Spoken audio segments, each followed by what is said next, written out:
So, welcome to the second day of this conference, Exploring New Research Avenues. Uh, Sorry for the delay that happened in the morning. It was just to give you more time to prepare for what is about to come. We will start with the most cheerful speaker of our conference, Dr. Madhumita Singh Gupta, and I'll hand over the proceedings to the chair, Dr. Niti Chaturvedi. Thank you, Japan. Yeah, I'd like to invite our cheerful speaker, Dr. Madhumita Sengupta, who's Associate Professor from the Department of Humanities and Social Sciences at IIT Gandhinagar. She's the author of Becoming Assamese Colonialism and New Subjectivities in Northeast, and she'll be talking about partition memories to us. Thank you. Should be able to. Okay. So, good morning to all of you, and I'd like to begin by thanking the organizers for inviting me and for you for being present here for the talk. Thanks, Japan, for the. I don't know how cheerful I'll remain by the end of it, but thank you very much. Let me begin by saying that this is a work in progress, and it emerged from my dissatisfaction with orthodox, historical methodology, by which I mean that as historians we primarily look at textual sources, and the archive is where we go and where we finish our work, and that was fine. I mean, that's what I've been doing for the greater part of my career, but I realized of late that I was not very satisfied, and the inadequacies and silence of the archive was beginning to bother me. And then I had students coming in who were working in areas which required more than just textual, sort of archival work. And for instance, there was this student who came and started to work on Marathi cuisine, and she was looking at periodicals of the 19th and 20th century, and she didn't find mention of, among others, Dalit food. Then there was another student who started working on the Bauri community and started by looking at the archive and found that, except for a stray mention by Risley in the Tribes and Castes of Bengal, there wasn't any mention of the Bauri. So he also took to interviewing the Bauri community, and both of them ended up doing very interdisciplinary kind of work. Now, so that happened to me when I was working on. Yeah, okay. Thank you. So that happened to me when I was working on the history of public dining, and I wrote a paper on institutions called Pice hotels in Bengal, which are not places of fine dining, but places where the ordinary people on the go, travelers, students, and even upper caste people ate. But I wasn't getting enough sources, enough information on Pice hotels when I looked at periodicals of the 19th century, where and Bengal food is celebrated, and nevertheless, whereas periodicals were talking about hotels, European fusion food, and all kinds of recipes, Anglo Bengali, and all that, there was no mention of Pice hotels, which were mushrooming all across Calcutta, and especially the suburban areas where people ate together, and commensality was one of the things that was happening, which was breaking, caste taboos. Now, that was revolutionizing the countryside, and I realized I couldn't find material. And then I wrote this paper on caste and commensality in Bengal, and the commercialization of Bengali food. So that was when my dissatisfaction really started. And then I got into partition studies, and I realized, as Butalia says, that if you look at official histories of the partition, they end in 1947. And you cannot really talk about the partition without talking to the migrants, talking to the women, as she does, writing the women into the history of partition. So I began to look at Bengali migrants. And in Bengal, migrations continued well after the 1970s, after the Bangladesh Liberation War. And I also realized that whereas a lot of work has been done on the Punjab chapter, very little work has been done on the Bengal chapter. And the partition generations are still there, but they are disappearing. So it's time that we start talking to them. About the same time, when I started listening to some of the interviews, which were, preserved at the Stanford University Archive and the Partition Archive India, and I had done some interviews myself. I come from a partition family myself. We hail from Chittagong district in the, erstwhile East Bengal. So I've grown up with tales of Opar Bangla, and Opar Bangla, as you said, the Bengal on that side and the Bengal this side. I also noticed that alongside, while I was trying to listen to these partition stories, I also came across this very syncretic cult called Ashan Bibi Pujo. Ashan Bibi is, as you can see, the name is Arabic, has an Islamic origin. It comes from Mushkil Asan.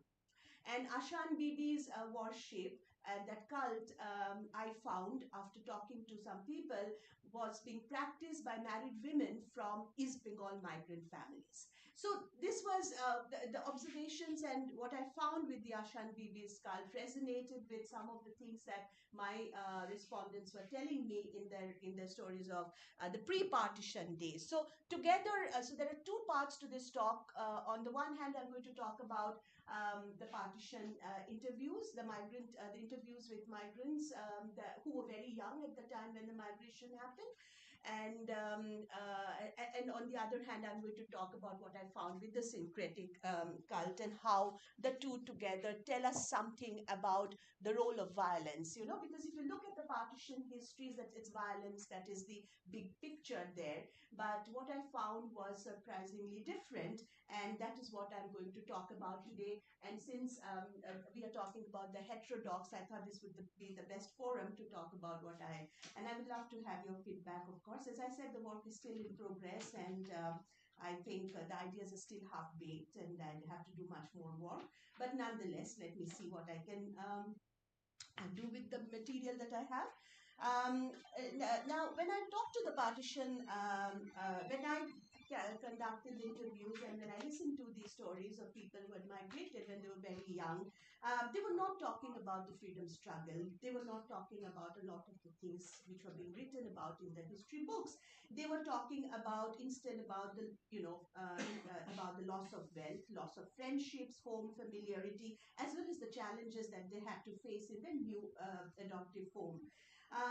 There was also a cynical indifference towards the independence itself. And there was this lady who was a child at the time of the partition and had moved from Chittagong, who said that Swaraj had arrived, but that, the independence is nothing but a sham, for it had taken away from the people their very homes and familiar environments. So this suffered a sudden shift in fortune, loss of property, loss of everything, and the struggles. And when they came to West Bengal, they were not really welcome.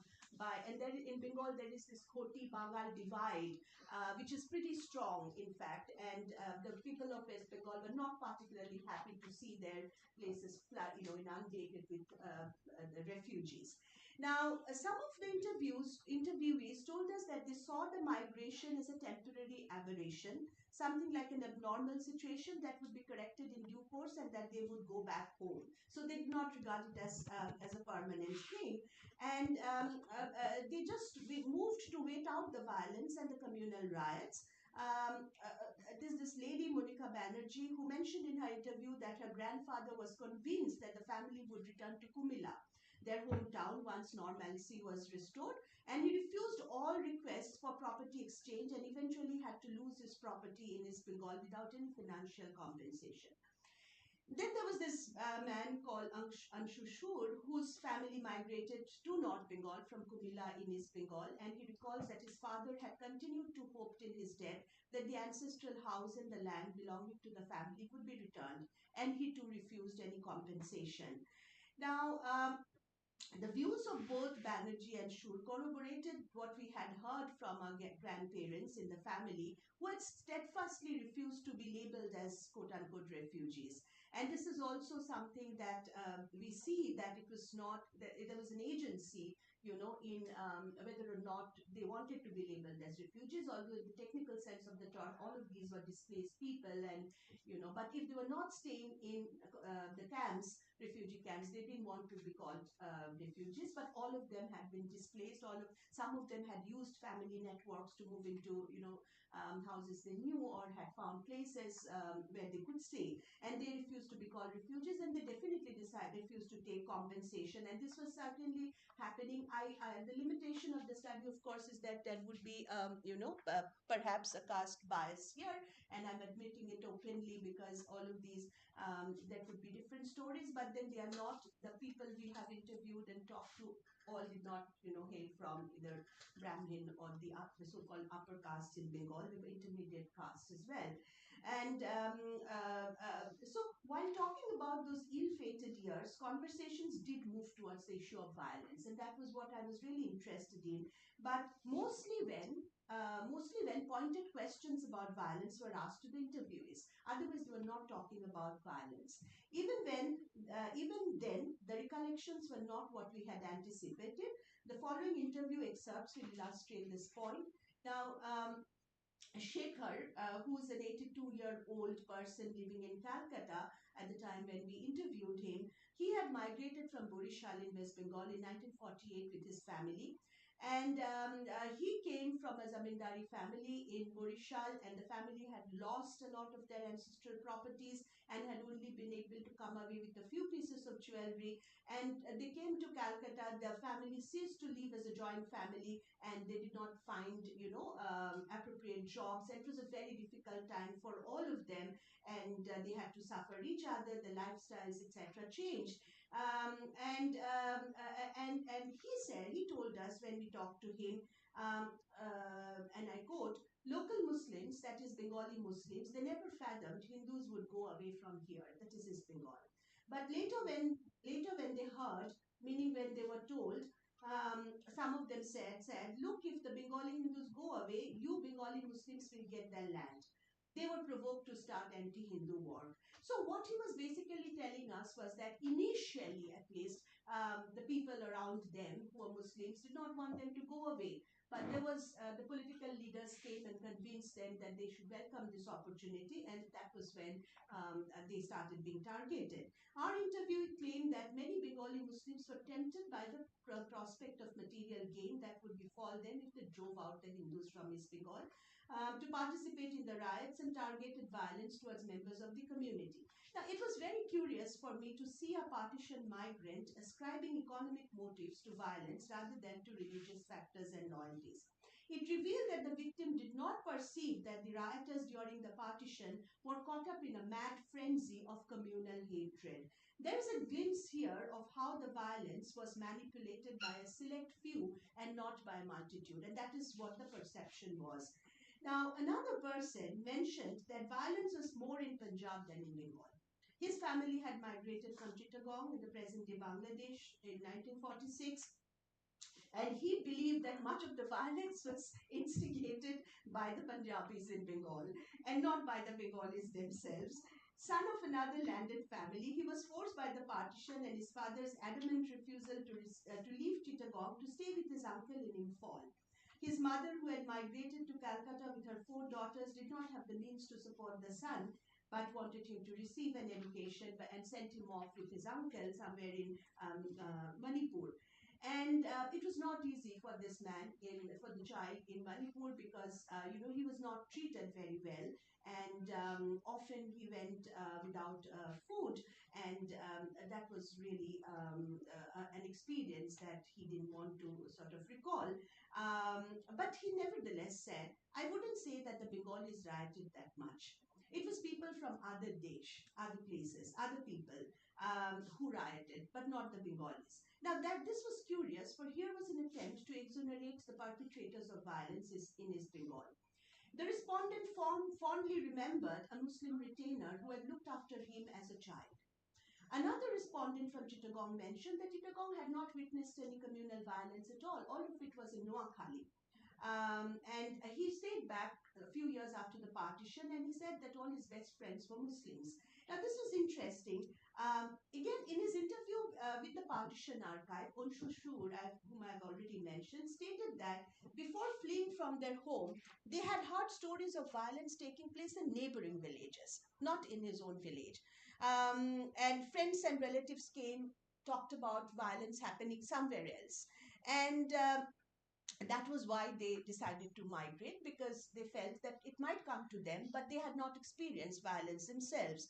And he did not display any antagonism or bitterness while he was telling us, relating this stories. Then there was this person called Kalipado Malakar who had migrated from Khulna, who said, in his story, and some of the questions we didn't prompt them, we just asked them to talk about, and they were selecting what they should tell us, what they would not. Sometimes there would be mild prodding, but we did not try to influence them by asking them very pointed questions. And he told us on his own that there was no violence in his village, and he's talking about Khulna. The Muslims were very nice people who had a great deal of respect for their Hindu neighbors. His narrative is full of bitterness about his own family members who cut him out of the property, share of the family property. But he said that he faced enormous difficulties in Calcutta when he arrived, but he expresses no bitterness against the Muslims. Here, another lady, she said herself that the reluctance the Hindus themselves had a lot of prejudices. There was a reluctance to eat food, for instance, offered by Muslims. However, her grandfather chastised the women of the family when they gave in to this prejudice. Onshu Shur himself said that Muslims were not allowed within 100 meters of their household, although fish and other items were procured from them, and the latter served as agricultural laborers on land owned by the Hindus. The reference to the prejudices held against the Muslims are not merely a grim reminder of the historical basis of communal feelings, but are also a significant acknowledgement on the part of the interviewees of the need to face the truth about Hindu responsibility for communal flare up. The willingness to acknowledge that the blame for what happened was not a one way process could not have come easily to people who felt that they had to leave their home and property behind and embrace an uncertain future. On the other hand, almost all of them talked about the numerous hardships that they faced on arrival to a new place and the lack of cooperation from the state in West Bengal and the local people, all of whom were Hindus. Now, this was what we found. And then they talked about what was the land like which they left behind. And, they were talking about it as Desh. And this Desh, is in the popular imagination today, Desh is synonymous with nation. However, the conflation of Desh with the nation state, that is a unified political realm, is a much more recent phenomenon. The partition migrants we interviewed did not regard Desh and the nation state as coterminous. I'm going to skip these and come to this one. Okay. The partition migrants we interviewed did not regard Desh and nation as coterminous. Definitions that regard only the nation state as the locus of home and belonging cannot capture the unique position of migrants who straddle two different geographies and drew their sense of belonging from both. Desh was where one's ancestors had lived for generations, and Desh existed at a particular moment in time and within a very specific geocultural space that the migrants associated with their childhood and younger days. Desh was the space that still elicited an emotive response from the migrants as the land from which they had been the land that they had been forced to leave.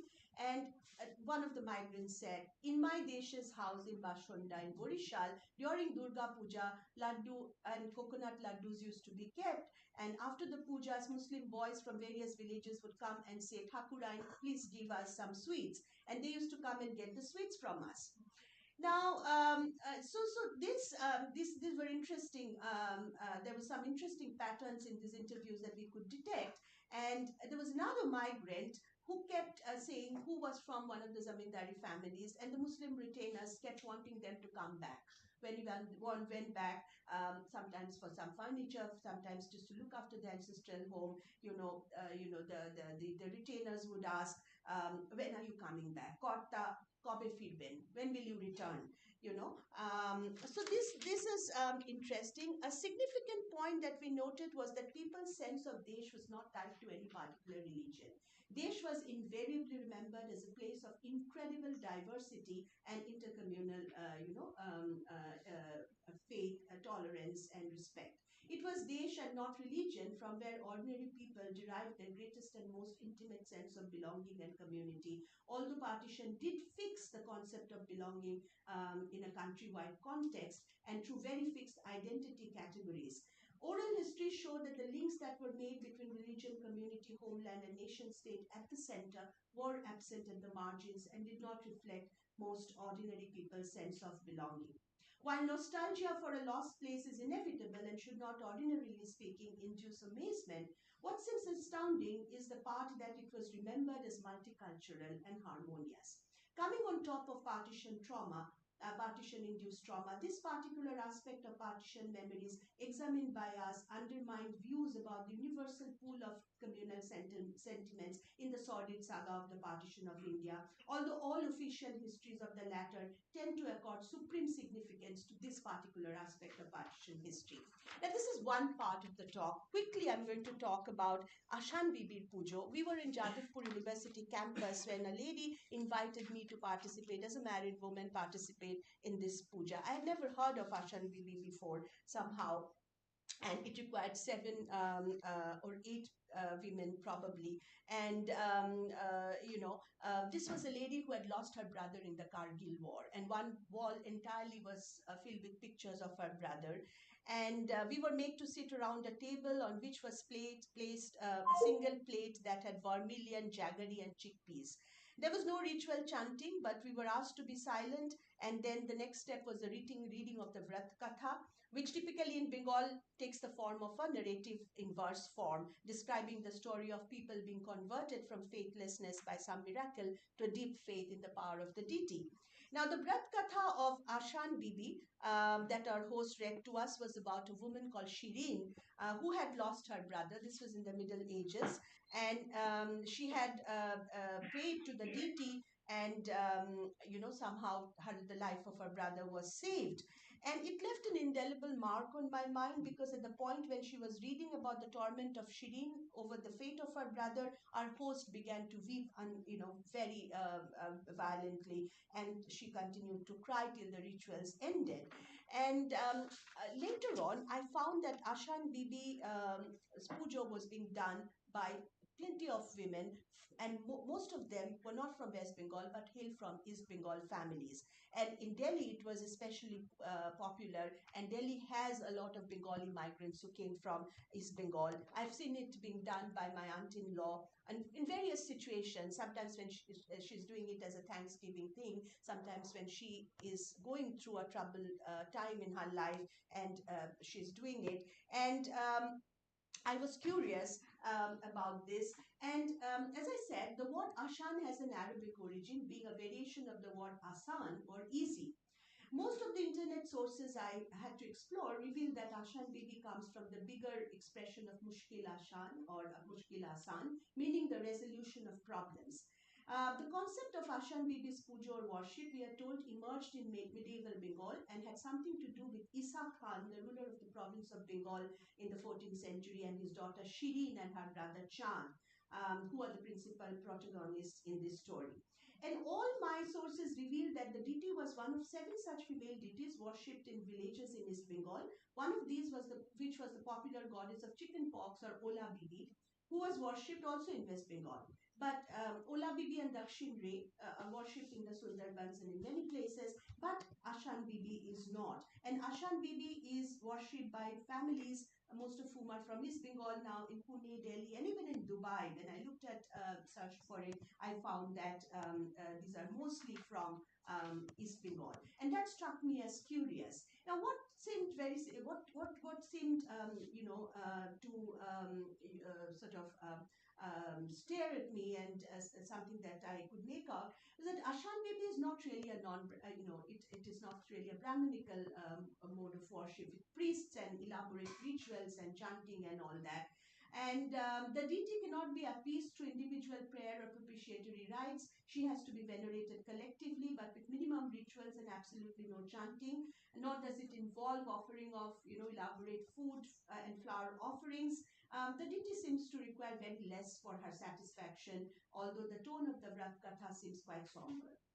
Now, the worship of Ashan Bibi, predominantly by married women from eastern Bengal, thus seems to be a throwback to modes of veneration and cults practiced in the villages in the past. In fact, the veneration of the deity is a living testimony to the wider prevalence of syncretic cults in Bengal. The puja or worship bespeaks of a level of acceptance of the Muslim culture, which the idea of the partition had failed to dislodge. Recently, in connection with an interview conducted to record voices of the partition generation, we were told that it was fairly common for Muslims to visit Hindu households after a puja, and it was likewise popular to visit Muslim shrines, Muslim fakirs, mazars, pirs, under the belief that the latter were capable of performing miracles in their infinite kindness towards sufferers. These behavioral patterns indicate a level of acceptance of the other that belies the notion of impermeable boundaries that a section of our politicians seek to foster in the context of South Asian history. Now, the cultural configurations of Ashan Bibi is possibly informed by a deep psychological desire to resist partition, as well as attempts to flatten out Bengal's rich cultural diversity, especially East Bengal, and lived experiences of sharing, as also to the challenges posed by various kinds of other issues, displacement, capitalism, and all that, because these women are practicing this cult in the contemporary times and under various circumstances, and probably this is an attempt to resist the way capitalism bulldozes the familiar community into oblivion.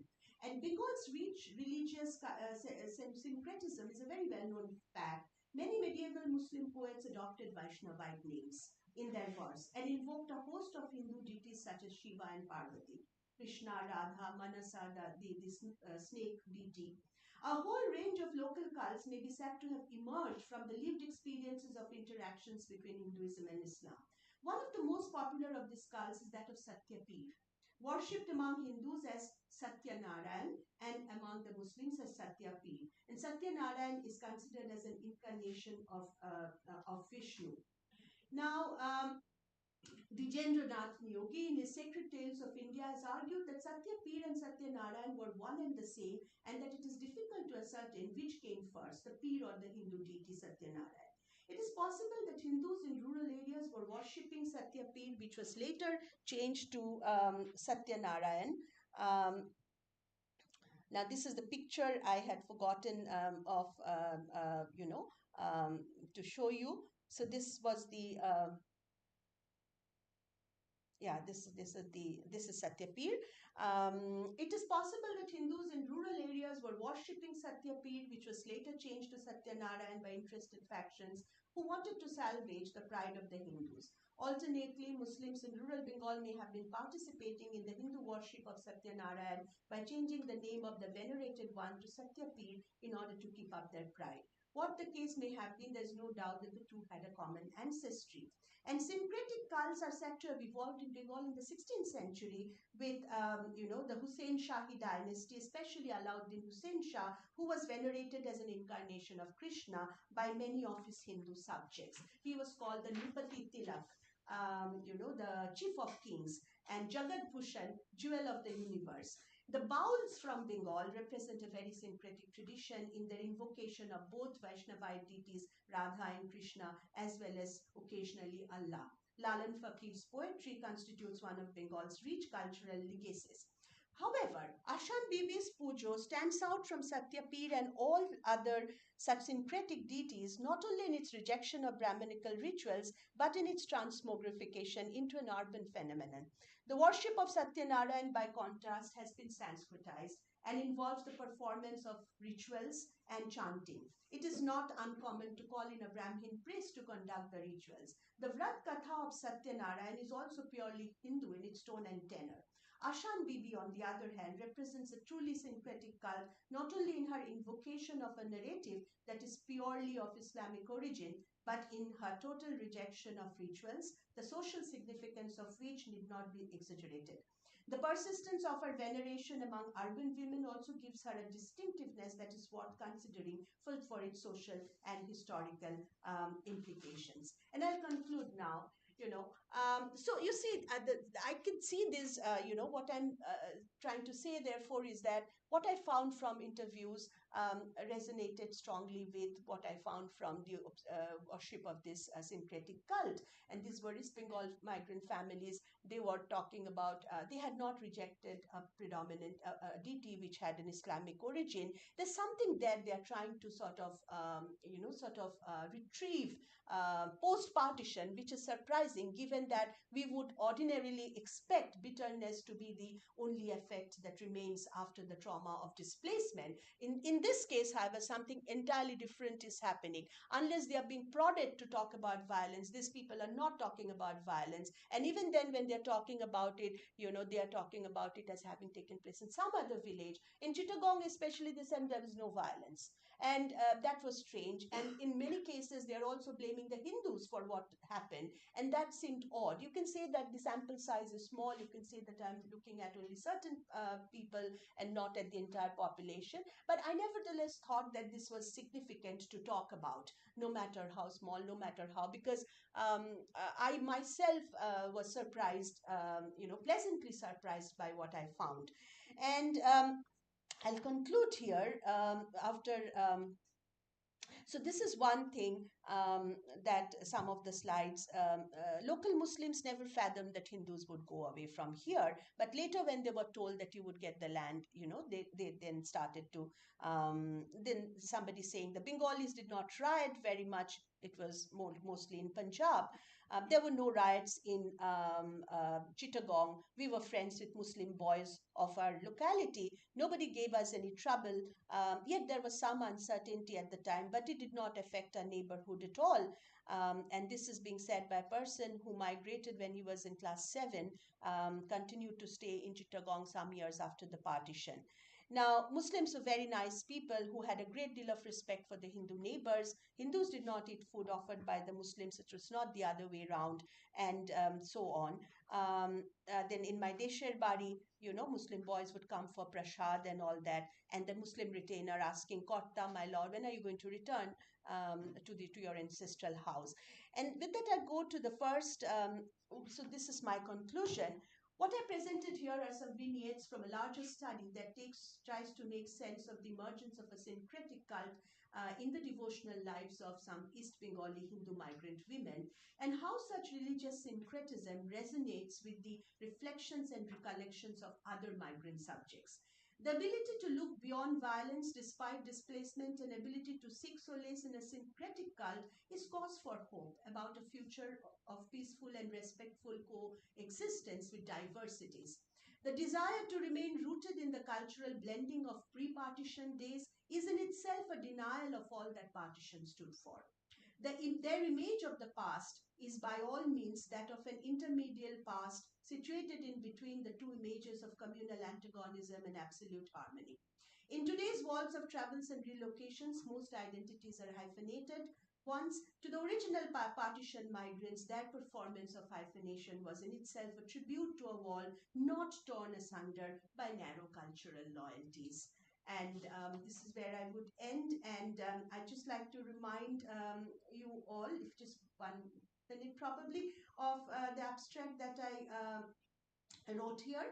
And I'll read it out once again. Violence against the other and communal hatred or bitterness are the primary lenses through which partition has been examined, even in post-colonial histories of the forced displacement and refugee crisis that accompanied the partition of India in 1947. Despite Bhutalia's groundbreaking work, Urvashi Bhutalia's groundbreaking work, affirming the use of violence towards one's own family members as a form of deterrent against the enemy, Scholarship on partition by and large recounts the story of the migrations with primary emphasis on communal antagonism and violence as the single most visible effect generated by the partition. This study challenges the validity of this theory in the context of Bengal to argue that in memories of the partition, what resonated was not violence and bitterness, but nostalgia for a lost home where intercommunity respect and friendships flourished. In other words, it is argued that the partition migrants remember not the volatility of interfaith relationships, but the steady presence of intercommunity bonding that made the violence and the hatred seem like temporary aberrations, which would ultimately melt away, making it possible for the migrants to go back to their places of birth. The study is a qualitative one based on an examination of the memories of partition migrants from the various districts of the erstwhile East Bengal. Thank you very much. Thank you, and questions? Thank you so much for this informative lecture. You pointed at me, or so I don't have any question. I just want to have a reminder, a very friendly reminder that both mushkil and asan, they are not Arabic. They are Persian words. Okay. Yeah, they are not Arabic. Because when I did search for it, they said Arabic. No, so I Asan took it is from the Farsi. internet. I mean, Yeah, Asan is Farsi, mushkil is Farsi. Mushkil has come to Arabic and then came back to Farsi and then to the rest of the both of them. Okay. But otherwise, thank you so much for this. Okay. Thank you very much. Yes, ma'am. Yeah. So, really, really interesting talk. So one question is, how do multidisciplinary, I mean, given this conversation we're all having in this room, how do multidisciplinary teams traditionally deal with partition studies in historians work with psychologists? Not able to hear the question.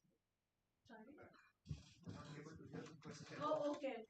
So she's asking that how do multidisciplinary So work? Mine would be a better idea. So in partition related research, so your talk began with a kind of framing of your work in the context of what would be acceptable or not. Or there's kind of a, let's say, some kind of discussion about what would be acceptable forms or new forms of partition related work. So I wanted to kind of ask you to maybe establish a baseline for what kinds of historically informed studies of partition already exist, in the sense that when one is studying trauma, one would imagine also to either support, refute, query trauma, would one have historians with psychologists, for example? Ideally, yes. Yeah. It hasn't happened. Hasn't happened. Ideally, yes. And why do you think that is? Because perhaps it would be from a lay perspective, because I'm not really into psychology, I would not be able to sort of, I'm taking them at face value. In any case, you have to take them at face value. One of the first rules of ethnography is that you don't questions. As a historian, we have a problem with that because we are constantly questioning our sources. We don't regard them as quote unquote authority. So we are, sort of, there's a disciplinary divide between anthropology and history in the sense that evidences are bread and butter. So so when Urvashi Butalia writes her The Other Side of Silence, she says that I'm trying to remove myself, my authorial voice as much as possible, and I'm letting the women speak for themselves and for you to hear what they are saying without really too many of these editorial cuts and too many of the questions. So yes, and I understand that memory is volatile. Memory is overlaid by recent developments. Sometimes when you ask questions, you trigger a set of recollections and set a line of thinking. You also try to make yourself presentable, and therefore you say things which you think would be acceptable. All that are there, but I think we've moved beyond those points where we understand. In any case, textual and written sources are not free of these biases. They come from some people, filtered through various lenses. So having we've been there and done that, and I think it's important that we look at memories now, no matter whatever the limitations, and try and understand, but yeah, correlate them with multiple other sources. But also when you're looking at hearing a lot of people speak, as increasing the sample size, for instance, and looking at different diverse backgrounds, then perhaps this whole process of corroboration and collation becomes more foolproof. Nothing is flawless, but at least you can make it more foolproof than any other sort of process. But then if we don't talk to them, these generations are going away. It's important to hear what they have to say. And these are actually people who remember the process of migration. And as I said, the Bengal story is different. When we talk about partition histories, we talk about Bengal and Punjab together. We give a uniform, homogenized version of what happened in partition and what was the impact of partition. Even the impact of the process of refugee resettlement and rehabilitation was very different in Bengal. Whereas in Punjab, I think there was more acceptance of people who came from across the border. In Bengal, there was a rejection, to a large extent, which is why you have the East Bengal and Mohun Bagan football rivalry, which plays out in the fields, in sports, which is actually, something that comes from disregarding, not being happy with these Bengal people coming in. And, they were relocated forcibly to the Andaman. Some went voluntarily to Assam, Tripura. None of these histories were very pleasant. And one would have expected a lot more bitterness to be evident, when they were talking. And in this case, I have not only taken interviews, listened to interviews kept at the Stanford Archive or Partition Archive, people that I don't know. I'm also talking to people I know, and people in my family or friends, etc. They did not have kept their, they did not have projected a certain image. I expected them to be more honest with me, at least. And all of them were saying the same thing, and that certainly says something to us. When somebody is there taking interviews. Yeah, I mean, I think just the comment is not so much about the study, which I think is fascinating of itself. It's really sort of a reflection on the way our own disciplines evolve in dealing with the kind of the methodology question coming from other disciplines. So it's really, really thought-provoking. Thank you. Yeah. Yes, it would be nice to have a team of people from various disciplines, where we can learn from each other. Yes, please. Just a minor question, like who are the Muslims and who are the Hindus? Oh, sorry. Like you said that Muslims were not antagonistic, but then people said that we will get the lands, and then they became. So the Hindus you are talking to were the land owners, and the Muslims were The working riots. class, or what were the economic positions? Because you are talking to people who are coming from one area, no, not scattered. I'm talking about Borishal, primarily Khulna, Chittagong, Yeah. and some of them Okay. are from So- Dhaka and all so- that. Who are these people, like in terms of their economic positioning? Yes. Yeah. So in Bengal, what happened was that the landowning class was almost exclusively Hindu, zamindars, and the riots were almost exclusively Muslims. So when Parth Chatterjee's work on it and everywhere else, therefore when there were economic grievances, they often took on a communal character. But it was actually, as Marxist historians would say, there's an economic basis to this communal flare-up. It's not really communal flare-up, but has an economic character to it. Yeah, but you can critique that. But it is true that the dynamic was problematic, and despite that, there is this feeling of camaraderie that is really fascinating. Some Hindus are saying Muslims were not allowed to come 100. That was meter. practice. Yeah. That was practice. Yeah. So these Muslims are lower caste Muslims. Or They are both lower caste and upper class Muslims, irrespective of their class background. Upper Not caste allowed. Muslims not Not allowed. allowed into the houses. At least that's what they told us. Yes. And they didn't, if they minded, it was not such a big thing because friendships continued, it seems, irrespective of that. Which is, I'm just listening to how them. can friendship Yes. continue They when do, you cannot visit the home? They do.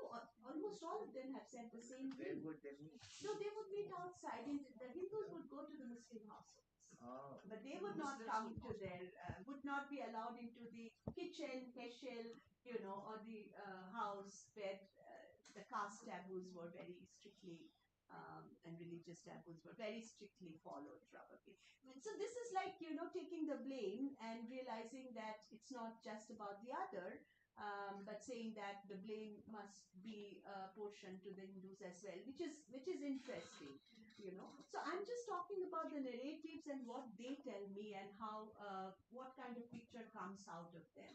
If I go to the textual sources, I wouldn't find any of this. And here it is I would inadequacy. say that, that noting down both the class and the caste would be interesting because that is another dynamic which is playing underneath the religious dynamic. So in this case, the migrant, the respondents that I spoke to and the interviews that I took had Brahmins, intermediate caste, and lower caste as well. So across, you have the Banerjees, you have somebody else, and you also have Who they Malakar are and Shuk. interacting with their neighbors, what caste they have, what economic position they The have. respondents? No. The one you are talking to, Huh. but they were situated in in East Bengal where they had the neighbors who were Muslims. Now, what was their economic relationship with them, caste relationship with them, etc., etc. That is also that they have talked about. Yeah. They have said that irrespective of whether the Muslims were rich or poor, they would not be allowed home. And friendships happened irrespective of everything. Religion, caste did not really matter. Boys going to the same school, playing together, that was irrespective of caste in many cases. In Bengal, at least. I mean, I'm just talking. There's a for regional Please history. take these two more we are- questions, otherwise we'll not have time. I think Professor Please. yeah. Behind you first. And we have the last question from you. Yeah. So my only concern is that in your presentation, of course, is with the examples of and across my various places. And I also impressed with the fact that the way in which you have understood the idea of Desh and as a idea of belonging which transgresses religious boundaries. But it still has certain idea which is linguistic boundaries or ethnic boundaries. So Desh also has some certain concrete A linguistic boundary, surely, but dialectically they're very different. Chittagong to, they're very different. Bhasha and all that. Yeah. Bhasha is very different. So, but my concern is a bit different is because the way in which it comes out is as in people are innocent categories. That people amongst themselves have good relations with each other. And politics is outside of it. That there are some politicians who come take politics and then everything goes, asunder and it's destroyed. Whereas you see, people are also deeply embedded in politics too. True. So there's a politics both Yeah, violence true. as well as a politics of the other kind, which probably the kind of cultural resources which budget can be the basis of that kind of. But we do not see that politics actually having much currency.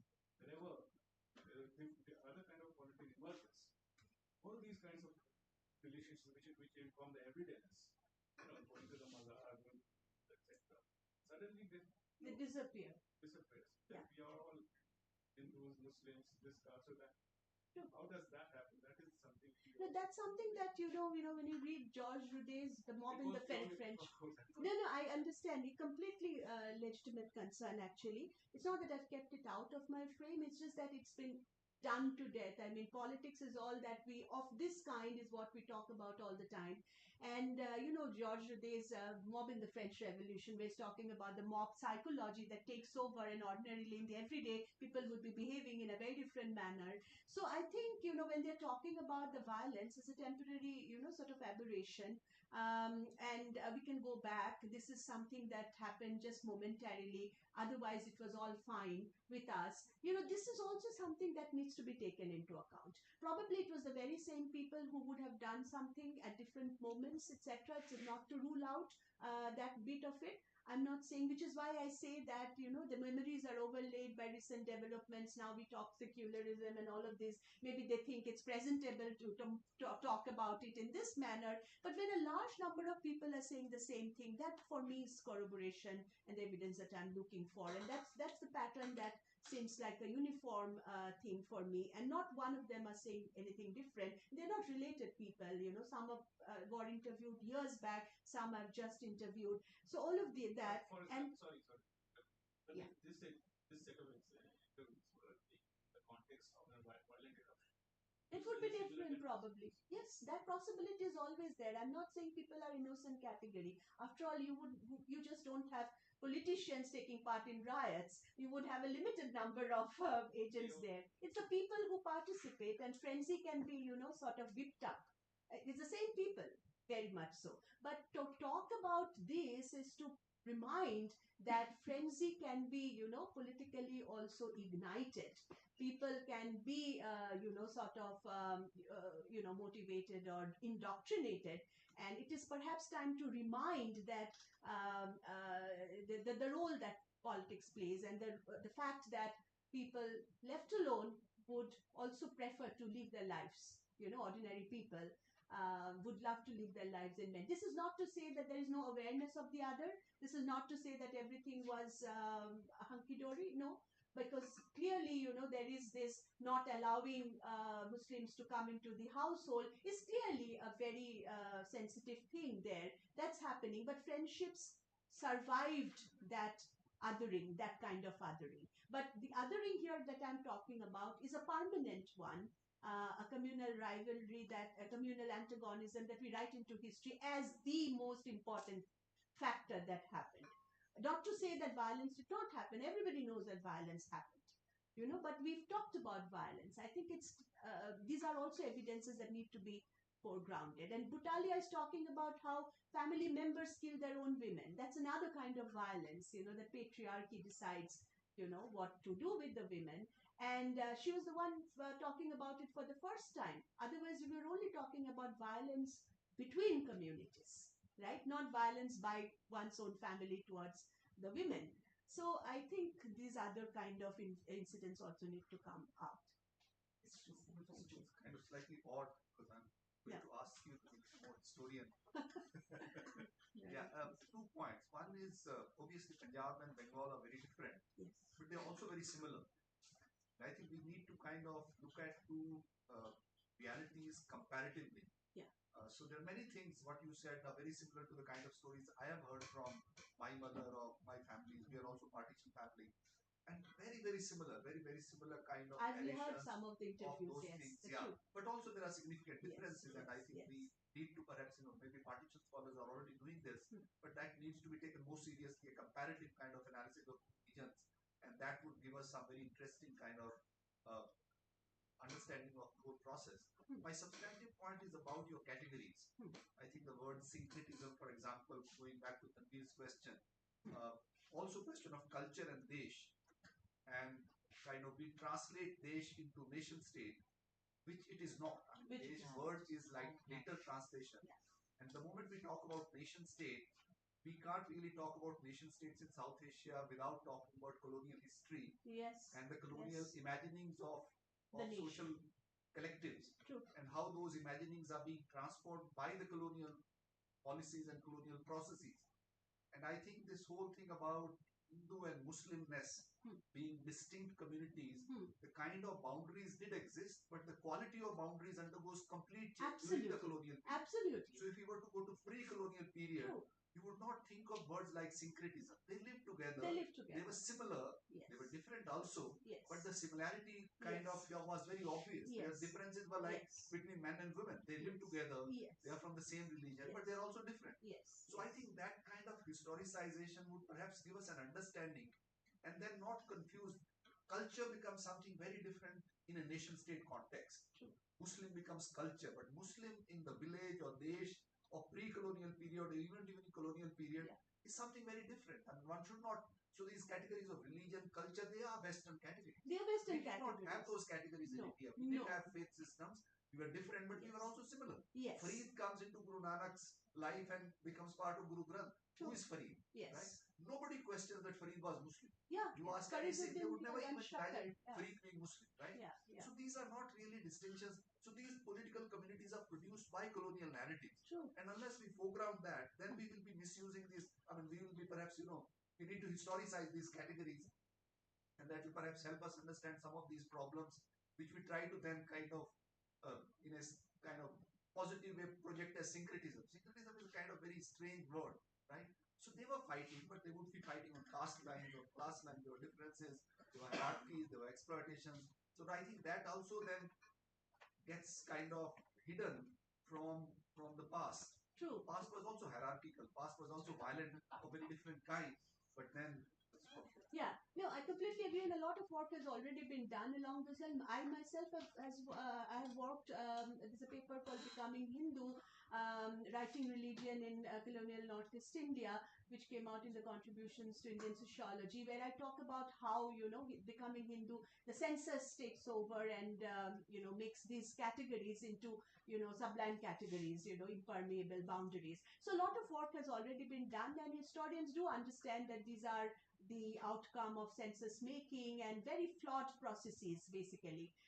So syncretism, the word would be used in current times. It would be syncretism, but back then you are absolutely right. There's a lot of interpenetration that's organically happening, and nobody thought of them as syncretic. And these are the terms that we use for our own understanding, to because something has to be said.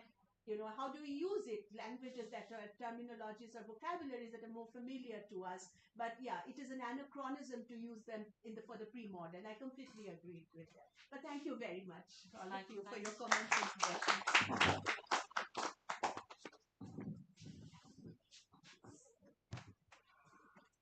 Thank you, Dr. Niki, for chairing the session. You have to appreciate when the chair is diligently taking notes. And talking about appreciation, one has to appreciate academicians like Dr. Madhumita, who break through the confines of what we call textbook historical training, and they remind you that history does not and must not have any limitation. In some sense, everything is history, especially sociology and heterodox economics. Sociology and history do have a similar strain, and as far as heterodox economists are concerned, they are history now. So we'll move on to the next talk. I will invite my dear friend, someone who has the technical training of a sociologist. He has the mind of a literary critic and looks at things from the lens of history. The flag bearer of sociology in T slash, my good friend, Dr. Rabi Prakash. And the reason why we had to prepone this talk was because the guy who's chairing the session has to leave early. And with that, I invite the chair, the person who makes me want to respect sociology, Professor Jodhka. Over to you guys.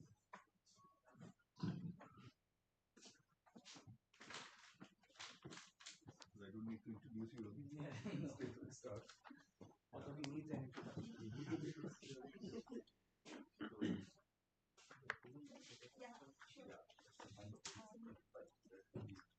So Ravi Prakash obviously works here, and this is a great topic that he's going to speak on. I look forward to hearing him. So you have exactly 25 to 30 minutes, not more than that, if you want to have discussion, because we need to wind up before 11:20, right? Okay. Is that fine? Yeah, I will try. 25, 27, that's enough. Okay. Okay. So, yes, you can see the title of my presentation. It is part of my longer work that I'm working right now. I'll fix this.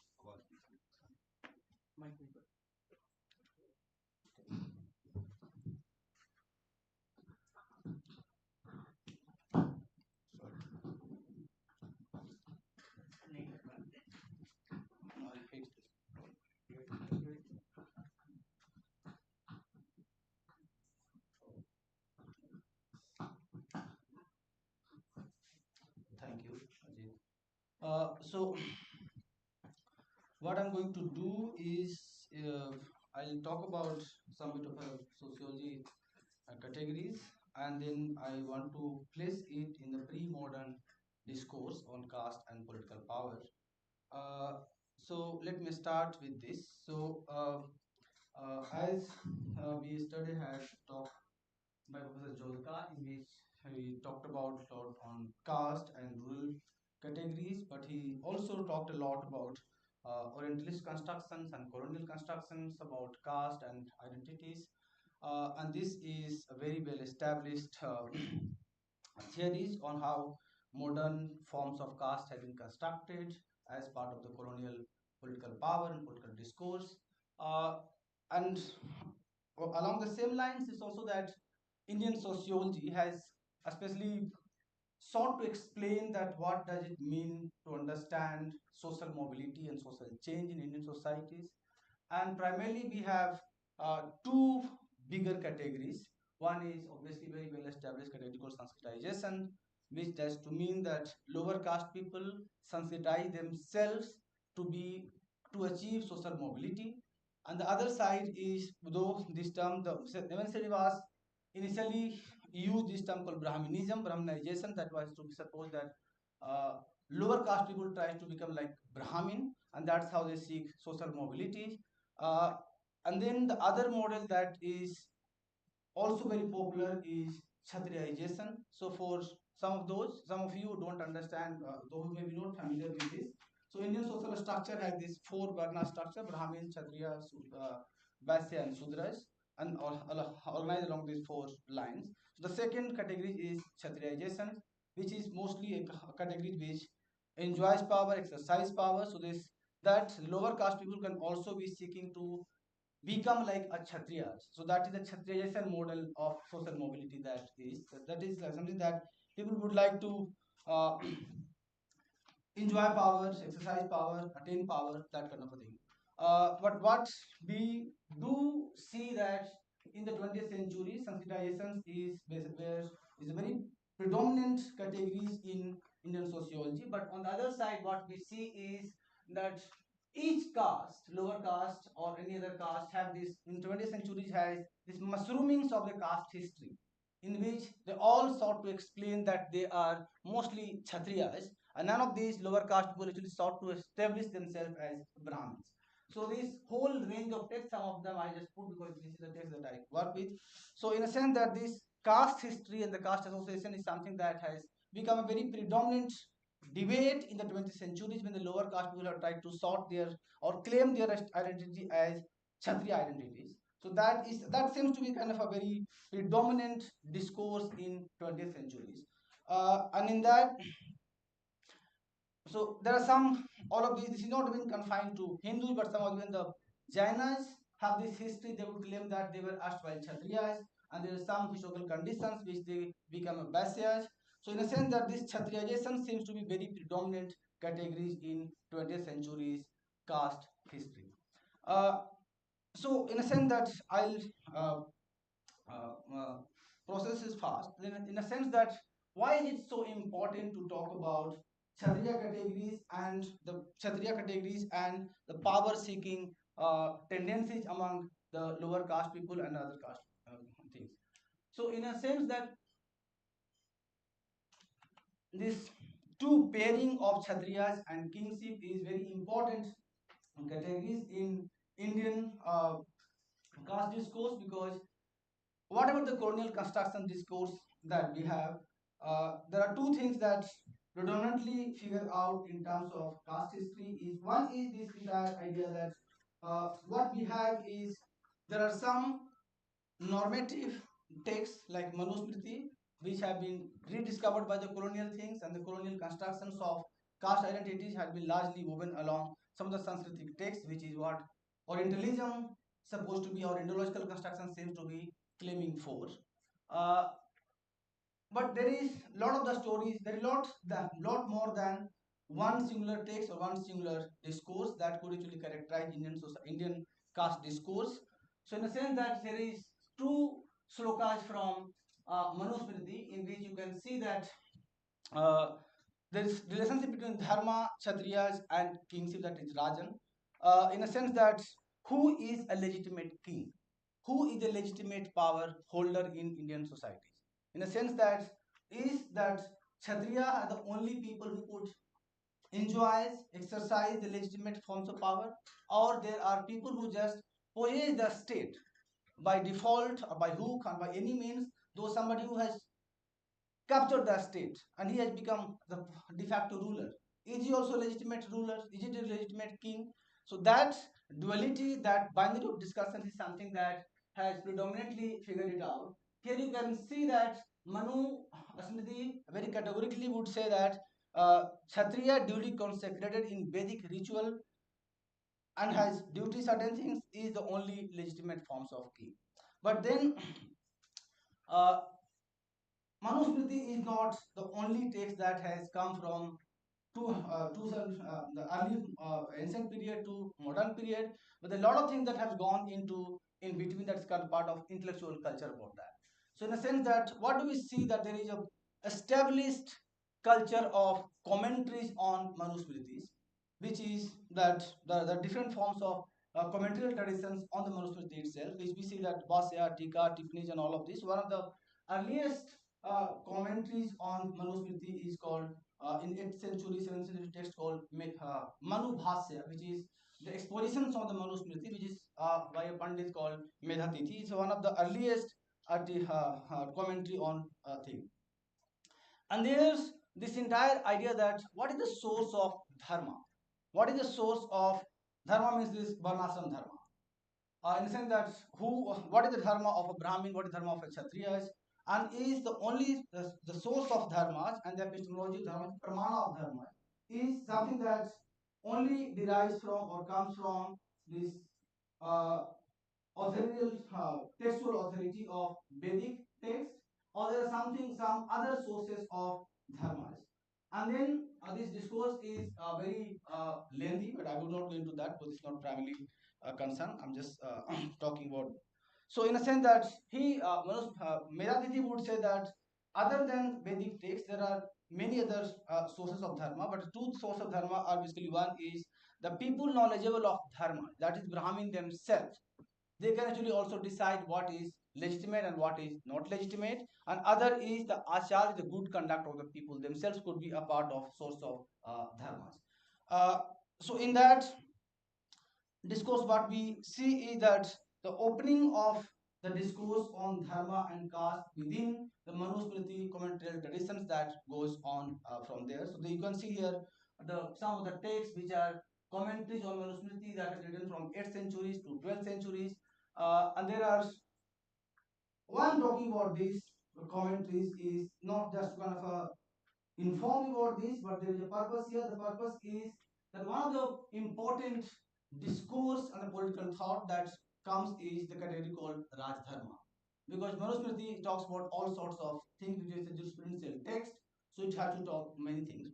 But Raj Dharma is something that is a very prominent point of discourse in all these Dharma Shastra commentary traditions.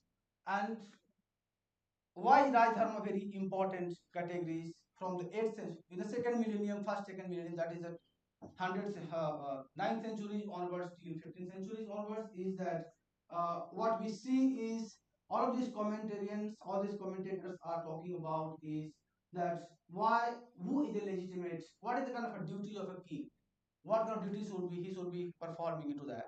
And then what we see here is there is another genre of texts which have more legitimacy in this period is called Nibandha, Dharma Nibandha, which is legal digest on Dharma Shastra. So digests are basically those which are considered from all different sorts of Dharma Shastra, because there are not only Manusmriti, just one Dharma Shastra, but there are multiple forms of Dharma Shastra, Yagyavalakya Smriti, Manusmriti, Vishnu Smriti, Prasara Smriti. So the Nibandhakas, those who are writing the legal digest, they derive from different sources, different Dharma Shastras, to make a point that this is something that should hold more authority over other rival claims. And these commentators are basically they're not independent scholars, but this commentary is being produced by by or add a political code, which is also sponsored by a political king. And these are political texts, and you can say that these are some kind of a legal Indian penal code of the pre-modern time, meant for serving the political practices of the state of that time. So, in a sense, that what we see emerging out of this legal digest is a very important discourse on Raj Dharma. And Raj Dharma question is that who is a legitimate king? That question, that elephant in the room, never goes away. Because in this period we also see that the Muslims rulers have come to India. The lot of Sudras king, the non-Kshatriya kings have also assumed the power, like Pala dynasty in Bengal, Garhwals, and many other states have come into these pictures. So what we see here is some kind of a discourse on who is the legitimate king and what is his duty. And in this entire focus on whether legitimate Kshatriyas or the legitimate ruler has to be one who is basically a king born as a Kshatriyas or merely consecrated as a ruler. And the adhikar or some kind of authority to be get consecrated is for anybody who is not even born Kshatriyas or whose credentials are not established as a Kshatriyas, but by virtue of getting consecrated or being president of the state can be legitimate kings or not. So, uh, so these are all nuancings. There are all of these dharma nibandhas have played a major role into what, how do we kind of look at this category called caste and also the practices of the state. So for example, if you see here Dharma Ratna by the Jimudwana, this is what even in the present day Hindu Succession Act is heavily derived from this text called Dharma Ratna, which is Jimudwana, so a Miktachara text. So in a sense that these texts have also got a lot of commentaries from this entire period, is commentary, sub-commentary, additional commentaries, and all of this that has gone. But what we see here is one of the texts that is produced at Mithila, this is northern Bihar, where this discourse that who is a legitimate king and what makes a king legitimate, whether it's Kshatriya identities or just by virtue of being in possession of the state that would make. So he's the Chandeswara in the 14th century would talk about, he would say that it is not, you cannot decide that who is a born Kshatriya or not, but the person who has got the state is legitimate ruler, and the Rajans and the Kshatriya category is something that will not matter that much. I'm just putting in some informal words, but this is what the essence of this text would say. So in a sense that what I'm trying to say is that this entire commentary traditions from Dharma Shastras have opened up this category whether with that this Kshatriya identities is not important to be a king in that. But then what we see is there's another category that is coming in this is that another intellectual movement emerges in 14th centuries, 15th century, and 16th centuries, mostly in Banaras, which is one of the important philosophical movements called Mimamsa. Mimamsa makes a back. So understand that Indian philosophy has six schools of Indian philosophies. Mimamsa is one of the philosophical schools in which what you do is exegesis of Vedic texts. So in a sense that this is exegetical traditions on Vedic text. And Mimamsakas are making comeback in this period. And then the Mimamsakas of this period have emerged as an intellectual class, which is not a courtly class. They are independent scholars based in Banaras. They are living their life mostly as teachers or starting kind of a different intellectual practices in Banaras. So they don't have this allegiance to a political master or to kind of a courtly part of the courtly settings in which they have to kind of write, digest like things before that is supposed to fulfill the need of particular king. But rather than they are independent scholars and being Brahmins, they are trying to establish the authority of the basic injunction, which is what they're supposed to do, in the sense that what is the source of dharmas, what is the source of legitimacy, and for them the source of dharma, source of legitimacy, source of all those other questions have to be found somewhere into the Vedic text. And that this Mimamsakas have become very important intellectual class in this time. And what we see as part of this Mimamsakas, that Mimamsa, one of the important point of discussion, the point of interest among Mimamsakas is the questions of dharma. What is the source of dharma? In a sense that, and they are, when they come to the questions of dharma, what excites them, what enchants them is not the duty of the king, but very fundamental questions of who is supposed to be a king. In the sense that they come back to the question that Manusmriti has established or sought to establish, is somebody who has to be a Kshatriya as a precondition to be a Rajan, to be a legitimate king. And I will reiterate that these are a set of intellectual Brahmins. They are not attached or affiliated directly to any political code. They are not writing for a political code, but they are writing for their own discourse and sastras. And for that purpose, their legitimacy of their claim becomes, it starts kind of a Mimamsakas become Dharmasastris. In the sense that those who are exegetical scholars of the Vedic, they start acting like commentators on Dharmasastra. So the Mimamsakas becoming a Dharmasastrians is something that is very, it is a very far-fetched implications on the way we have understood this entire categories called Kshatriya's identity in this period. The important discourse around is that what happens in as a result of this discourse. And the result of this discourse is, I cannot establish directly, but what we see here is that, so you can see here Mimamsakar's take on kingship and Kshatriyas, which is, they would say that the one fundamental point that you can see here is that they would say that the preconditions of being a king is consecration, and consecration precondition is that he has to be a Kshatriya born Kshatriya. So I'm not going into the much of these details because there's a long history of that. But what now, since 10 minutes, only 10 minutes, okay, max 10 minutes, okay, I'll just try to feed. Okay, so it is well known now that Akbar's enchantment or Akbar's interest in Sanskritic scholars of this time. Akbar had this policy called Watan Jagir, which Watan Jagir was supposed to be only for those established Rajput and Kshatriya credentials. So if they had two claims, one is that being Kshatriyas and the claims of homeland. This category called Watan Jagir was only available to a set of established Rajput clans in Rajasthan.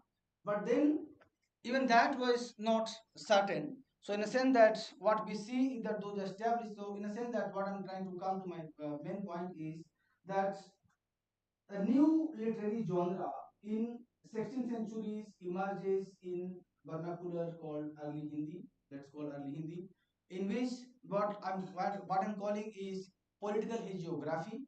Political hagiography is a set of texts which is idealized biographies of rulers, kings. And then these idealized hagiographies of this time has two important characteristics. One is that most of them were written once the Watan Jagir policies come into picture, and then political hagiography are exclusively meant for establishing the Kshatriya identities of the rulers. So one of the important courtiers at Mughals Akbar's court was Raja Man Singh, and one of the earliest political hagiography that was written was Man Singh's hagiography. And then Man Singh's hagiography seeks to reiterate the idea that how Kshatriya credentials of Man Singh's family is incredibly unquestionable. It cannot be questioned that he was not a great Kshatriya. And from there, what the kind of the conditions for being a Kshatriya that emerges from there is on the basis of two, three things that is happening here. One is entire the Puranic ideas, in the sense that they are drawing upon from the Puranas and not from this discourse that is more jurisprudential discourse, but in a sense that so in a sense that what happens here is that political hagiography draws a lot from Puranic discourses, in a sense that who are Kachwahas, because they were the Kachwa dynasty, so in a sense that they would try to establish their Puranic identities with more Vaishnavite kind of framework, in which that the legitimate Kshatriyas are those who are solar or lunar dynasty, which is one of the important dynasties of Kshatriya identity in that period of time. So in a sense that what we see here is that we start looking at Puranic discourses coming, making comeback to the discourse, and then other is this idea called the Vaishnavite identities, that most of these people are becoming a Vaishnavite sects, a part of Vaishnavite sect, in order to establish that they have certain kind of avatar theology, which is supposed to be that this family, particular family, is part of the longer lineages of one of these avatars, Vishnu avatars, which is a Vaishnavite thing, maybe Krishna avatars or Rama avatars in this time. And since it is also period in this Bhakti, Krishna Bhakti has taken a lot of leverage, in a sense that from there we see that this avatar theology and then Vaishnavite theology becomes very important thing. And one point is very important, that maybe Kashwahas had more established Kshatriya credentials. They need not to have a very political hagiography to establish that. But what happens is that this genre called political hagiography becomes very popular, and it attains certain kind of a popularity of that level, that when those rulers or those political entrepreneurs or military entrepreneurs whose Kshatriya identity was not that well established, they also started sponsoring political hagiography, Charita Kavyas, for themselves to establish that they were equal Kshatriya identities that they had. So one other important one of his contemporary of that time, the Bundela rulers, which is now the Bundelkhand Bir Charitra text, which is written for the Bir Singh of that time. What his Bir Charitra text that so also to establish, because their credentials as Kshatriya is dubious, what they are called, even the many scholars have called them as spurious Rajput. That is to say that their Kshatriya credentials were not well established. So, but even for them to have kind of a political geography that would serve to explain that they were established uh, Kshatriyas, they do with the two things. One is that each clan would make a claim that the land that they have sought to claim for their Batan Jagir, that is homeland, that land is a very sacred geography. So in a sense that most of these geographies are considered or get established as sacred geography, which has certain kind of blessings of the divine blessings to attach to their particular family. So Bundelas would say that they have established their credentials because these the goddesses, Bindavasini goddesses, which is one of the Bindavasini Devi that time. So she has given them blessings for this particular land, which is the Bundela, because one drop of blood that one of his ancestors had goddess has taken and has thrown around that. So this Bundelkhand is one drop of the blood that their family has given. So in a sense that Kashwaha, again they would say that the Kashwaha is this kind of a tortoise theology of the Vaishnavite avatar. This is part of their sacred geographies.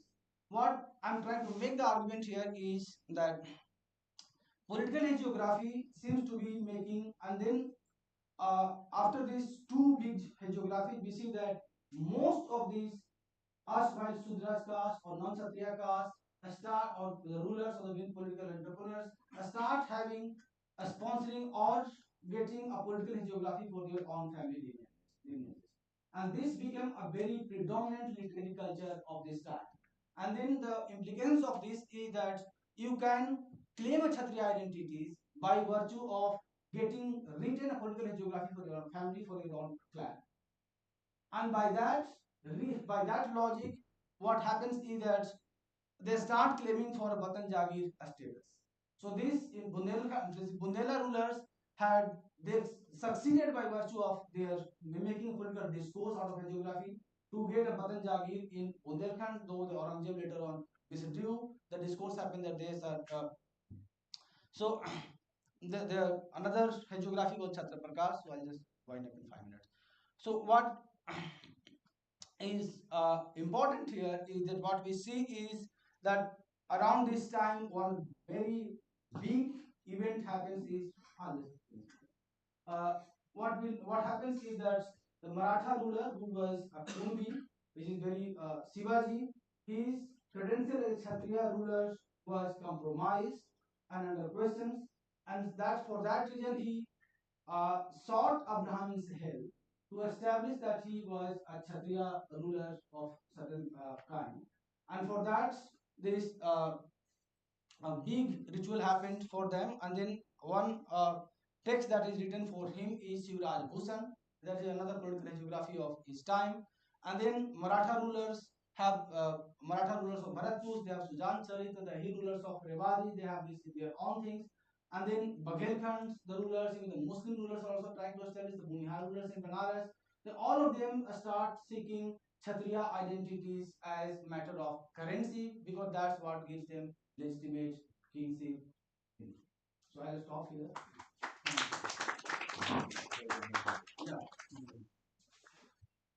Yes, yeah, please. Thank you so much, Ravi, for this informative lecture. I think your lecture is, I mean, your research is in political philosophy of classic India, if I not misunderstood. So my question is that regarding this, when does this discussion stops? Before colonialism, because you walk us through the history and you stop until at where, right? 18th Okay. century, yeah. So do we have any kind of this manuscript, any kind of this discussion of political philosophy, classical political philosophy, and the kind of good governance, bad governance after Mughals, or Mughals are the point that we stop?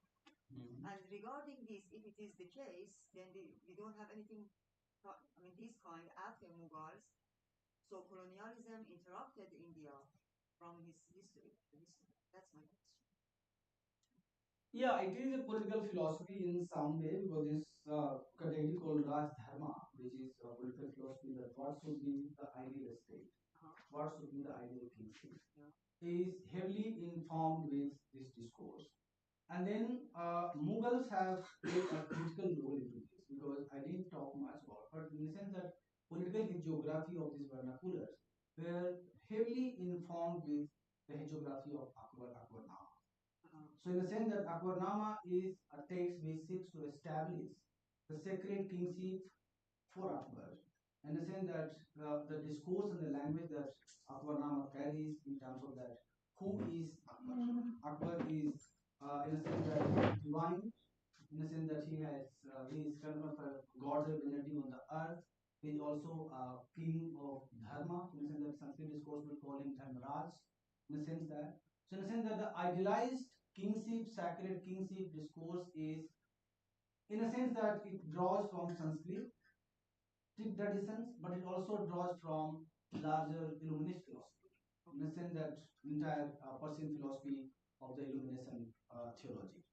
So in a way that what happens, what coming in the vernacular tradition is some kind of a filter from both Sanskrit traditions as well as Persian and Islamic traditions.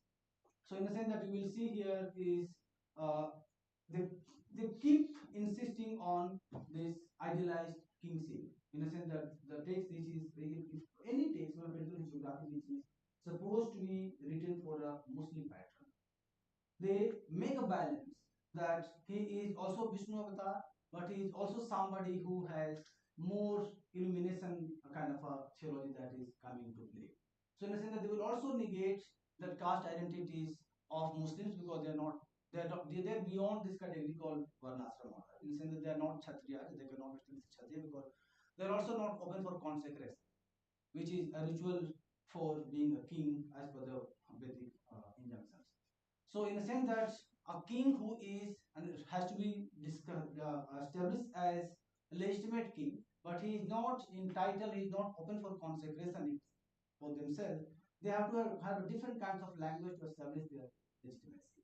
And for that reason, you will see that this political hagiography, the vernacular, which are very important, very popular texts of that time. So they have established this political philosophy of some way. I'm hesitant to say, but in a sense that you can argue that a kingship which is not exclusively rooted into a religious tradition, but in a sense that is more some kind of an idealized state. So in a sense that you can say that. Ravi, sorry, you go first. Just a clarification. So the sacred geography, on the one hand, is a way in which to establish a legitimacy in the writing of these hagiographies. Do they have an obligation then to protect these boundaries and extend them, or is that outside the purview of establishing the authority? No, so in a sense that's one of the texts that I had sold, Chhatra Prakash, which is this text. It's about one of the ruler called Chhatrasar. So in a sense that he is the entire text is about protecting. The term is called Bhumyavat, which is this some sense of attachment to the land.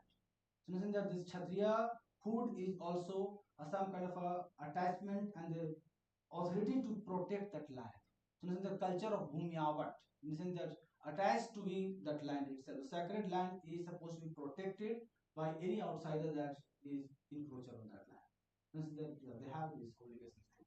The prompt for that was sort of to think through the economic kind of incentives for the mobility, right? So for those who are laying claim for this affiliation or affection or reverence for the land, the question is there some kind of advantage to the extension of it in order to claim greater legitimacy than somebody else who's also writing this kind of nature?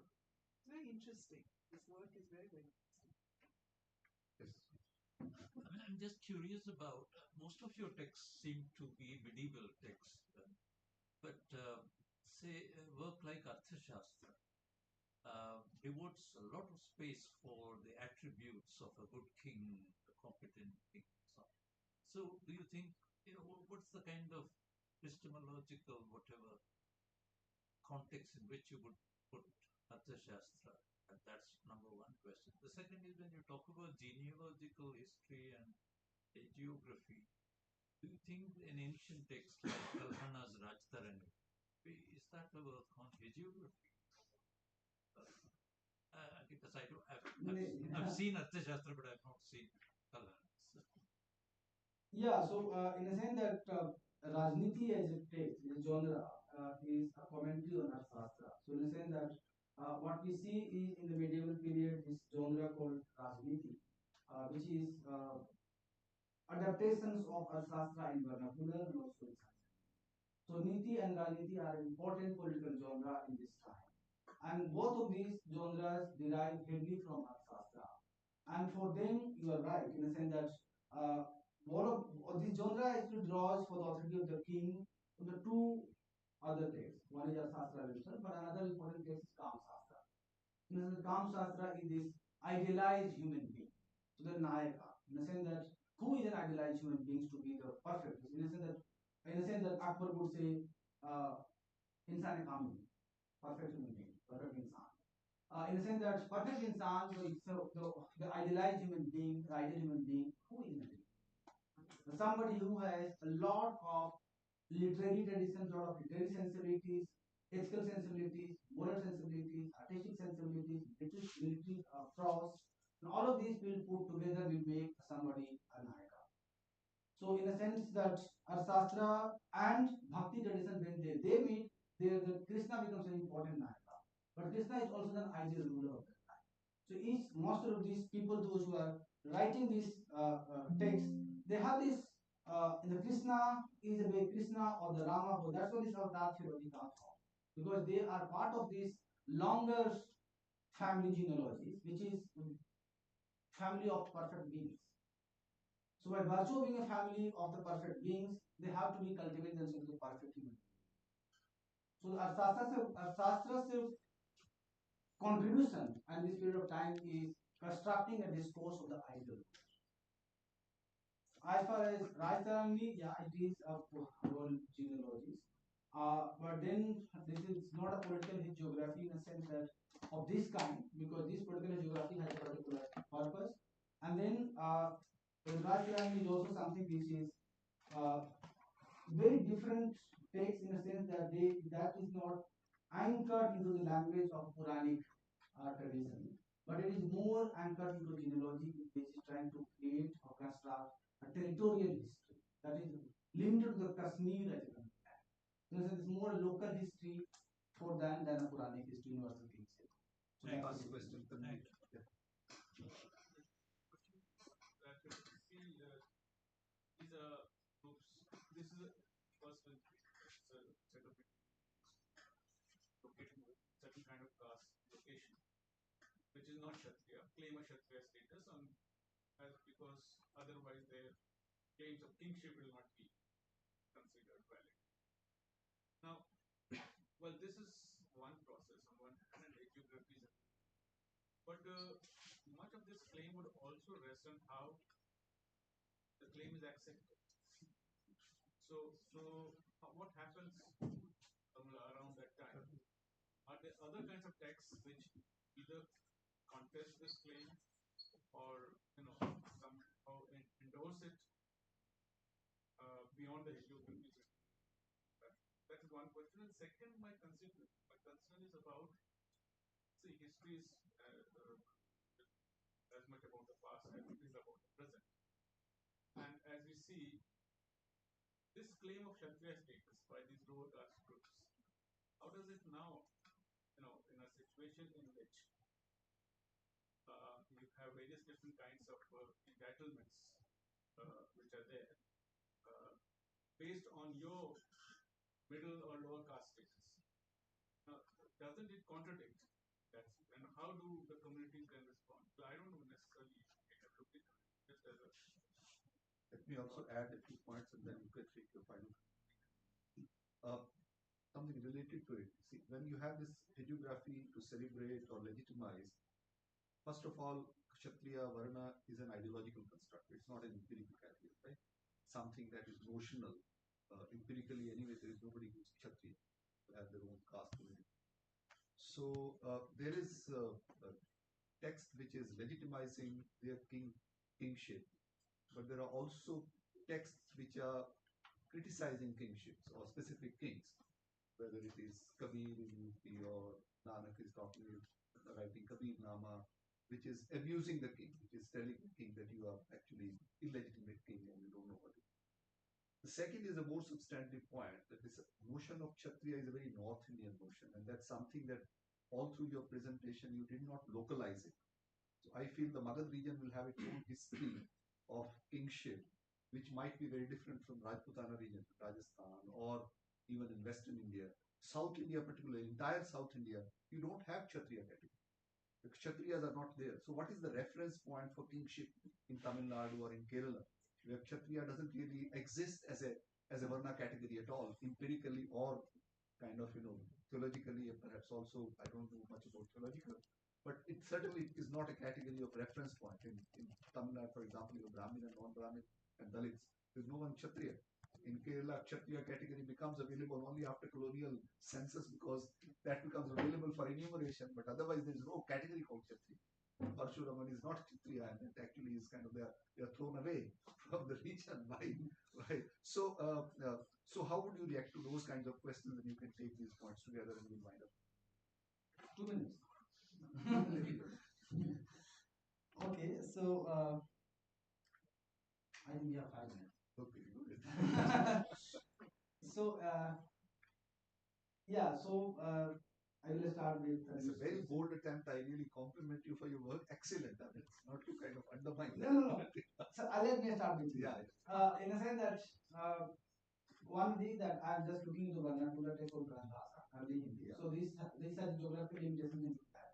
But since there is not time, I didn't talk about that. But in the sense that when I was talking about Dharma Nibandha, like Rajesh Dharmas, the discourse of the Kshatriya that emerged this period is Vijayanagara, where you have this Himadri, where you have this all the Yadava kings. Their credentials as Kshatriya is not they're also very fond of being established and legitimate rulers. So in a sense that the most important Sanskritic discourse that has generated in the medieval period is from Vijayanagara, because they patronized this all sorts of texts in the sense that Vijayanagara is very important center of Sanskrit scholars at that time. In the Chaturvarga Chintamani, the text that was produced at Vijayanagara is basically seeking to establish Yadava's king as Kshatriya. So in a sense that in this period of time, and before that, because in Chola's king, because we have a lot of work that has been done by Daltari and all on this Cholas, in which the Cholas seeking of the Puranic universal history and locating themselves to the Puranic stories is very well established. In a sense that to say that this Kshatriya discourse does not exist in South India, maybe in the present time there are different kinds of things, and also within the theological point, if you have people have look into that, there is a Puranic stories of this Parsuram eliminating all Kshatriyas from the earth, and that discourse has also had a very far-fetched implications on this category called Kshatriyas. Even for the Banaras Mimamsakas are debating that do we have an empirical category of Kshatriyas? Weren't the all Kshatriyas were eliminated by the Parsuram themselves? And if the Kshatriyas were there, how would we have kind of a Malicha ruling over us, outsiders, like Muslims are ruling over us? So the fact that the Muslims have control over the India, that means that there is no Kshatriyas to protect us. If they are not protecting empirically, they should not exist. But on the other side, this entire discourse of legitimacy of the kingship is also very bound with the fact that there has to be Kshatriyas to legitimate, because they are unwilling to accept anybody else as a legitimate rule. So they are also thinking this is some kind of a dharma that is preceding into this time. So that's one response to you. So Kshatriya is not an empirical category that is well taken. It is obviously a very open ideological category that people are considering and claiming to be that attain that identity. And that is one way of social mobility into that. Because even in coming back to your questions, in a sense that what we see in 20th century discourse is that being Vaishnava, being Kshatriya, the paper that was celebrated by William Pinch, in the sense that most of this agrarian caste like Kurbi, Kumbis, Kuswahas, and Ahirs and Yadavs, they actually try to become Kshatriya identity. So Yadav, Kuswaha Kshatriya, Kurmi Kshatriya Mahasabha, Jat Kshatriya Mahasabha, and all of these caste groups claiming the Kshatriya Mahasabha is basically that how do they become? Because they don't have this ritual entitlement. But the Brahmins will not preside over their identities. They think that they will not consecrate. Coming back to the second part of the response to your questions would be that whether Brahmins accepted them or not. So the two important events in the kind of 500 years history of the Kshatriya debate. One is this entire debate of Shivaji's coronation by the Gaga Bharat. That was written in Shivaraj Bhushan text in Sanskrit, which was primarily written to consecrate Shivaji as Kshatriya, and he claimed that he could be a Solanki Rajput from that clan that Udaipur Rajput were there. And then he celebrated Kshatriya for 500 years. But 20th century, when the Kolhapur ruler, Sahuji Maharaj, this entire Vedokta controversy that happened, in the sense that when the Brahmins refused, one of the descendants of Shivaji presided that they will not recite Vedic texts in front of Sahuji Maharaj. The reason being that the Sudras are not entitled to listen Vedic injunctions and Vedic hymns. What they recited was Puranic stories to him. So the Sudras are only entitled for the Puranic slokas, not the Vedic slokas. And that's called the Vedokta controversy. And then when Sahuji Maharaj came to know that what he was offered was not a Vedic text but a Puranic text, he got very infuriated. So, yeah. My concern about 20th is about this whole thing about. So I was just wondering whether there is some decentralization as well. So at one time there was a process of centralization, claiming a higher status, perfect, better. But now you have to claim these categories. Initialization. Yeah, Decentralization. Yeah. That's a problem which I see among Muslims also, because at one point in time there was a process of Ashrafization. But now that process of Ashrafization is not so much evident. There is a reversal maybe happening where people are now claiming themselves as the lower class rather than upper. You can have this discussion later. It's outside the Just one minute, maybe just one line maybe I can say. Because in a sense that yes, early 20th century had this Kshatriya thing, but in the 1930s onwards, when this backward caste movement has started, because they thought that being a backward caste, they would have more political advantage and more political entitlements.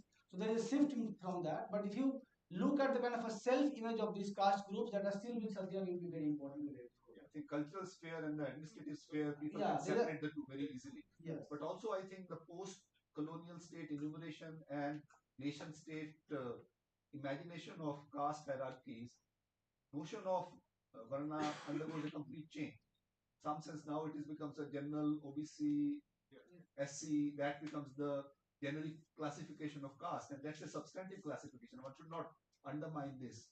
So I think again, question of ritual, question of power, question of administration, all three register would frame caste differently, and caste is now being framed differently. Cultural register continues, but there is also an administrative register, and I think people can separate these two registers very comfortably. They would claim to be Rajputs or Kshatriya, all the Shudras, all the OBCs. They'll also claim to be with Kshatriyas, but at the same time they'll also say OBC.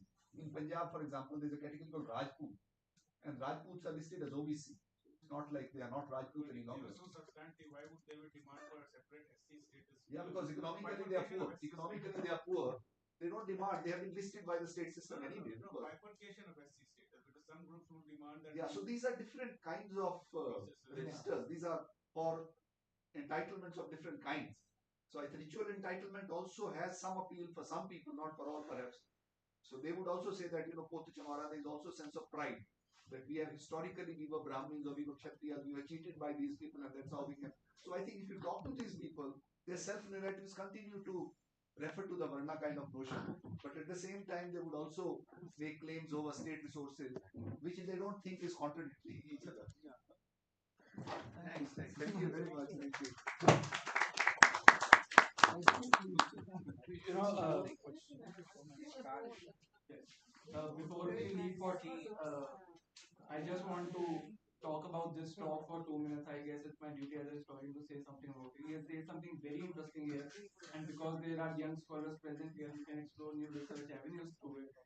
As far as dharma is concerned, it's a Vedic concept, and Vedic concept it links dharma with rit. Rit is the cosmic order. It is used 390 times in the Rig Veda. And dharma it's a living, breathing entity which changes over time. Like it's not very linear as we look at it. When we try to zoom in through it, there is something very interesting that starts emerging because we had also raised the point of Arthashastra. Arthashastra and Manusamriti they look at power very differently. For Arthashastra, king is an entity which is apart from the social order. It's not viewed as Manusamriti tries to view it. And then we will see this thing when we talk about the social mobilization. There are several factors which are at play. There is something dichotomous that is going on. There will be Matsya Puran that will be written during the Gupta period, which comes up with a ritual called Hiranyagarbha, where you can move up the social order. And then we will see retaliation happening against it. Yagyavalkya Samriti is being written. We will have Commander Nitisar that will be written, which will say if you are not a born Kshatriya, you cannot become even a minister, let apart becoming a king. And then when we talk about, because Professor Jyotka raised the point of South India, yes, there were regional differences. Because Yagyavalkya Samriti, which is written in Gujarat, where Scythians are ruling, will deal with foreigners very differently, will deal with Dharma very differently. And when we talk about the Magdan region, obviously if a text is written there like a Vishnu Samriti, will deal with these things very differently. And again, when we talk about South India, there is a Kadam dynasty ruling during the Gupta period, where they are born Brahmins, but when they have to assume power, the king Mayur Sharman changes his name to Mayur Varman. He becomes a Kshatriya because he knows that is how he will be accepted by the people as their king. So there are these factors, multiple factors which are at play here, and something which can, I guess, with time can be explored further. So an interesting talk, and I guess with that we can break for tea. And thank you, Professor Jyotka.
Hope you enjoyed your tea and you are ready for some more sociology. So we now have a political sociologist, Professor Tanveer, and the guy who will be chairing the session. He gave such an amazing talk, we promoted him to chair now. Dr. Ravi will be chairing. Is it your person who is going at 2 o'clock is going to speak? After this. There's no time. 12 o'clock. Yeah, 12 to 2. Okay. 45, 45. So, heterodox economics. Okay. So what do you say? Okay, thank you. Professor Tanveer Fazal is a professor now at the University of Hyderabad, and he started his PhD is on Sikh identity in Punjab. He started with talk at JNU, and then he has authored since very young, subjects who have kind of so many range of books that he has written. So recent book that he wrote that has just come in, was released in Delhi Book Fair is Practice of the State, Muslim Laws and Violence in India. Before that, the Penguin published a book, Minority Conundrum, Living in Mediterranean Times. And also his book on Punjab, that is National Minority Rights in India. Comparative Question of Muslims and Sikh Identities. That was his, I think, one of the earliest book that he published. And today is going to speak on Documents of Power, Production of Truth and Practice of the State, which is archival work that was emerged from a communal right in Bhagalpur, which was very severe right in 1990s. From there, we just the archives and we talk about that. Welcome, Professor Fazal. Here's the mic.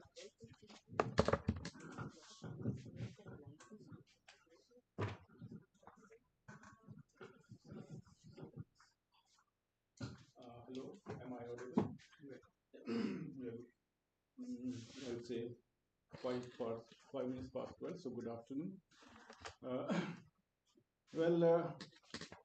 I generally don't use the PowerPoint, and my supervisor once said that there's too much of power behind when there is no point, So, this is when you use PowerPoint. So anyways, that's not the thing. It's my problem with the technology maybe, and also because the kind of work I do, largely I use the text and prefer to read it out. However, just to explain the two concepts on which I'm relying on. Yes, sir. Next. That's the. Yeah. Yes, sir. Just the next button, sir. Right key. Right arrow key. Right arrow key. Yes, sir. So what I would say is documents of power. Documents, generally in sociology and anthropology, it is first-person account which is relied upon, which is considered as the authentic one. However, when sociology forays into history and to understand the present from its past origins, it does have to go back to documents. And therefore, there are kinds and kinds of documents, including personal documents, etc. One of the earliest works on through documents was one when they came out in 1918. The American sociologist Thomas and Zananayke, and they studied the family organization, etc., through the private papers, letters written by the Polish immigrants into US. This work itself became so controversial, saying that it only has subjectivity and it cannot be considered an objective work, that the American Sociological Association instituted an inquiry into it, led by Bloomer, one of the very well-known sociologists of his time, and he rejected the claims of Thomas and Zananayke, saying that in this entire work of which was based on private papers and letters, etc., every letter only conformed to the hypothesis. There was no one which refuted it. So it seemed as if that there was a amount of selectivity in it. Whatever it is, there have been then various ways through which people have tried to understand how to read documents. And in recent work is of Emma Tarlow, the work on emergency in India. And Tarlow argues that how the documents could also be seen as living objects, that they have their own creators, producers, they have effects, that those effects are different on different sections of populations. They produce in a particular historical context, but at the same time, they transgress the context. And as they transgress the context, they also are reread in a different way. This can be seen in various different ways. For example, one of the recent thing which came out was the NRC in Assam. And if you see, the NRC has been read by different sections of population in a completely different way. There were some sections which celebrated it, the others were hesitant about it, unsure, and there are others, of course, who saw it as a sort of document which might impact their livelihoods, their claims of citizenship itself, and ultimately led to 1.9 lakh, sorry, 1.9 million people virtually stateless. Today, they do not have any claim to citizenship in India.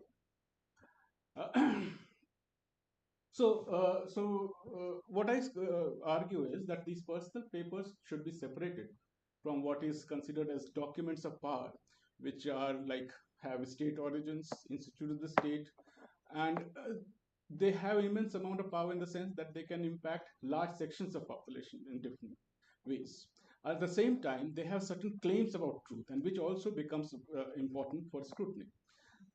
They carry the legitimacy of the modern state, and as a result, they seem to be or appear to be irrefutable. You know, for example, I work with such a committee, and that kind of a data about Muslims, etc., was very well aware.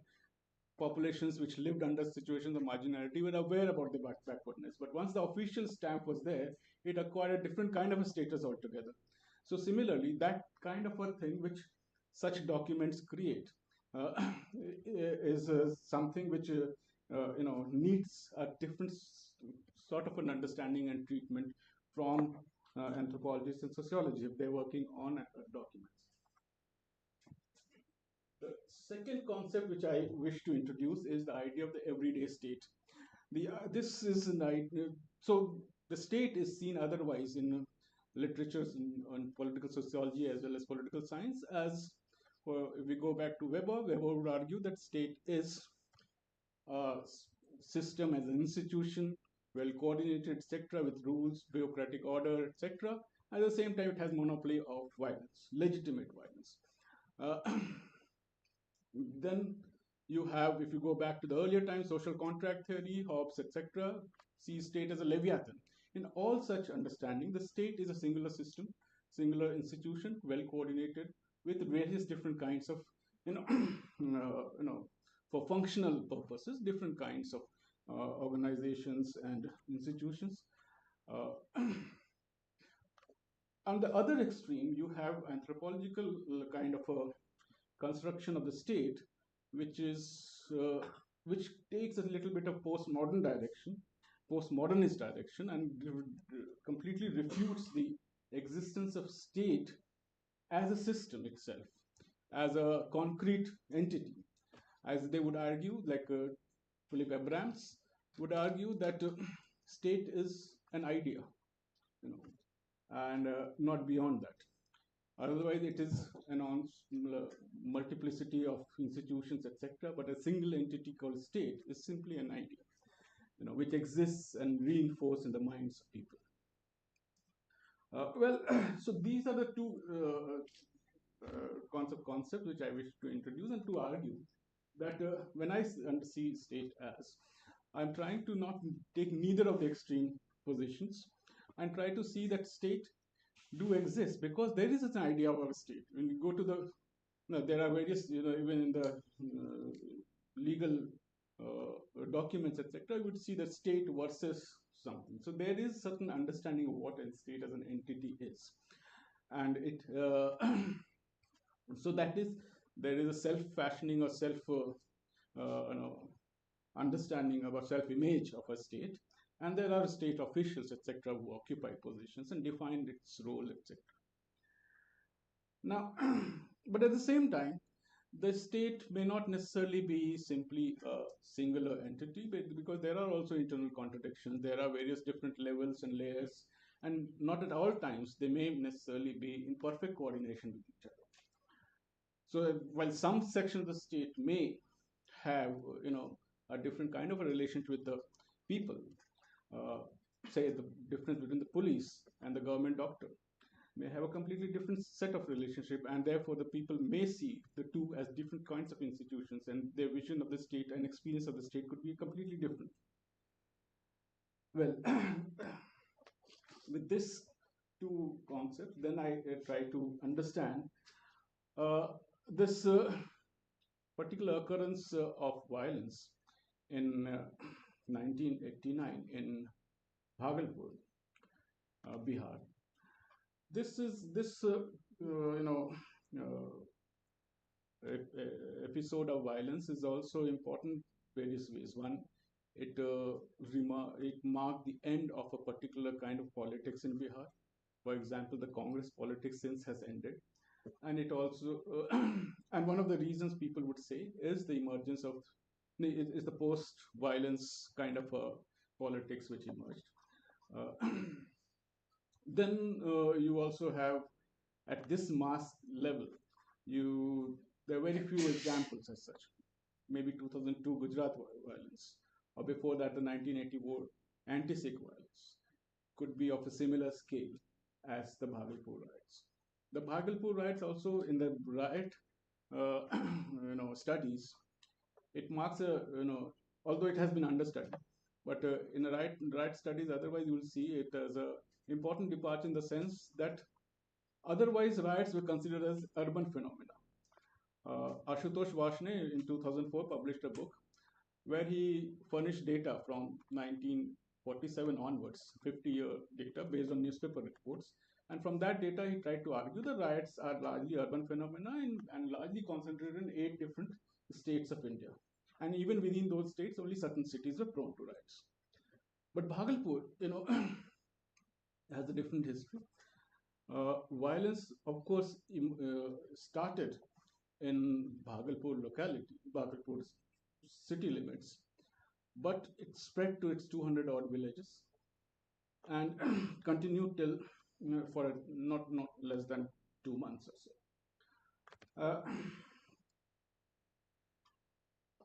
Well, the social science scholarship on interreligious conflicts or communal violence is rich. The recurrent upsurges in communal violence in the colonial period prompted nationalist historiographers to frame communalism as an affront to anti-colonial nationalism. And here their gaze was directed towards the colonial state. You have the subaltern school concentrated on colonial modernity, its forms of knowledge, modality of survey, census came for interrogation many a times during the course of the discussion. So, which was that colonial statecraft was supposedly had led to the transmutation of what was fuzzy or rural identities of the past into unyielding, rigid communities of the present. So very often we will see that whenever there are such skirmishes, we go back to the colonial period, put the blame on the colonial state, and the rest seems to be taken care of. But what explains the recurrence of violence post-colonial, situation? What explains that even in a more virulent form we have seen such violence had taken place? And in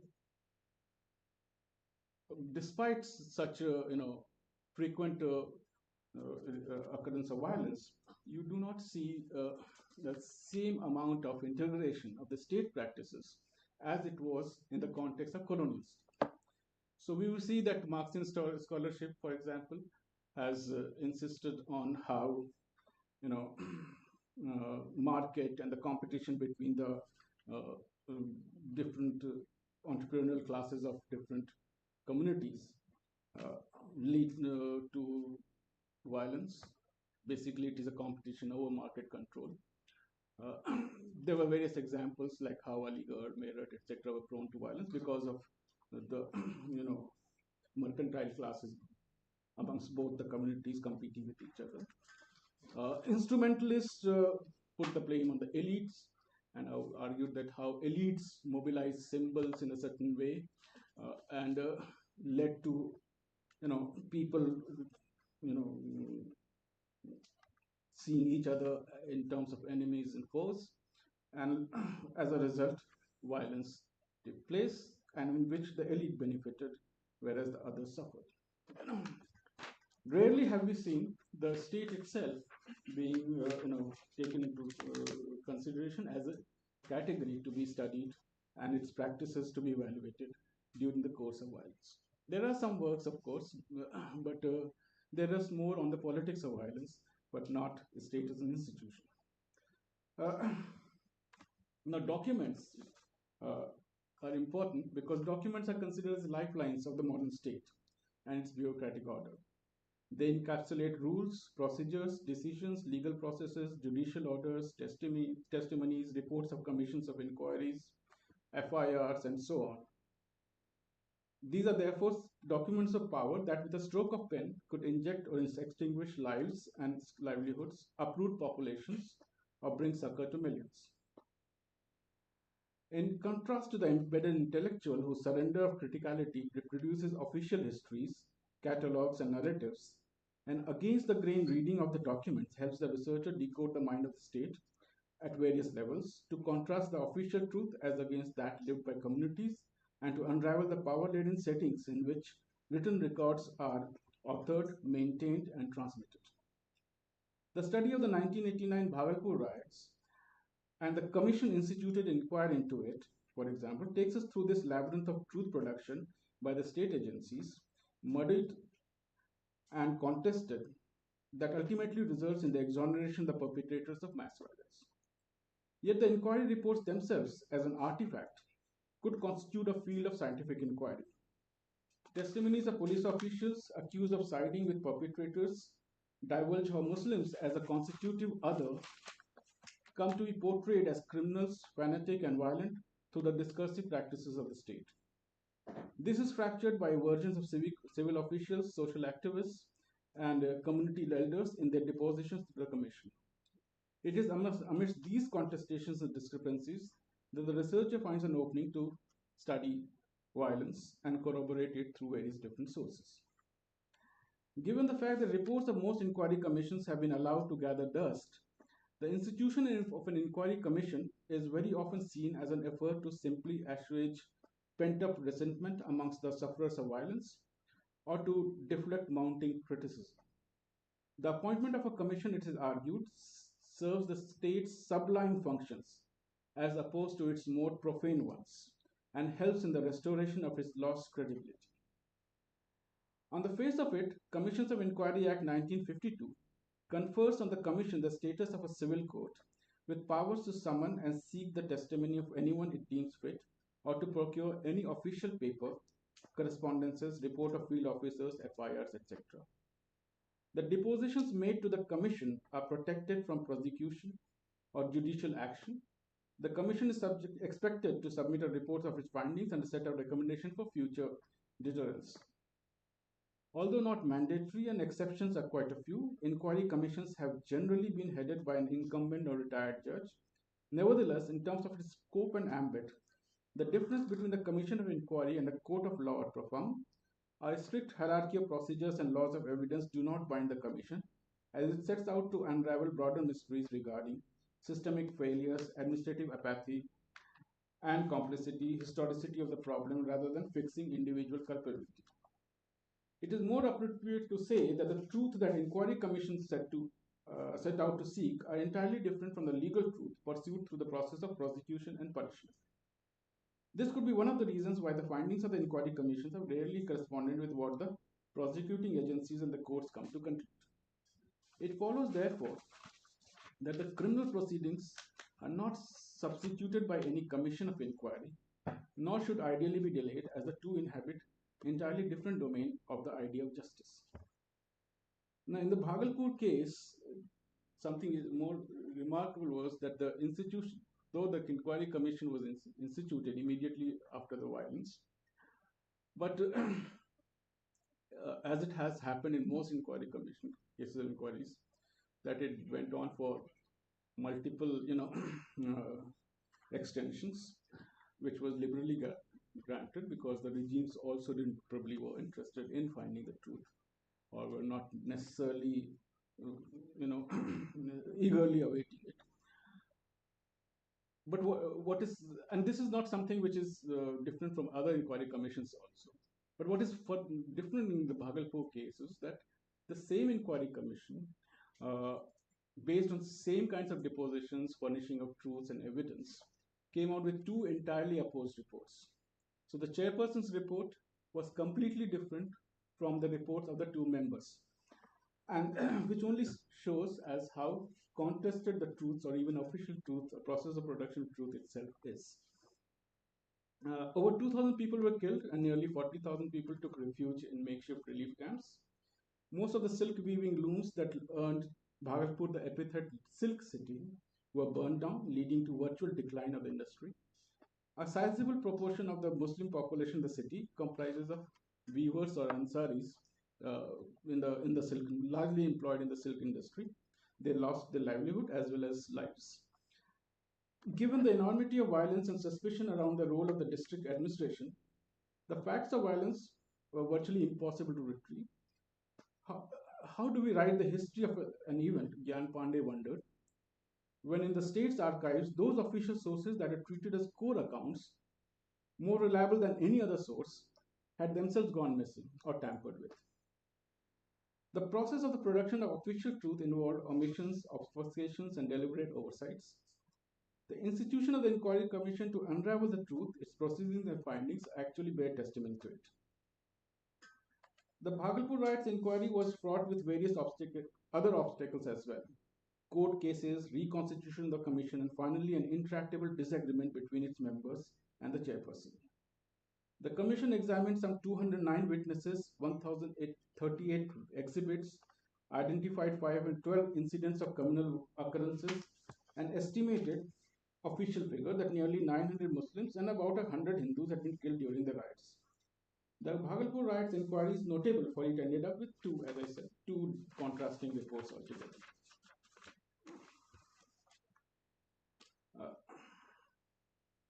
Through an exposition of these contested readings of the history of violence Bhagalpur, the effort here is to make sense of the practices of the state in the making of truth, particularly so in conflict situations where the premium on it is high. I attempt to do so by examining how competing reports of violence are produced, the mechanics involved in weighing of evidence and presenting the reality, how claims concerning violence were heard, believed, or refuted. The paper does not wish to distill truth from untruth, fact from fiction, but to make sense of the ways in which riot narratives are officially produced and impunity guaranteed. Like all artifacts, official papers embody social relationships, their producers and consumers, Emma Tarlow would argue. It is important, therefore, not to study the content, but the circumstances surrounding their production, circulation, and not only to study the content, but the circumstances surrounding their production, circulation, and interpretation. Following this, we are also interested in tracing the ways in which the two contesting views of the Commission organized, weighed, and valued select documents, depositions, and representations so as to push forth a particular reading of the event. There were primarily four interrelated questions which the Commission members sought answer to. These were mainly what and who triggered violence, whether it was premeditated. Thirdly, to what extent were the officials of the local administration complicit? And fourthly, did the police unleash excessive violence? However, because of constraint of time, in this presentation, I will concentrate on only two, one referring to what triggered violence and the other about complicity of the state officials, its abandoning of neutrality. Now, what triggered violence? Since violence itself was not a single isolated event, but a series of similar events, it was important for Commission to establish the correct order of their occurrence. So on 24th October 1989, as part of its All India drive to build Ram Temple at Ayodhya, the Vishwa Hindu Parishad organized Ram Shila Puja processions, which made its way through the villages of Bhagalpur before converging in the town. By the time the procession reached the town, the crowd had swelled to nearly 10,000. It insisted on passing through Muslim-dominated Thapar Mohalla, a route not sanctioned by the authorities. A crowd of around 300 Muslims reportedly tried to prevent it from proceeding. However, the procession continued to surge ahead, aided by the police escort. According to various reports, it was at this point that the country made bomb was hurled at the crowd. Though no one is injured, this conflagration at Tatarpur Chowk is widely believed to have incited anti Muslim violence. The Commission, in accordance with its inquiry, was seized of various questions. First, whether the processionists had a right of passage without the appropriate licensing from the authorities. Written submissions from Muslim organizations, independent citizens, as well as civil rights groups alleged that the procession was not entirely a religious one, as claimed, but was quasi-political in nature. It was also held that those in the procession were armed with traditional weapons, were raising provocative slogans, and came down ferociously upon the Muslims in neighborhoods such as Tatarpur and adjoining areas. Linked to this was the most pertinent question whether Muslims were involved in the alleged attack on the procession, and if so, was it premeditated? The story about where, when, and how the riots began is knottier than it appears. Muslim representations insisted that processionists had indulged in arson, looting, and killings all along the route. Indeed, in Parbati, a Muslim concentrated mohalla en route to Tatarpur, the police had recovered 19 dead bodies that were found to be of Muslims. The question before the commission was whether the procession had already turned violent and bloodthirsty before reaching Tatarpur, or the riots were in the aftermath of the provocation by the Muslims. Chairman Prasad's report seemed inclined towards absolving the processionists and apportioning culpability solely on the Muslims. The procession, in his conclusion, was utterly peaceful and primarily religious in nature, as can be ascertained from the presence of women and children singing Ramdhan. While the chairman's report considered that a small section of them could have been armed, but mere possession of weapons for him was not sufficient to connect with actual act of violence. The police FIR had identified a Muslim school and the residence of a Muslim professor of Bhagalpur University as possible spots from where the bombs were hurled. Though no recovery could substantiate this accusation, Justice Prasad was inclined to uphold the police version and to condemn the Muslims as guilty of provoking Hindu anger, in a way therefore inadvertently inviting upon themselves the violence that followed. In doing so, the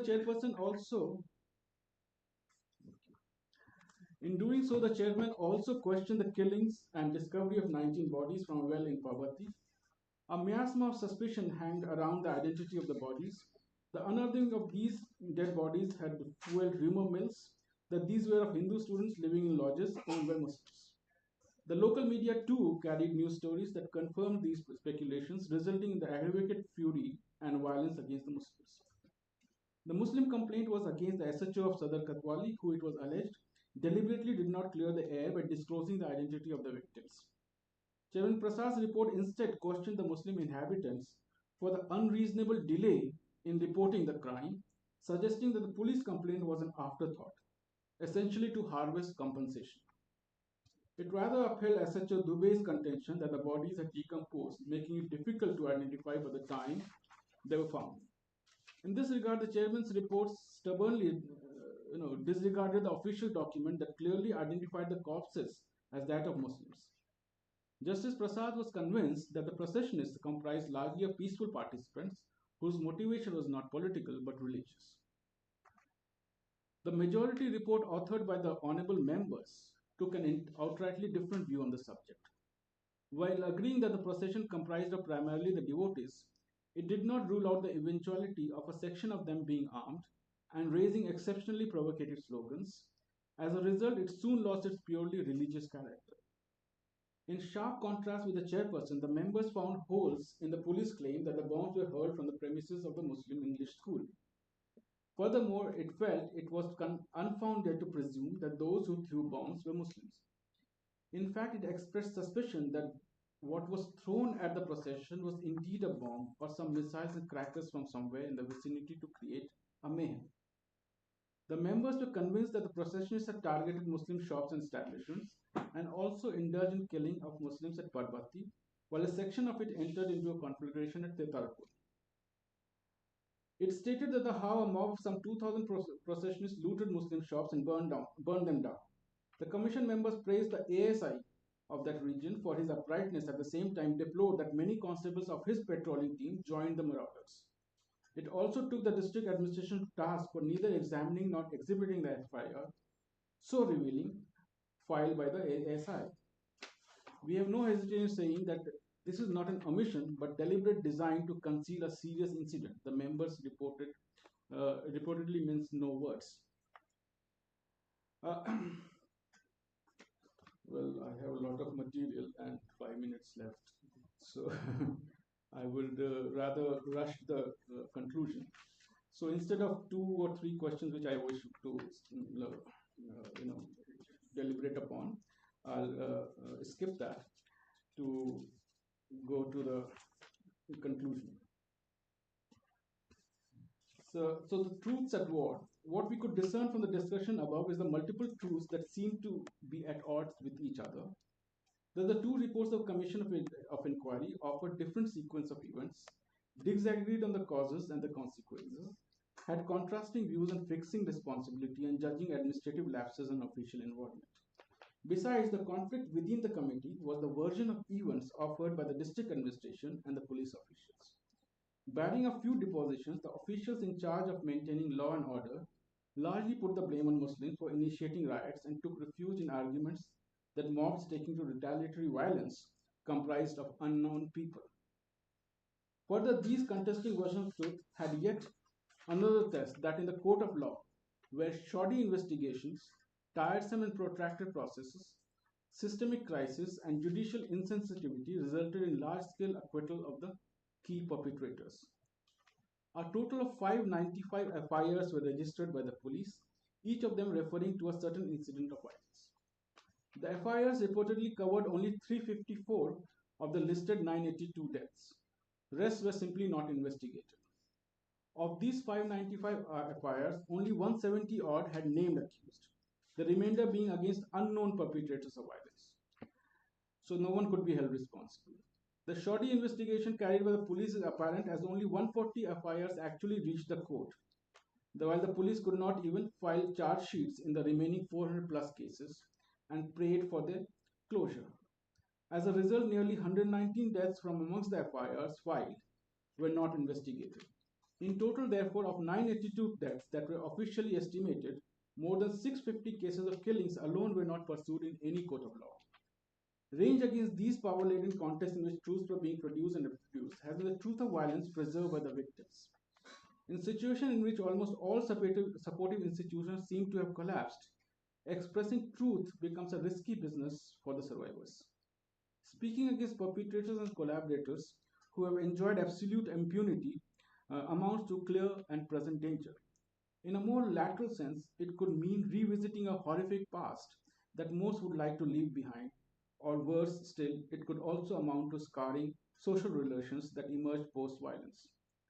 Yet, truth and its recognition are dearest to many victims of violence. Truth, in this sense, is closely tied with the pursuit for justice. So, Bibi Walima, when interviewed, witnessed her son Munna being killed by Kameshwar Yadav during the riots. Despite threats and intimidations, she testified against him when cases were reopened some 16 years later. A testimonial that led to the court awarding Kameshwar life imprisonment. In her own words, I was scared, but then I remembered the way my son had been killed, and I was able to overcome my fear and narrate everything that had happened. Unfortunately, Kameshwar Yadav was later acquitted by the Patna High Court on accounts of shoddy investigation. For Walima, nevertheless, justice is truth itself, which she was able to bring out to the wider world through her deposition in the courts. Here I wish to draw from another site of violence which I'm currently studying, that is Lakshmanpur Bathia village in Jahanabad district of Bihar. Sikandar Chaudhary lost 7 members of his family on that ill-fated night of December 30, 1997, when members of the Bhumia-dominated Ranveer Sena allegedly slaughtered about 58 Dalits living on the outskirts of the village. More than 20 years later, when I interviewed them, Sikandar and other survivors, though constantly under threat, had meandered through the labyrinth of courts and police stations to identify perpetrators, some of whom were from the village itself. These testimonials resulted in the accused being awarded with life imprisonments and death sentences in the trial court. Like in the case of Bhagalpur, most of them were subsequently acquitted by the higher court. But for Sikandar Chaudhary and his fellow survivors, their act of pursuing truth and justice had resulted in demolishing the dabdaba or symbolic power of the landlords. Practices of the state. Bhagalpur massacre and what followed is a grim reminder of how institutionalized systems of justice delivery and governance, critical to the rise on the earth of modern state, abdicate neutrality and actively involve themselves in producing partisan truths. The asymmetries of power that is constitutive of social relations come to deeply embed the process of production of official truth. In a truly anthropological sense, the state is not a monolithic leviathan, but an ensemble of multiple layers, institutions, practices, and processes. The contestation between the members and the chairperson over the truth of violence testimony to the conflicts and cleavages within. Contradictory pulls often come to the surface, resulting in momentary strains. Yet, in the final outcome, the truth that prevails in institutionalized quarters is one that reinforces power and dominance. To invoke Abraham's more than system or concrete entity, this last minute, to invoke Abraham's more than a system or a concrete entity, state is an idea. In Bhagalpur, and so is true of most cases of collective violence, the prevailing idea about majority-minority relations, ideas about access to truth and justice, about violence and its outcomes, were not necessarily based on the constitutional given. It appears to be more informed by how it is played out in everyday practices when functionaries of the state are faced with members of apparently powerless groups. As it emerged from the depositions, beginning from the top officials down to the ordinary constabulary, the imagery of a Muslim was that of a community characterized by violence and treachery, given to unlawful conduct and undeserving of the largesse of the state, whether security or justice. It was this idea that plausibly informed the conduct of most of the state functionaries, their inaction, their deliberate obfuscation of truth, their active participation in violence, the impediments in the pursuit of justice. Finally, Hansen, Thomas Blom Hansen, drawing from his study of the Mumbai riots, comes to argue for a constitutive split in the cultural construction of the state. The split is between the state viewed as profane and the state viewed as sublime. The latter encompasses the incoherence, brutality, partiality, and banality of governance, while the former encompasses the incoherence, brutality, partiality, and banality of governance, while sublime qualities are imputed to more distant state, to the state's higher echelons, to the highest form of rationality and justice believed to prevail there. The latter, that is the sublime function, it functions to reconfigure its lost legitimacy and thus retrieve the myth of the state. The institution of Riots Inquiry Commission, special investigation teams, the peace initiatives, and the pursuit of justice in the courts of law are critical for the state to retrieve its legitimacy lost in the eyes of the victims. However, this public spectacle of state's rationality and justice soon collapses, and the usual business of profanity in the form of partiality, injustice, and brutality continue to constitute the everyday life of the victims of violence. Here.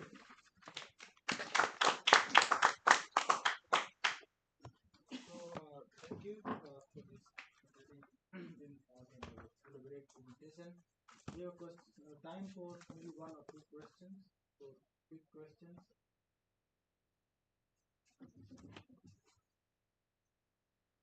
Silence the crowd.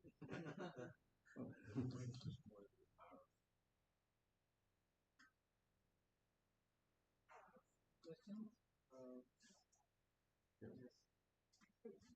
I'm curious about in there's so much tension in these moments. If we're writing brought out the difficulty of not just non-partisan ideas of the state. There's on the one hand this sort of lofty ideal, which is very normative. It's written into law. It's written to all this kind of normative practices of the state. On the other hand, you have what a researcher has to do, which is actually kind of delve through where you began, which is these sorts of documents. And this relates a little bit to the question for the other disciplines when people were presenting, which is how do you decide in terms of case construction what types of partialities exist? Because of course there are many. There could be cases where Hindus die or there could be cases where other minorities are injured, and so on. So where do you navigate the selection of cases? Because you rightly pointed out Bhagatpur was quite unique.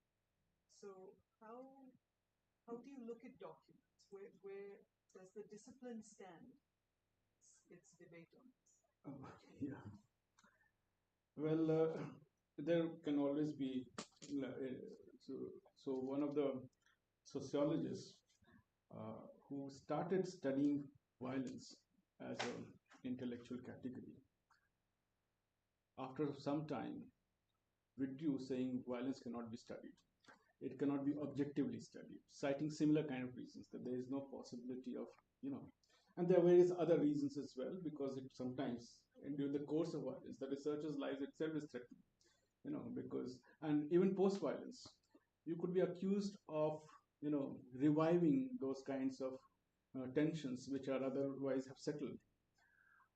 So how do we then study? So one way I've tried to do it is through the study of documents and their readings in various ways, in the reading it also in the context in which they were produced and what kind of conflicts were on.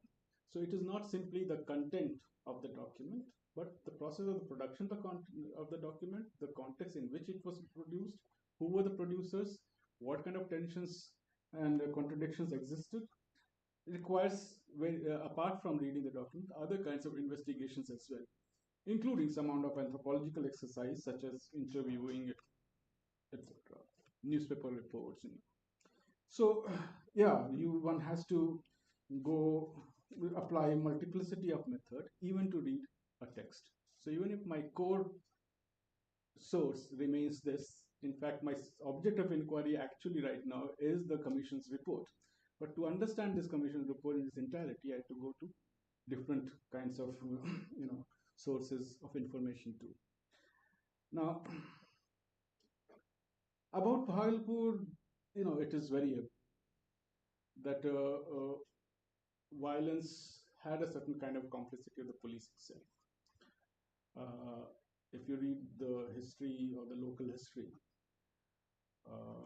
which is largely uncontested too, is the fact of the involvement of the local superintendent of police, who initially, after being attacked, came back with fury, the police also, and selectively targeted a certain kind of a certain community, and which goes into the production of the their depositions too, which were largely one-sided. But at the same time, within the bureaucracy too, there were contestations. Like there were certain officials who were upright, who brought out various kinds of hidden truths.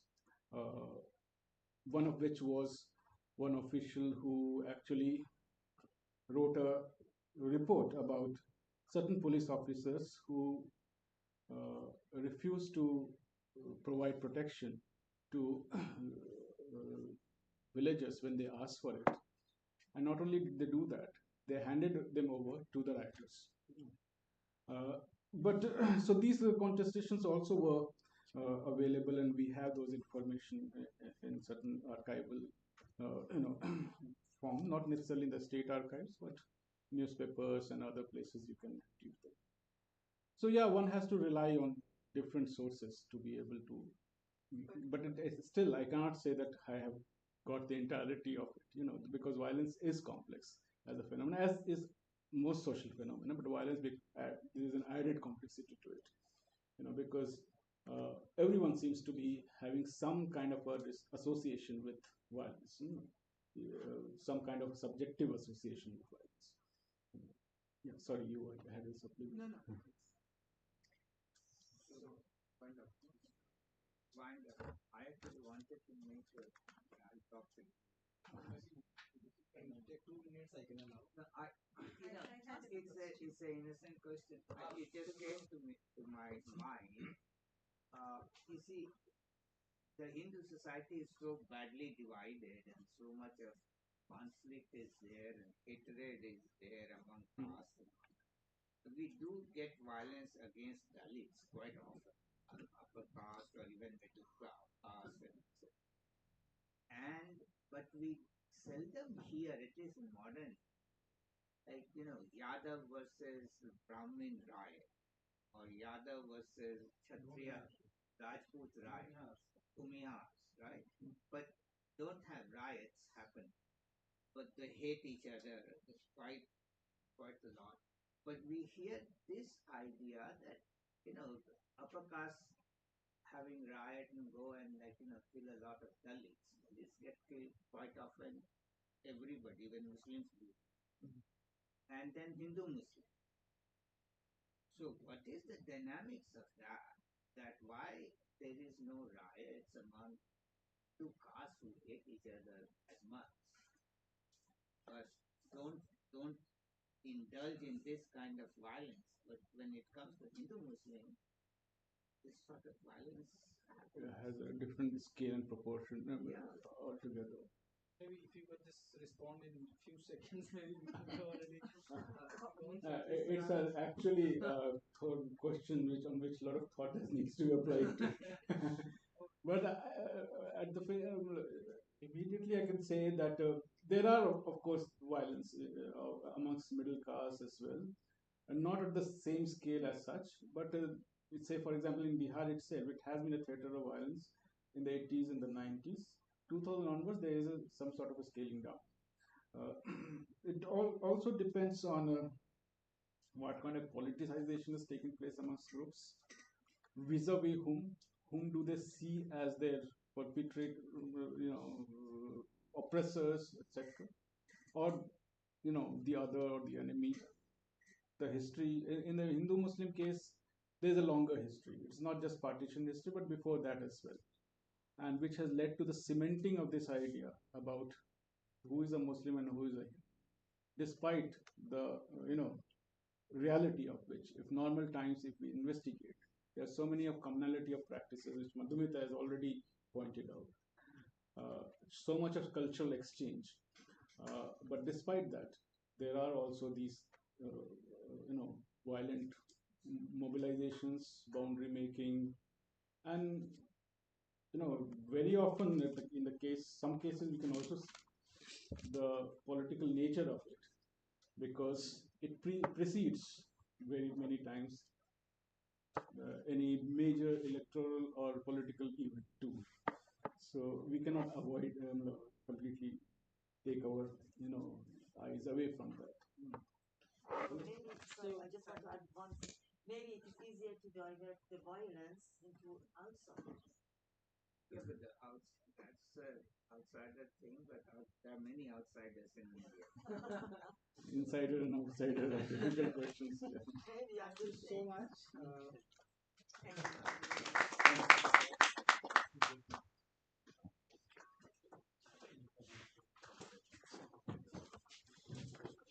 So we are not winding up your talk. Oh, you have another one? We have another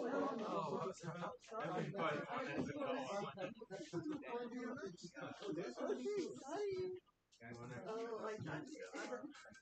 Because he packed up. You packed up. Stop looking for it. And so this is the last one. And then I'm not too long. You're saying Yeah. Thank you, Dr. Ravi, for chairing the session, and thank you, Professor Tanveer, the young scholars who are here to read his paper, Religion and Politics in South Asia. I think it's a 1984 publication, if I'm wrong. He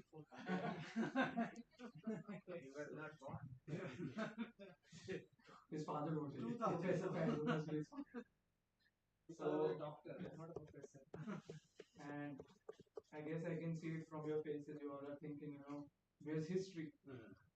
So it's that time of the day again. We'll move to a history talk now. And our next speaker is Dr. Thapar. He is a delegate and associate professor in PGTC College of Chandigarh, and is one of the professors who taught me during my undergrad days. Wow, thank you for that. It was for you. And he'll be talking on maritime history. He is in some sense the authority on this particular topic. Ever since we find the first dockyard from Lothal, Gujarat 4,600 years ago, India has had this rich tradition of maritime history, something that he will shed more light upon. And to chair this session, we have probably, I guess, one of the best historians the world has ever seen. I will be chairing. So, with that, I invite you, Dr. Patra, for your talk. Done.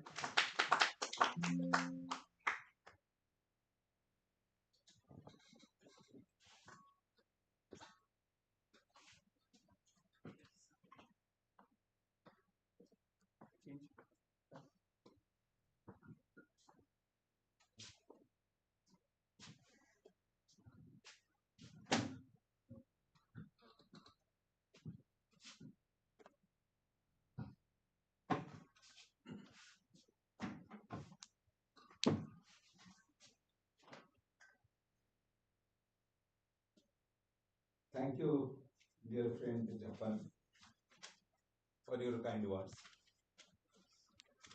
And also, I am very much thankful, grateful to the organizers of this conference, Ajit sir, my friend Japan, and dear Ravi, and the colleagues of Thapar University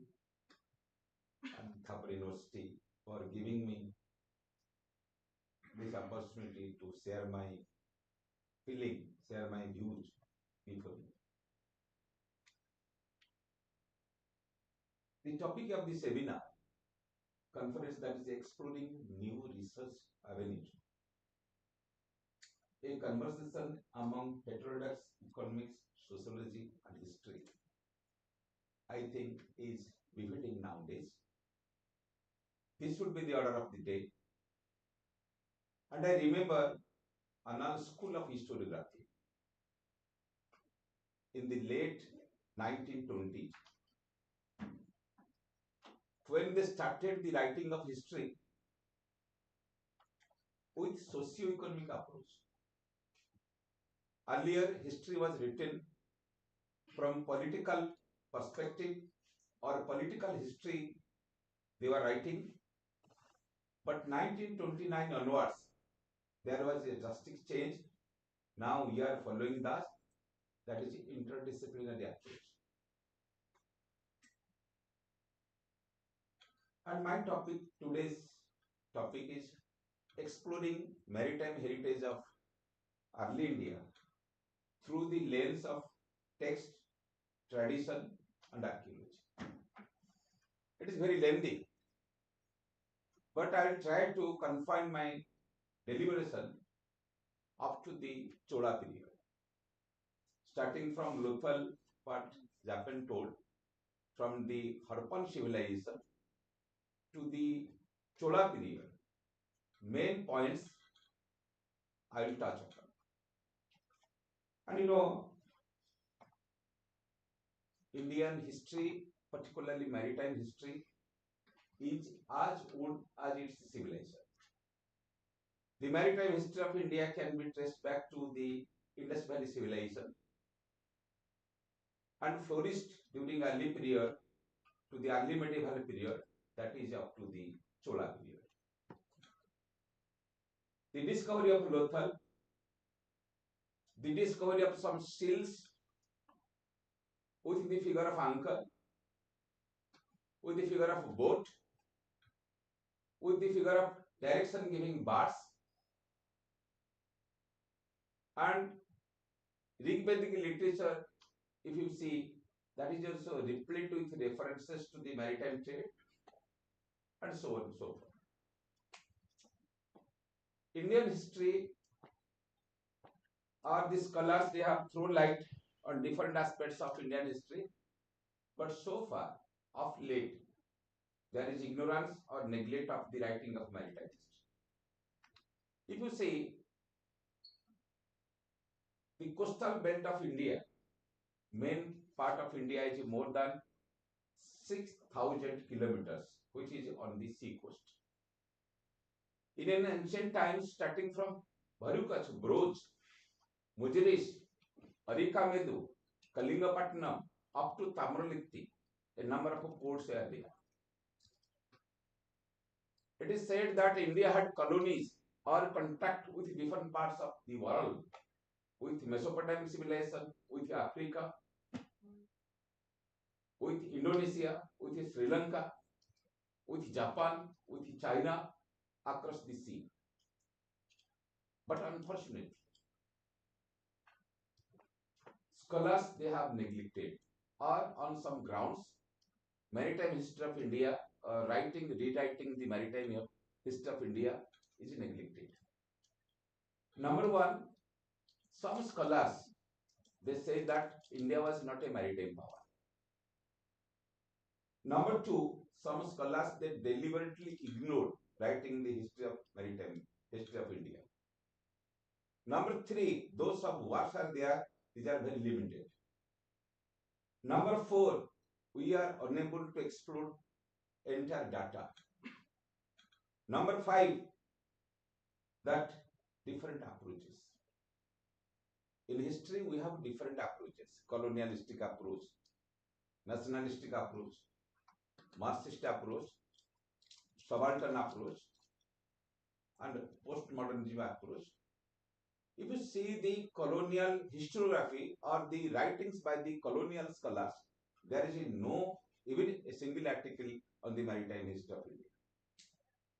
And maritime history of India, for the first time, the scholars they began to write in the beginning of 20th century in the year 1910 by Radhakumd Mukherjee, Indian shipping. But sources are very limited. He depends on some Sanskrit sources, Pali texts. Then in the year 1926 comes the Greater India Society, Kalidas Nag, P.C. Bakchi, and many others. They wrote to some extent the history. Again, sources are very limited. In the year 1944, R.C. Majumdar, this so-called nationalist historian by many, he wrote a book, Hindu Colonies in the Far East. After that, he wrote about Subarnadipa, about colonization and others.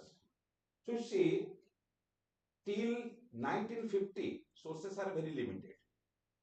We are depending exclusively on the literary sources. Only in the 1980s, after the establishment of the National Institute of Marine Archaeology at Goa by S.R. Rao, there was a keen interest among some scholars to do research on the maritime history. Nowadays, we, even though ahead of many other aspects of history, still we are not able to explore, or we are not exploring different data. So my objective in my presentation will be two things: that when we had a very rich culture, maritime culture, we should give attention to write, rewrite, to interpret, reinterpret the maritime history of early India. Number two, we should explore the data available in other sources. Normally, we are depending on the literary sources, then the archaeological sources. What about the tradition? What about the folklore? What about the regional literature? Because you know, Gujarat, Karnataka, Kerala, Tamil Nadu, Andhra Pradesh, Odisha, and Bengal. These states are located at the coast of the Bay of Bengal in the east, Arabian Sea on the west, and the Indian Ocean in the south. This is the only ocean which is named after India, Indian Ocean. And the geography of India is very suitable for the development of maritime activities in the ancient past. Because on the north, mountains are there. In three sides from west, east, and south, water mass is there. So India was bound to play a significant role so far as the maritime history of India was concerned. So my objective is to write more, to give interest on writing the maritime history.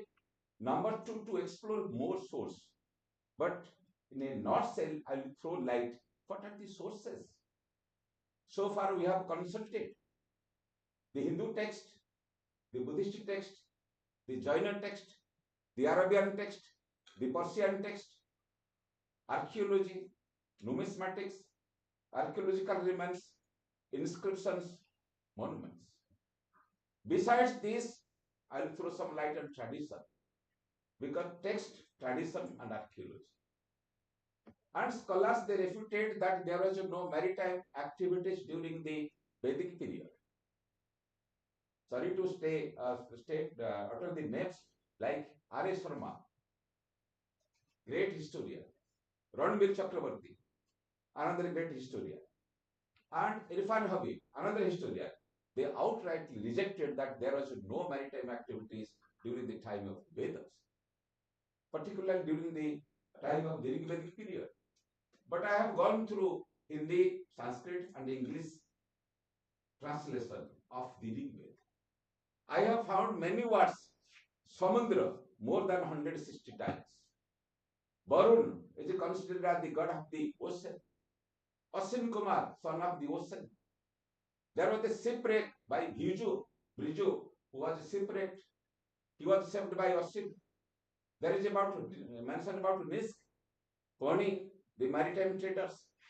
So all these points tempt me how we can say that there is no maritime activities. Then you come to the Buddhist period. During the 6th century BC, the Buddhist texts, they also throw light. And you know, Ramayana, Mahabharata, Dharma Shastras, Dharma Sutras, many texts will throw light on the history of maritime history of India. Maritime history was not very smooth sailing. We'll throw light on the ports, routes, commodities, sea current, movement of the water, monsoon wind, then also different problems faced by the mariners. Bodhayana Sutra said that if a Brahman will cross the ocean, he will not be eligible to perform sadhana. Simultaneously, Manu Samhita says that if somebody is taking loan for maritime purpose, then more charges, interest should be imposed. Ramayana described about a naval fight. When Sugriva was sending his Vanar Sena, he had idea about Java, Sumatra, Bali, Borneo, and Sri Lanka. And when the Pandavas were escaping from the Jatugriha, they escaped in a boat which was designed or constructed by Vidur.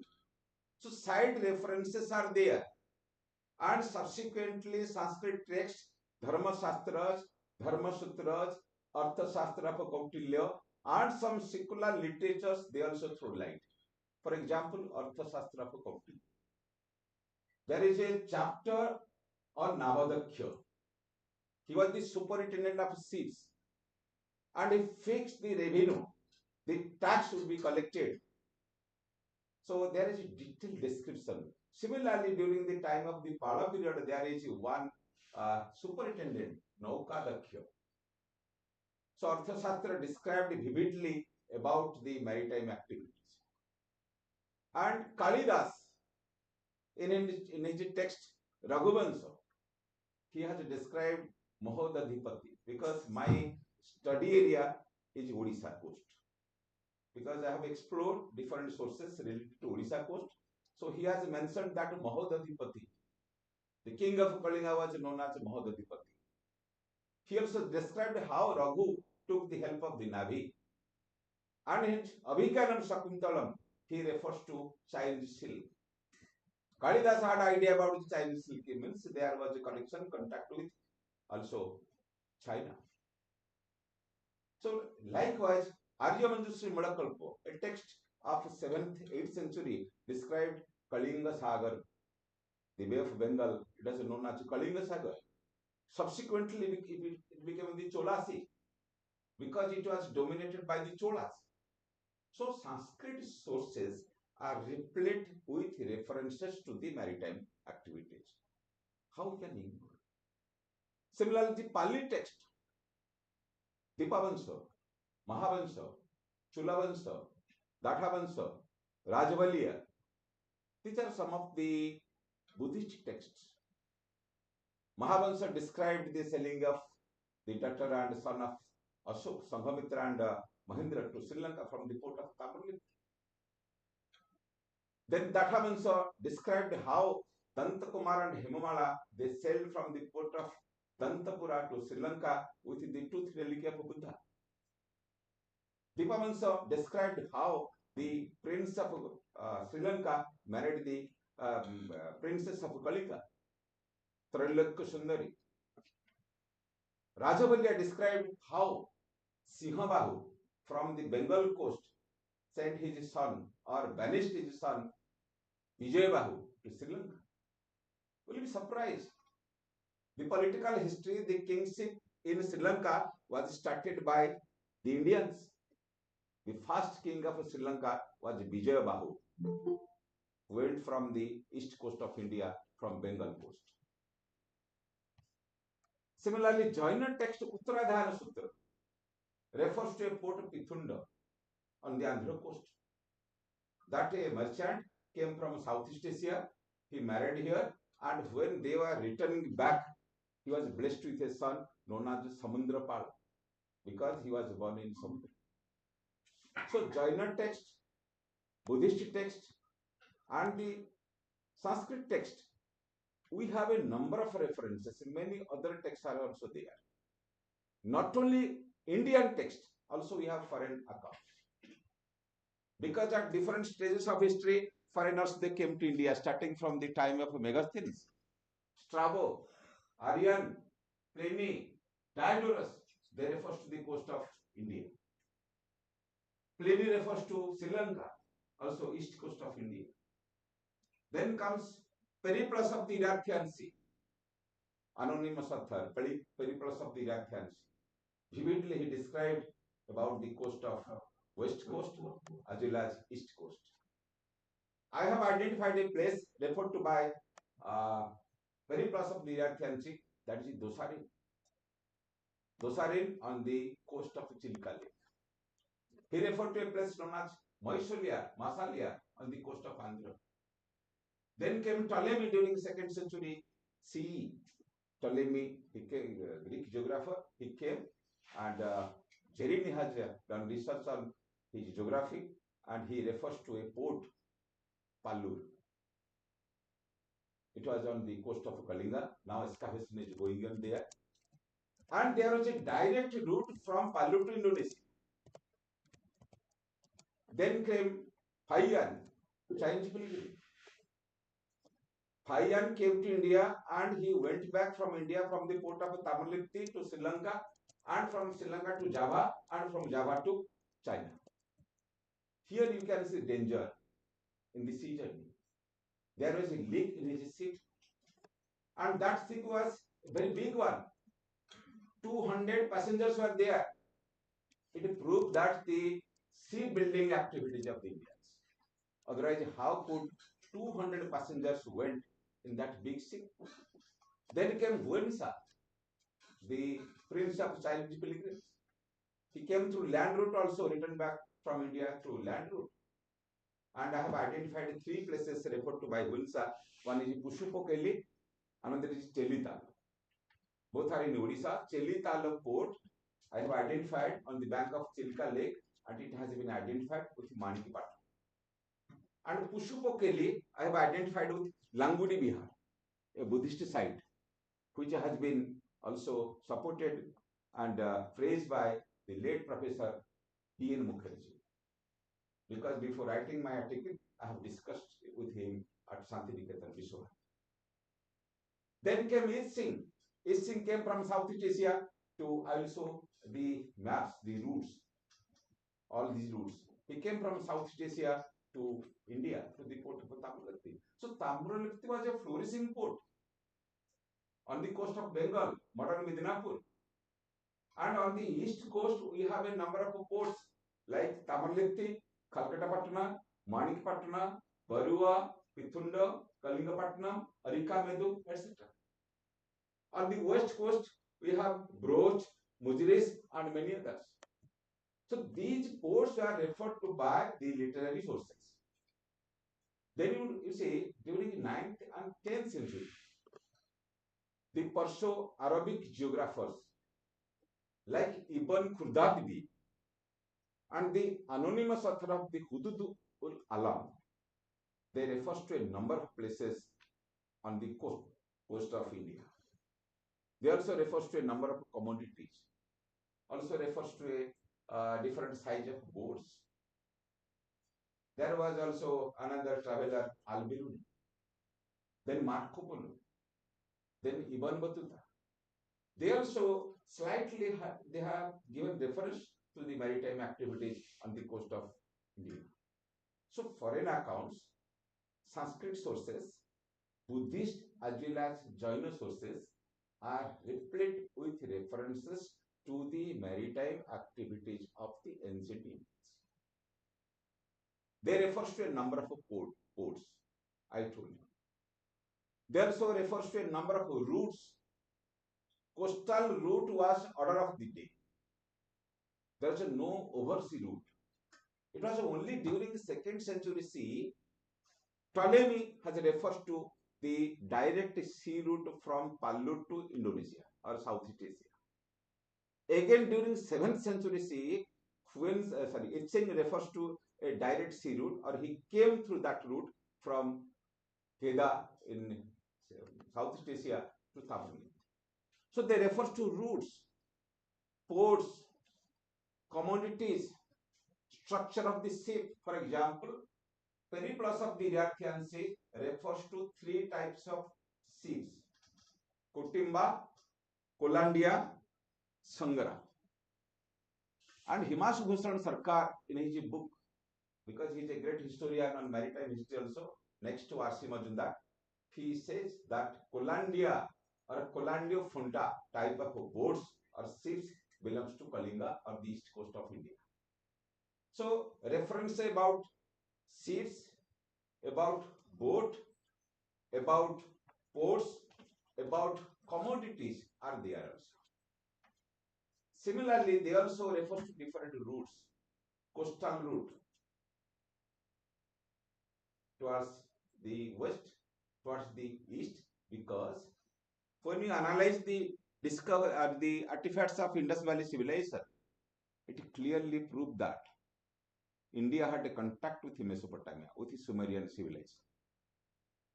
They not only crossed the Arabian Ocean, they also crossed the Mediterranean Sea and the Persian Gulf. Similarly, subsequently, though there is no definite reference to the sea, Rigved referred to 2 oceans, east and the west. So different references are there, and particularly route I will show you later on, because 5-6 slides are there on the routes and some of the archaeological remains. Then about archaeology.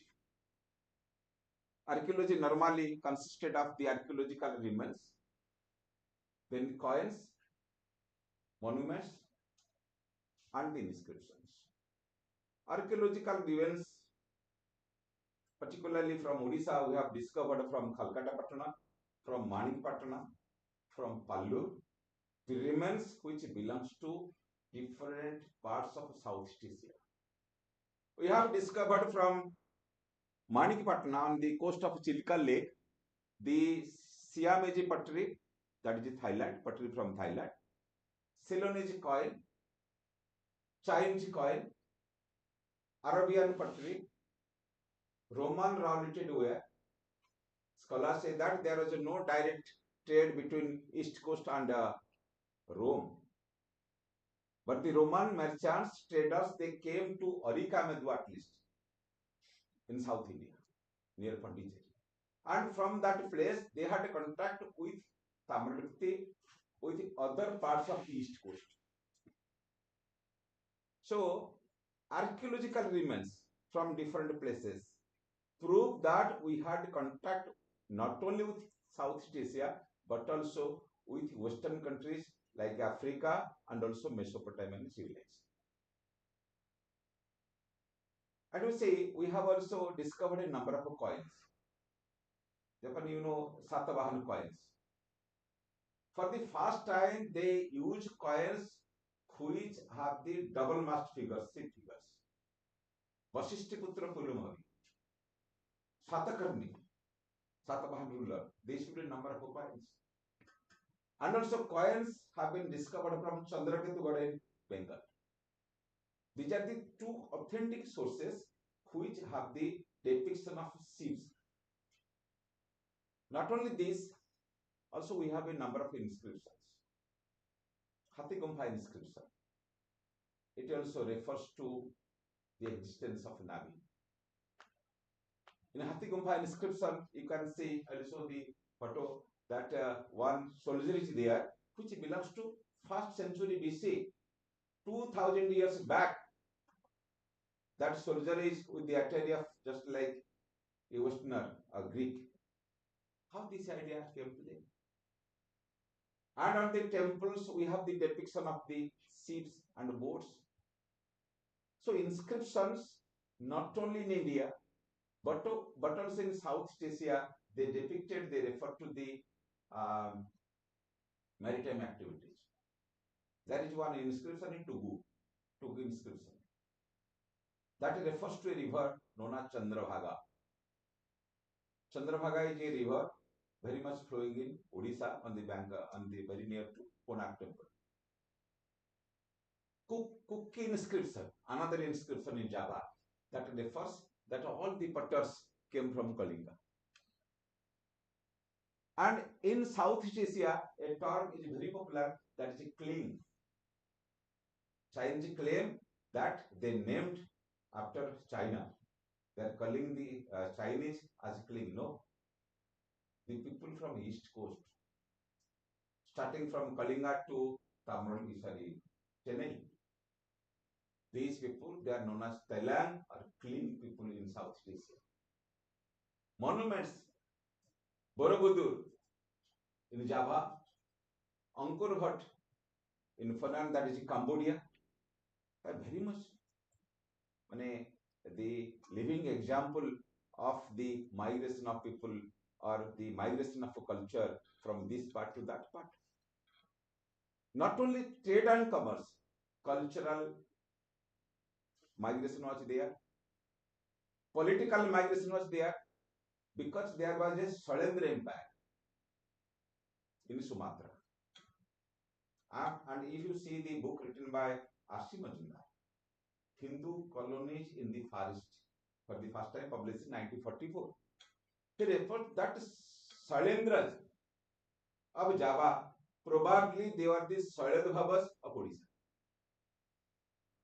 It is also debatable, but you see the identification. And you know, there was a close contact between East Coast and Sri Lanka. And all these have been also proved by the inscriptions. Similarly, monuments, Java, that is Borobudur. Then in Cambodia, Angkor Wat. Some pagodas in Myanmar, that is Burma. All these indicate that there was a close similarity between the two. So, all these prove that there was a good relationship between East Coast, India, South Asia, and many things are there because Hippolytus discovered the monsoon wind in 45 AD. But before that it was there. But we say that he discovered. Not only this, what directors are told, that is extraordinary science, social science. Because I told you, sea current we have to study under maritime history. Monsoon wind, how ships are sailing. There is no mariner compass. There is also fear of pirates, tornado, cyclone. They had no idea about the sea, but in spite of this, they were sailing. Again, sociological concept. I am going to tradition. Just within 2 minutes, traditional and complete. You see, regional literature should be, we have to go through the regional literature. Almost, I have gone through the Odia literature, the literature have the reference to the maritime history. And in Odisha, there are two traditions. One is Khudurukuni Osa, another is Kartik Boitbanda. In Bali, there is one festival, Loikrathan. And Loikrathan and Kartika Boitbanda Utsav, both are similar. And they are celebrating at same time. And still we have a number of evidences of Hindu evidences in Bali. I.G. Falgunati has written a book, Evolution of Hindu Culture in Bali, Indonesian scholar, and he has vividly portrayed how Indonesia culture was influenced by the Indian culture. So monsoon wind also helped the mariners when they had no idea about mariner compass.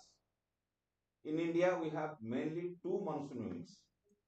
One is south, west, another is northeast. And southwest monsoon is blowing during the period from June to September. This is from south. If you see the map, then from south towards north. So first rainfall we see in Tamil Nadu in the first week of June. That is the beginning of the southwest monsoon. That monsoon is suitable for the mariners for the return journey. There is one tradition in Odisha, Kudurukuni Osa or Brat Katha. In that Brat Katha, the entire story is related to Sadhavas. Then question comes, who are the Sadhavas? There is no such caste as Sadhav. Whether they were Brahmins or Kshatriyas or Vaishyas or Shudras. From Sadhu or Sarthavaha word it derives. But my point is that there is not a caste like Sadhu. Sadhu was a community service. It consisted of different people. Brahmins were there, Kshatriyas were there, Vaishyas were there, Sudras were there. The rich people are the Baniji Vasati Lasmi or the Sahitya Darpan, Vishwanath Kaviraj has written Kalinga Sahasika because they went for the maritime trade. And regarding the Sadhav word, I have this submission that this was not a caste but a community. Because it was very lucrative. So the people who were involved in the maritime trade, subsequently they became rich and they were known as Sadhavas. Some castes I have identified in Odisha. Jalli, related to net, Tarei, Mangraj, Samal, Nayak, Mahanayak. These are some of the titles. And when I analyze the history of these titles, these castes, in some way or other, they belong to the maritime. Mangaraj, who were controlling the monk or the frontal portion of the boat. Samal, they had the ships, they were the owners of the boats and ships in the Balesara coast. If you see, there is a Samal and the ships are known as Samalia ships. So this we can go through anthropological study. The titles, the local narrations, local traditions, local literature. If we will not go through this, then we may not be able to rewrite or write the history in the proper perspective. Earlier it was literature, gradually the archaeology, then now it is all pervasive. Maritime history is there should be interdisciplinary approach to get the result, to portray in the proper perspective the maritime history. We have to consult all these sources so that we can write a proper history. We can write a rewrite or portray the maritime glory or heritage of India, because you know the Westerners, the colonialist historians, they criticize Indians like anything. Half gorilla, Negro, the people of the snake chambers, the land of the kings and queens. They use derogatory language. They completely ignore the maritime history of India. Then we have to write. Sorry to say, they wrote that Napoleon, Indian Napoleon Samudragupta, Then Kalidas, Indian Shakespeare, but they didn't say that Kalidas, sorry, Shakespeare was the Kalidas of England. No, derogatory language. Use किया, they have used. So we have to write. We have to rewrite. I am not provoking to write a biased history. We have to write a history on the basis of data, and nowadays folklore, folk tradition, rites, rituals, local literature should be properly consulted. Sangam literature also, Manimekalai, Silapadikaran, Tiruvarukural, they have also references to the maritime history. At least we should go through the translation. Not Tamil language we are not able, but we should go through the translation, so that we can write a proper history and all the data should be consulted for proper writing. And I have some photos I'll show you. See, this is a seal from Indus Valley civilization which portrayed the figure of a ship, or you can say boat with a mast. Then second is, you see, two birds are there, Visakak, pathfinding birds. There is no mariner compass. And these birds were helping the mariners to find out the shore. The direction, in which direction they are going, the sailors, they are following them. So to some extent, it is helpful. This is the figure of Lothal, everybody knows. Then Satavahan coils, issued by Gautami Putra Pulumavi and Satakarni. You see, these coins have the depiction of the ships, and similar type of coins also have been discovered from Chandraketu in Bengal. And Pallava rulers, they have also issued some coins. Then this is a figure from Brahmeshwar temple near Bhubaneswar, or at Bhubaneswar. Now it has been preserved in the Odisha State Museum. If you visit that place, you can see this. This is the depiction of two boats. In one boat, one person is sitting and with elephant. Elephant is there. Here, there is also elephant. And you know, two Sanskrit texts, Samaragana Sutradhar, Aryamanjusi Mulakalpa, then Vriksha Ayurveda. These three texts, they refers to the construction of ships, which wood is very suitable for the construction of ships. Not only the people or the we are not divided on the basis of Brahmana Kshatriya Vaishya Shudra. The Shastrakaras, the Jukti Kalpataru of Bhojaraja, Jukti Kalpataru, Samarangana Sutradhar, they divided the woods into Brahmana, Kshatriya, Vaishya Shudra, and they said that Kshatriya type of wood is very suitable for the construction of boats. And Jukti Kalpataru also refers to three types of boats or ships: Agra Mandira, Madhya Mandira, Sarva Mandira. What is Mandir? This is one cabin, in front, in the middle, at the back. So say king is sitting, and I will show you another slide. There is a Madhya Mandira type of boat. So text should be consulted. Yukti Kalpataru, Samarangana Sutradhar, Vriksha Ayurveda, for the construction of ships or to know more about ships. This is one thing, that boats were strong enough even to carry elephants. Some says that boat, and they might crossing the river, transporting the elephants across the river. So boats were strongly built, and elephants were exported. Okay. So you say Quensa, as refers to Congoda. That area is very famous for the transport of elephants. Periplus of the Yarthian Sea refers to Dosareni, ivory. Ivory was exported, and even if you see that area, that is dominated, many elephants are there.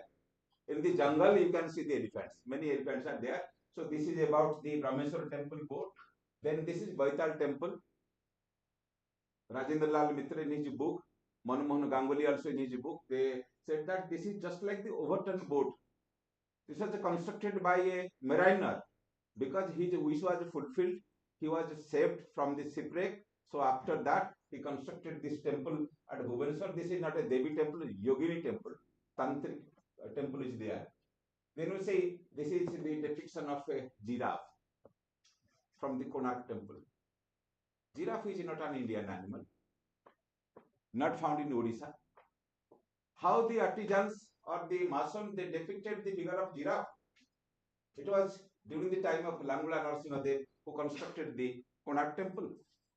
Might some mason they went there, or some went there and they brought a live giraffe and they presented to King Langula Narasimhadev. He is sitting there. They are presenting this giraffe to the king. So it indicates that might be there was contact with Africa.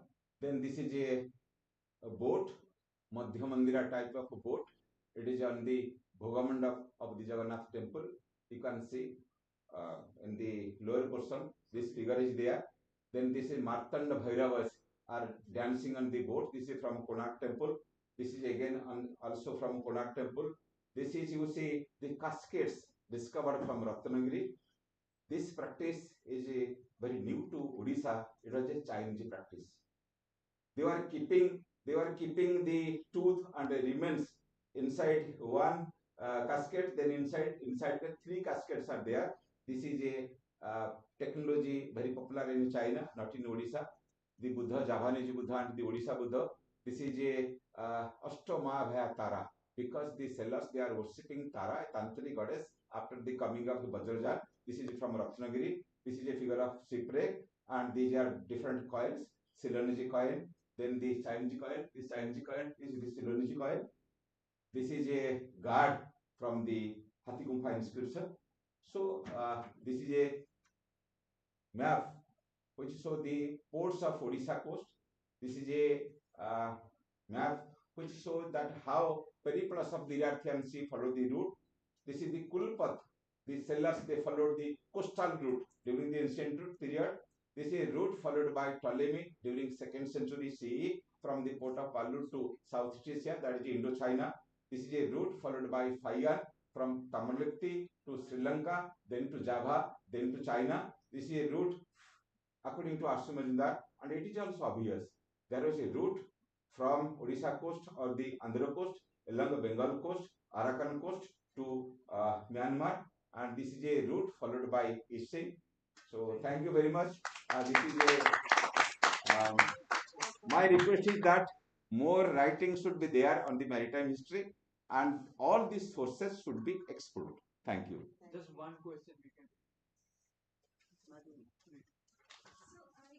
very fascinating, I must say, and we have an archaeology center at Gandhinagar, and Prabhakar and all give teaching this maritime histories and also I am giving you some information. There's just one point of clarification. You're saying Sadhavas. Is that the same as the Sarthavas? Sarthava, yes. Moti Chandra has written a book known as Sarthava. It was published in 1955 in Hindi. Then he translated Trade and Commerce in Ancient India. And some say that Sarthava from the word Sarthava, Sadhav word is also derived. It may be true, but particularly because of the local use of this word, because this word Sadhav is not found in any other places. So Sadhav, from my observation or from my field study, I say that not belongs to a caste but a community consisted of different people. Might it came from the Sarthava, Sadhu. They were Sadhu. They were the pure. They were not corrupted. So Sadhu, Sadhav. Sadhu, Sanskrit word. Sadhav, Odia word. Sarthava, Hindi word, Sanskrit word. Thank you. Thank you, everyone. Thank you. Thank you. Let's go for lunch now, guys. When do we come back to this? At which time? 2:30 we are here. Need to find out what kind of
here? We can all Yeah, hear you? perfect. Can you close the door? एक बार change करके देखो. Stream में change होता नहीं stream. Stream में change होता. Yep, when I called you at 9:41, we were here at 9:45. Really? Yeah. We were just out there when I called. Stream हो रहा है.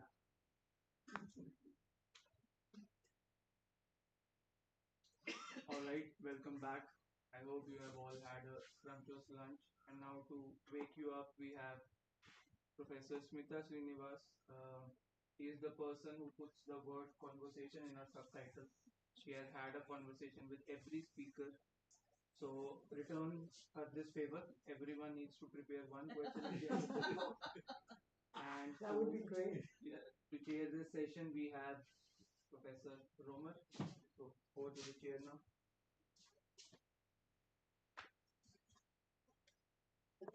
Thank you. We have a polymath in our midst, Smita Srinivas. Although it is possible she hasn't traversed the areas of sociology and history as energetically as have the others over the past 2 days. Smita Srinivas is an illustrious member of the Institutional School of Economics, which originated in the United States of America, but has spread its wings all over the world. She has won many awards and acclaim in the area. At the moment, she is rooted in Bangalore, and from which branches spread in different areas of expertise all over the world. It's always a pleasure to listen to her. Smita, all yours. I'll give you the signal. All right. So take it seriously. Please do ask questions. It is the way our work improves. So I would be delighted. So I just want to maybe start with the question of what is heterodox, because mine and Wolfram's talk that follows is a way to think about what is happening in the field of economics. And for people particularly who are outside economics is quite reviled. I mean, for good historical reasons as well, there has been a certain type of insularity about the conversation. And my point of departure in the discussion today is really to talk about some of the difficulties within economics for how we think about historical and geographically specific trajectories of development. So what I am referring to, and I'll get to the institutional variety question, but all of you have heard, at least in political economy, political science, you've heard of the varieties of capitalism. And we know that that refers to a very particular area of the world. It has often been talked about in universal terms, but perhaps we can agree that it has to be quite bounded to the history and geography of a particular part of the world in describing their economic development. So it's perhaps a good time to think about what it is we're doing, not just within India, but also across our own disciplines and how we have that conversation. So one issue in sort of economics as a whole is a divide around sort of the philosophy of the discipline. And I would say that that philosophy of science and the way in which ostensible science progresses has been much debated. You've all heard of Thomas Kuhn's articulation of revolutions in science. And one of the contentions in economics has been that economics has never taken the attributes of a sort of a full-fledged scientific endeavor. And in so doing, its communities of scientific practice also feel no obligation necessarily to talk to each other in very structured ways. So when you hear people talking of the neoclassical school, when you think of Marxian economics, when you think of folks who are working in institutional and evolutionary economics like myself and Wolfram, it is rare that we actually all speak to each other in the same room. You may be at the same conference, but you're not necessarily debating the same assumptions. So it is important to state that, because for those of you who are not in economics, it's not obvious that you would have that conversation. And the reason to put up this slide is within institutional and evolutionary economics, this is the kind of work I do. It's not all in health, but it is very much focused on industrial and technological questions. where do we begin the clock? How do we think about particular areas that develop? What kinds of learning take place in society? What are the boundaries we should put on the development of certain kinds of technological capabilities? So in this telling of these very particular industries and very particular products, processes, platforms, skills, you don't ask the question, you know, you don't talk about Europe en masse. You don't talk about Asia in generalities. You're interested in very particular sectors and industries which have rather different trajectories across the world. And if you asked a question, let's say about the machine tools industry, we know that the machine tools industry might have been a prerequisite for a lot of industrial development that took place around the world, but it didn't often take the same path. But then again, there are industries that you don't see necessarily as required, and yet you see them in countries that perhaps did not have those perceived attributes. And I'll get into this in a second. So one of the contentions is very much about the kind of work you do, and I will just talk through this presentation more as a set of arguments and assertions which I have written about separately, but this is a way to kind of simplify. So if we think economic development is a process of change, and we want to understand part of the discussion about heterodoxy is how do you describe dynamism and change in the economy, you would have to argue within a set of propositions about which process you are talking about. So if I said that development is about assumptions and methods of institutional analysis, I would really have to take issue with a lot of the categories we give ourselves of how we think of economic development and describe the big grand narratives of the field. So one grand narrative that you know at the moment, for example, is of the global south. And my work very vehemently pulls away from the idea that there's one idea of the global south, and particularly from an industrial and technological viewpoint, that history is really unviable. It stands very shakily. So you could argue it is a political construct that comes from the post-Cold War period, and it has had a certain resilience in its use. But from an economic development standpoint, it is actually a very poor marker of the kinds of comparisons of institutional change. Like many of you, economists have ideas of what they mean by institutions. I am using it to talk about social norms, but also customs, technical standards, regulations. So when we talk about an industry, we're talking, for example, about its IP rules. We're interested in the LLC as a way of thinking about particular forms of economic history and so on. So institutional change bounds the way in which we describe the economy. Different areas of the world evolve in different ways. And the question is, what is the degree of evolution, or how would you describe that evolution in a language that is self-consistent to the economic questions you're asking of that region? Right? So in the prior talk, you saw Professor Batra talk about the maritime history.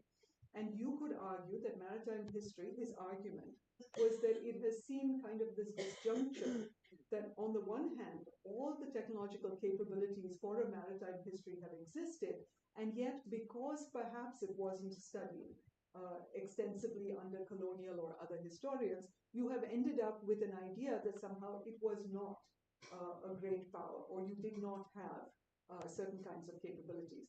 Now, in Europe, for example, based on maritime history, they made a whole set of other suppositions about imports, exports, the form of trade, the nature of geographic expansion. And so economic history took on a different role. It would be interesting to see if that were true for the Indian case. So one argument is really to say, through the lens of institutional change, we would not argue that there is a cohesive grouping of countries that has the attributes of a global south, rather that they are different strands through which you understand these countries. Similarly, you could argue that precisely because of it, you want to think of economic development itself as a process of institutional change. Not that there is institutional change and there is economic development, but the very process of the economy changing is itself a set of norms, conditions, new rules, new regulations that have come about, and this is the dynamism which economics has great contention over. So that process, where the discipline itself is having an argument about which institutions and organizations should we be studying, leaves us in different subfields. For example, some of us study firms a lot more than others. When Romer talked about the accounts he had put up, you could see that he was also discussing households in the extreme case in which certain kinds of borrowing and lending might take place, or the holding of public bonds in the example he spoke about. So not only, and this is no surprise to the sociologists, that societies have many and varied institutions and organizations, we also have to take into account that they may have coexisting subsystems that occur at the same time. In a country like India, that should be no surprise. We're constantly having a debate about what is ancient, what is modern, what kinds of subsystems exist. And when you look at industries, you see this very, very clearly. So to give you an example, here is something that happened during COVID. We all had partial lenses on this problem. I co-chaired certain committees in health where we looked at this in some detail. And I was also on several global health committees trying to make sense of the oxygen story across many countries. Now, the funny thing about these areas is if you have to make a self-consistent story of what happened during oxygen, you should at least be asking the question, did the US, did the UK, did France, did Sweden, did they have a problem with oxygen? And if they did or didn't, what did that look like? And so, in fact, if you go and look at these cases, you see quite alarming problems. And so you would have to unravel a kind of conversation happening in India about oxygen with a sort of other sets of conversations happening across these other countries. So one is, of course, we understand what we already know, that not all countries are the same. But to really take the issue that not all countries are the same means also requiring you to question particular technologies and industries as they evolve in real time. So while you are not predictive, you still have a methodological opportunity to say, how else might I study this problem? So the second way in which the heterodox conversation is ongoing is it is about an open conversation about methodology in economics. Almost all the hate directed at economics is usually directed around econometrics and how valid or not it is. But there are many methods that have to be taken into account. And when you look at industries in particular, there's been a kind of a growth in understanding, particularly with some of my colleagues in Europe, who are looking at what are called history-friendly models of industry. In oxygen, the re-steering of oxygen was effectively the re-steering of the production of oxygen across all of these industries in order to make them clinically available in a way that was consistent. And I can't tell you from an industrial standpoint how important telling that particular story is, because it may have been post-World War II one of the biggest re-steerings that took place. Whether you agree or not on the health outcome, you can't deny what was going on in real time on the industrial side. Now, the second case, and I studied several during COVID, and I was on several of these committees within and outside the country looking at comparative cases, you would have to have a kind of understanding of how, which institutional combinations were involved in re-steering an industry. I'll give you a very simple case. In many countries, including in India, there was quite a struggle at the outset for who would sign pieces of paper associated with the procurement of oxygen cylinders. So in real time, if you're asking a question about how does demand actually get responded to when you have an acute case of demand for oxygen, you would have to understand that all societies have a set of rules whereby they allow, in a crisis, a re-steering of the direction so that supply can meet demand. And you could argue that in the case of the health scenario in India, we did in some cases actually succeed, and in many cases we did not. So stepping back from the normative question of should we have and how should we have, you have a set of methodological points that while they are still small n from a kind of a big N study, very small n, the job of somebody who is looking at this kind of dynamic change occurring in real time also has to be a responsibility to thinking about how can you increase the number of cases, or how would you nest these cases in such a way that your population set, if you like, is a little bit bigger. Why do we care about that population sample? Obviously, for statistical or other generalizable questions, like with all methodology. But you also care about it because you, in economics, like in many of the social sciences, you're not running this again. You're certainly not inducing this crisis again. So you have to have a way in which to have a conversation about your methodology. And almost, so many of these ideas that Ayurveda is quote unquote traditional or alternative and oxygen is industrial, you see that these categories kind of rapidly break down, because what you're looking at is relationships to a whole series of other, this interconnectedness of industry, which makes them all industrial cases. They just happen to be different kinds of industrial cases. So another example could be of, and this is something that I look at in my work, and then I will get into the theoretical part of this in just a second. If what we want to do is look at the way in which the concatenation of industrial supply chains actually work, and which countries in principle have all the pieces for an industry, but in practice actually don't have end products in full supply, this becomes another category of thinking of industrial development. So when you look at different kinds of opioids, you could look at what are licit and illicit productions of these opioids. And for cancer care, and I led a project from the India side on innovation in cancer care, you would expect India to actually be doing extraordinarily well in the palliative availability of morphine. It turns out we absolutely do not look very good on this front. So this provides you a case where you can look across countries and in fact sub-regions of India to try and understand why, given that we have all the attributes of the entire supply chain, you would need an institutional explanation for why the different pieces don't come together. You cannot tell a linear story of technological capability. And in fact, when you look at the availability question on a global scale, you'll see that many of the countries that have an excessive use of a need and consumption of opioids are countries where, in principle, either they can develop opioids themselves or they do not.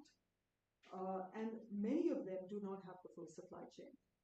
But they may be very large consumers. So this is a kind of another data point where you can actually contrast countries and ask new questions about how the industrial supply chain for a particular product is constructed. And as you can see, this also deals with the problem of excessive addiction to opioids. So this use is compounded not for necessarily for health reasons, but also for addiction and trafficking. So even within the sphere of the overlap just in industrial applications for, say, healthcare, you would have to kind of set up a set of propositions that your health response can't be limited to the health policy and the health industry. And for climate and other reasons, I remember Professor Jotka, I think, had raised this issue about sustainability in the environment. You can't regulate industries one at a time. It's kind of a losing strategy. So you have to have methodologies that describe the evolution of this single industry across countries. And industrial policies are usually not tailored towards public health priorities, but global health strategies are also wanting in their industrial foundations. So here are some of the other cases, and I've given you kind of a snapshot of these industrial variations, and each of these industries is sort of constrained by its very own quite specialized institutional variety. That is, it operates by a set of technical as well as social norms in the way in which it evolves. And we talk about both the institutional side and the evolutionary side. Why the evolutionary side? One argument is simply that these pathways are quite open-ended. And in fact, what we think of as quite a linear arc of industrial history really doesn't look that way. But the second sort of proposition on industrial organization is that if you think about it as different sets of norms and rules at different times, and we know this when we study mercantilist history, for example, we know that certain types of risk aversion were countered with, say, support from the monarchy, or we think about the way in which the evolution of certain kinds of opportunities was de-risked. The same is true even now when we think about intellectual property and so on. So why do we care about this problem of the evolution? First, historically, much of biology took a lot of ideas from economics. Economics, in turn, also took a lot of ideas from biology. And the idea of kind of a Darwinian evolution is long gone. This is not how evolutionary economists describe the propositions of open-ended pathways or particular pathways taken and others not taken. So there is an opportunity to discuss sort of the learning that takes place in societies. Now, the irony is, of course, when we talk about advanced societies or we talk about industrialized societies, we often assume that therefore they come packaged with norms of progress, norms of reason and rationality, the post-Enlightenment idea of industrial development going hand in hand. We also know, of course, that there was a pretty ugly history of colonization. There was a lot of rewriting of the knowledge systems of countries, the language through which they spoke, lots of breaks in the way in which they pulled knowledge together in order to create value. So in the economics and sort of the heterodox conversations, these questions of dynamism, of value, of kind of a pricing, issues of the scale at which an innovation is grown and comes about, these become themselves objects of study. So just for the second part of this talk, and sort of I'll go through this fairly quickly. Here's Deirdre McCloskey. If you don't know her work, always fun to read. The idea is really that all fields, all disciplines tell their own stories, and all sub areas within those disciplines tell their own stories. And it is very tempting, and most of you were probably taught economics this way. Once upon a time, there were some societies which got richer, some got poorer, and the poor ones can be explained somewhat tautologically by saying they were regressive or they were backward, and so on. So it's very hard to separate the explanations for what we think of as innovative societies or societies which accrued knowledge in certain ways and learned from societies that we know have a certain kind of measurable outcome. And when you start studying industries, particular platforms, technology, and so on, you end up with a very different set of explanations that you can find the same product in multiple countries.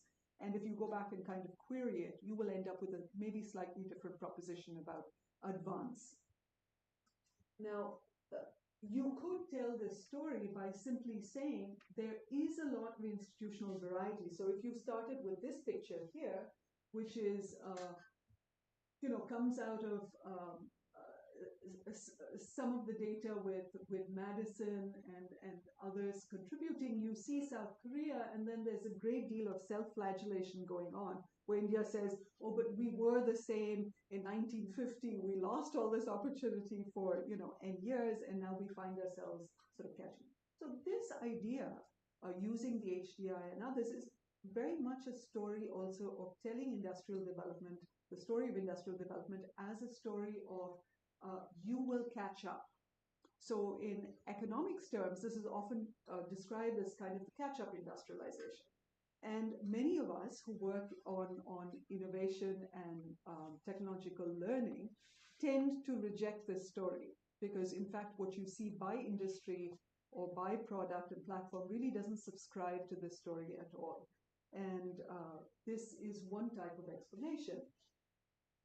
So you could say there are many societies. Some of them do better, of course, in terms of this particular index.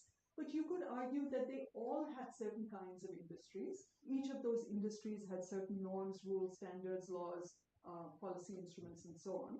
And in the management of them, of particular industries, I will tell the story of that particular graph. So you could tell that story through the lens of the steel industry.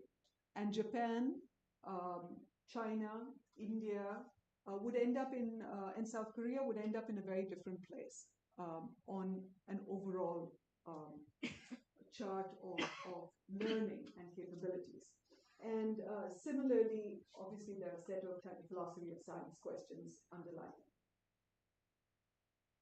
If I just took one industry that changes the whole arc, it would be the chemical industry and its value chain. This one industry could also be used explicitly to explain that. In fact, it is possibly the dominant industry that has had its offshoots into a range of other industries, right? So if you look at almost any industry of high demand these days, and the ones that probably are the most likely to have a kind of sustainable, unsustainable footprint, they lie within the chemical industry value chain. And you could tell the history of countries precisely through this one or two industries. So if then the assumption is that through these, not just products, but industries and interconnected industries, I would need some kind of mechanism to talk about how this institutional variety becomes a way in which to explain change in economies. So why that matters is if framed within institutional variety, you would see that growth theories are quite agnostic about what to do with variety within these economies. You don't have a single explanation of why these societies look so different, except we have these broad categories of backward, forward, modern, traditional, and so on. But you don't have a way of thinking about, when India grows, is it backward? We don't ask these, right? We usually ask it when it's lagging. So clearly there's a kind of a bias built into these questions. Innovation theory has its own biases, which is to believe that more variety means more creativity. Even that is not necessarily borne out by the evidence. And in development economics, we've ended up thinking that broadly too much variety, that is not a kind of a convergence in institutions and institutional rules, ends up creating governance challenges. It could be the informal economy, it could be violence, it could be ways of thinking about gender, own account workers, and so on. And it's in evolutionary theories that you see real interest in variety itself for its own sake. Why do we have it? Why does it persist? Why do some societies continue to look so heterogeneous and yet seem to have the attributes of quote-unquote modern industrial state? So three quick assertions. One is that you have an institutional variety in industrial development. It's a phenomenon worthy of its own attention. Second, that within evolutionary political economy itself, there are a set of contentions about why that remains and is important. And the third is really that I am just suggesting, and I will just show you in a couple of slides, how we think about this taxonomy of economies is a way of using these kind of visual and qualitative heuristics that could lend themselves to a set of methodologies. What would those methodologies be? They could be simulations, they could be game theory, they could be qualitative case analysis, they could be textual or other ways of thinking about it, and depending on which area you come from. And for the sociologists, you've probably all seen Reagan, but this is consistent with the idea that because certain kinds of techniques are available to us of sorting our cases, what is in principle a few countries actually lends itself into cascading industries and technologies through which you have multiple cases to analyze. And some of this in evolutionary institutional theory and methods takes this kind of variety seriously.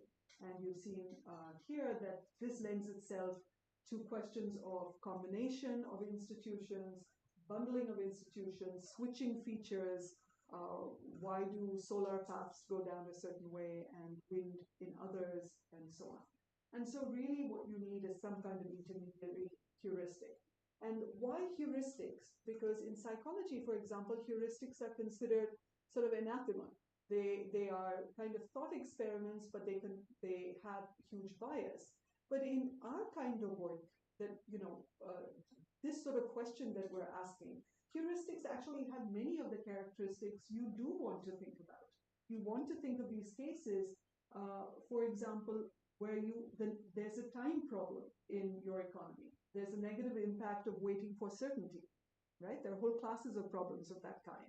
And similarly, if you are looking at classification, even in economics, you would have to think of sorting problems and miscounting of different kinds in which you already have bias with a limited number of countries and cases. In economic development, I've already made the case that there are many, many parts of evolution, and you can take particular cases of, say, vaccines, and I've done this in other work, where you are trying to understand the product itself and its first licensure as a kind of these co-evolve. You can imagine your industry as having kind of three domains, and you can think of them as co-evolving. All three have industrial attributes. It's not like industrial production, the way we think of Marxian analysis of production, is the only way. After all, clinics and hospitals on the consumption side are arguably industries in of themselves. Similarly, on the consumption side, for example, in collective buying instruments, procurement, and so on. And when you think of the domains of policy, similarly, you can aggregate and disaggregate this and play this over time.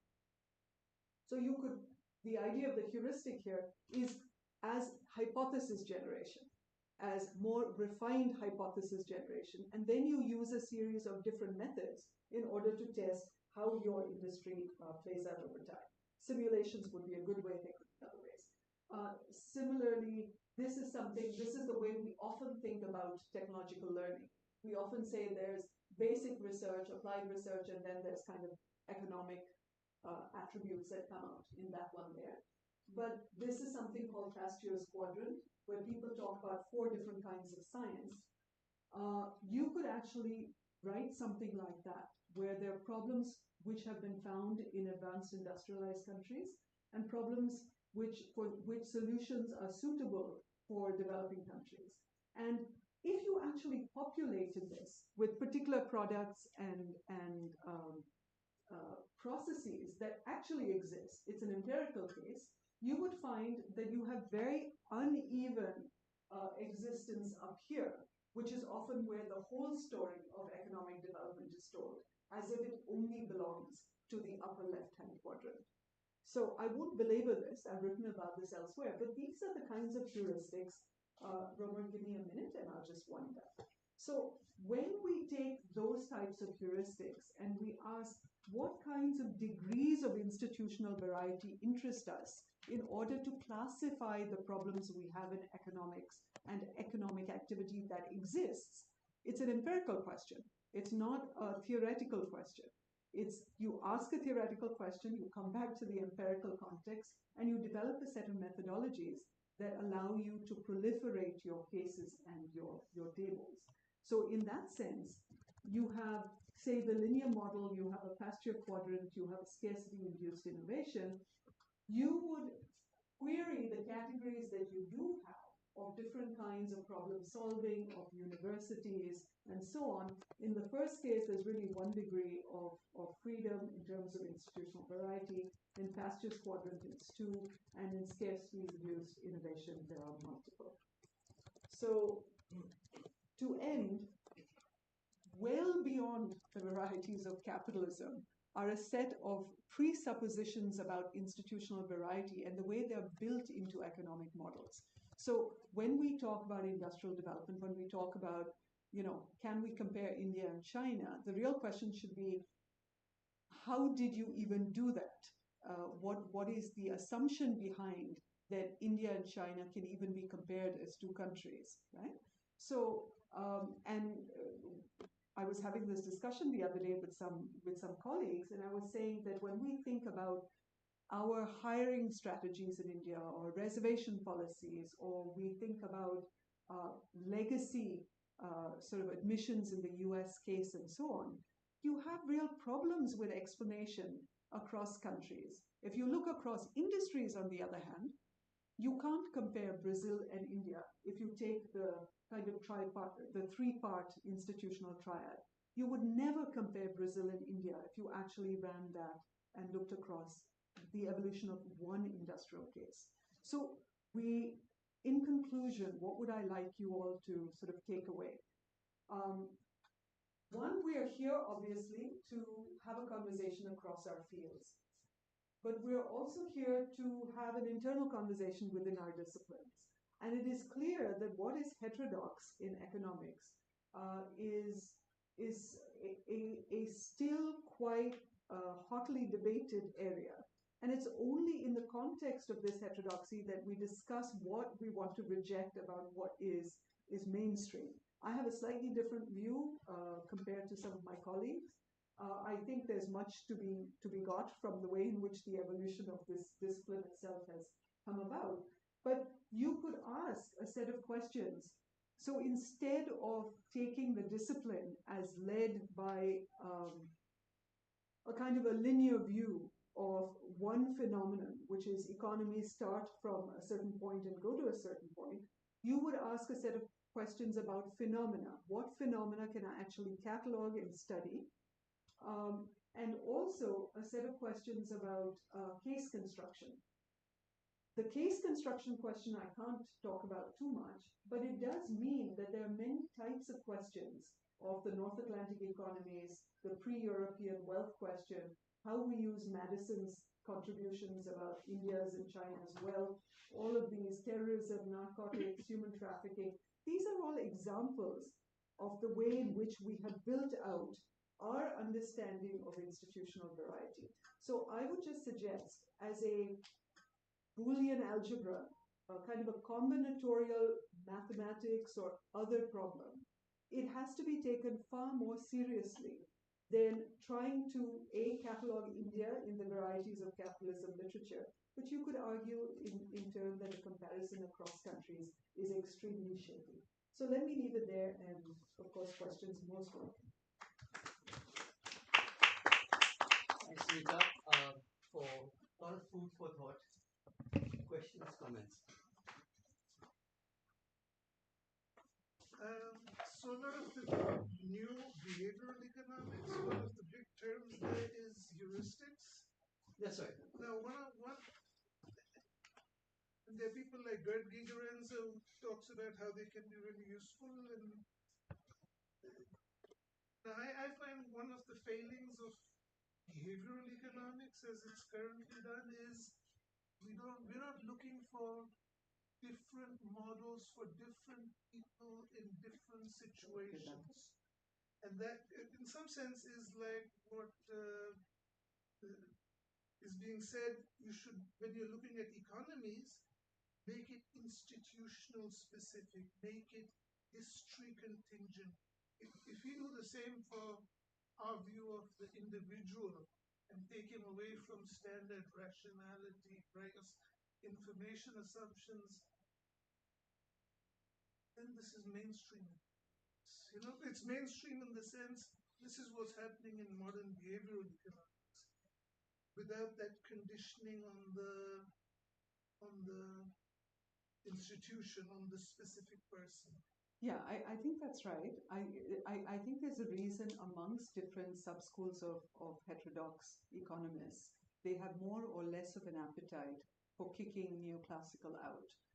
Because clearly there are substrands, there are insights that don't have to be rejected.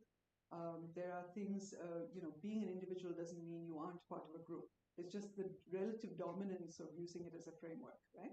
So there are some ideas. It would be very hard, for example, to explain the rise of city-states in Italy without talking about the rules by which intellectual property was kept within, or to discuss, say, James or the Jewish community in the diamond industry, without talking about trust networks and informal or formal policing of a very highly valuable commodity.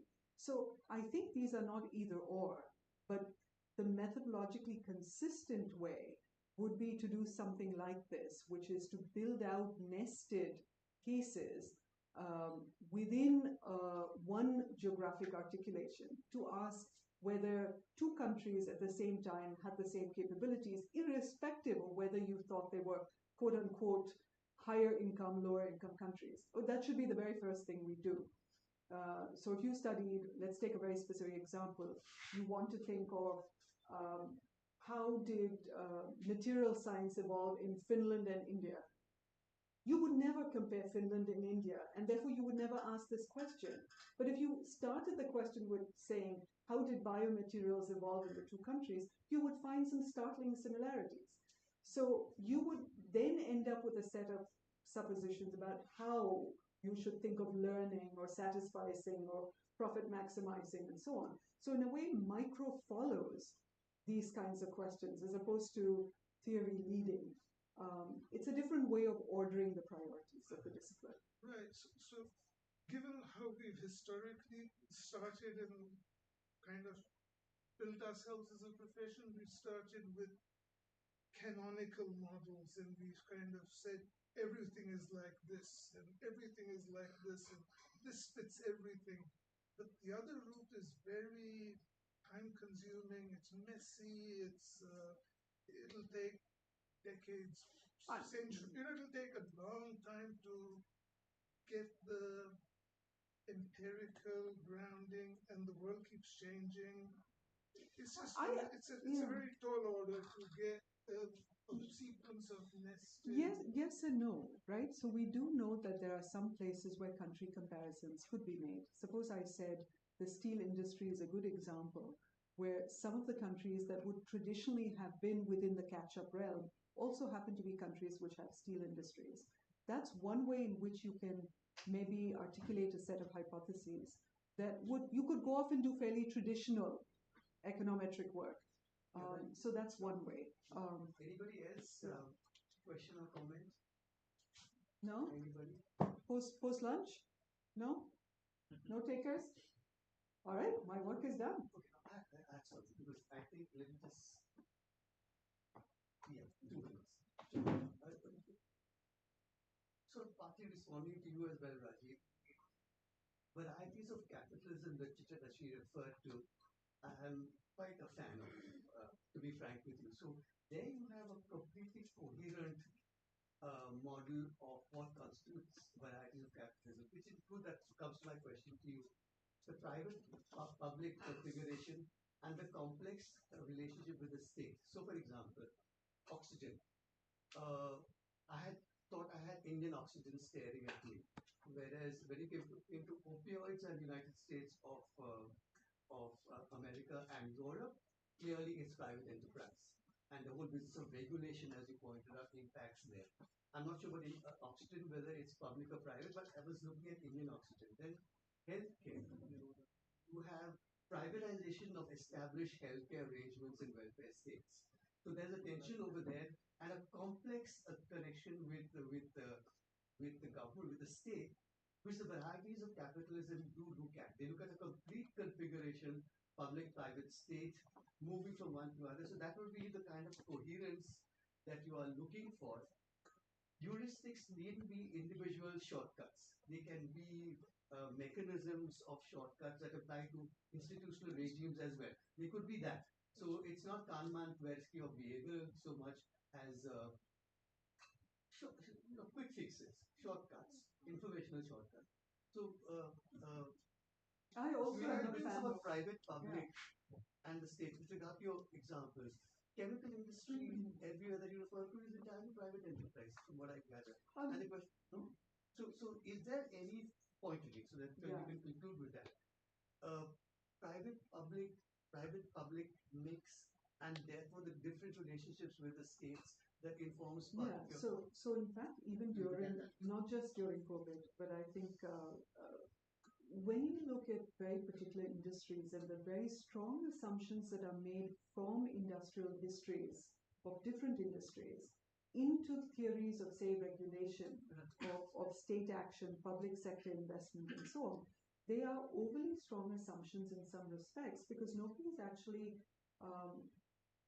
the mapping of these industries, as Rajiv says, on the one hand, take time, but they are very worthwhile. If you look at vaccine production, you would make a series of assumptions about the public or private sector. But in fact, when you look across all vaccine licensures, from the very first vaccines to now, you end up realizing that nonprofits were only involved really in one case, or maybe two.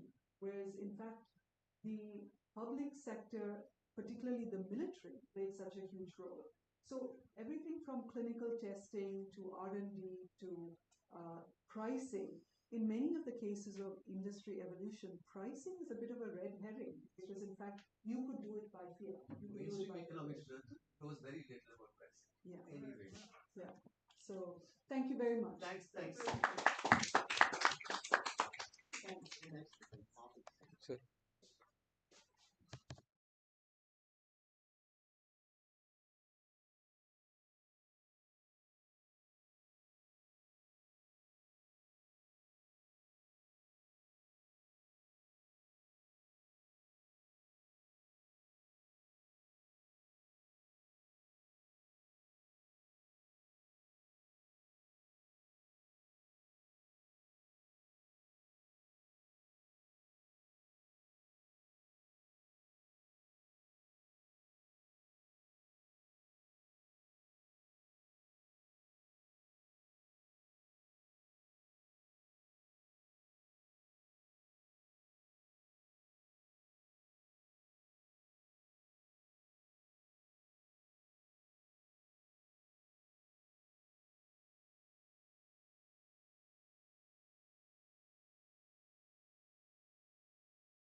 Who have differing views within the philosophy of science and sort of the history of the discipline. He himself has spent a lot of time both in academia as well as in policy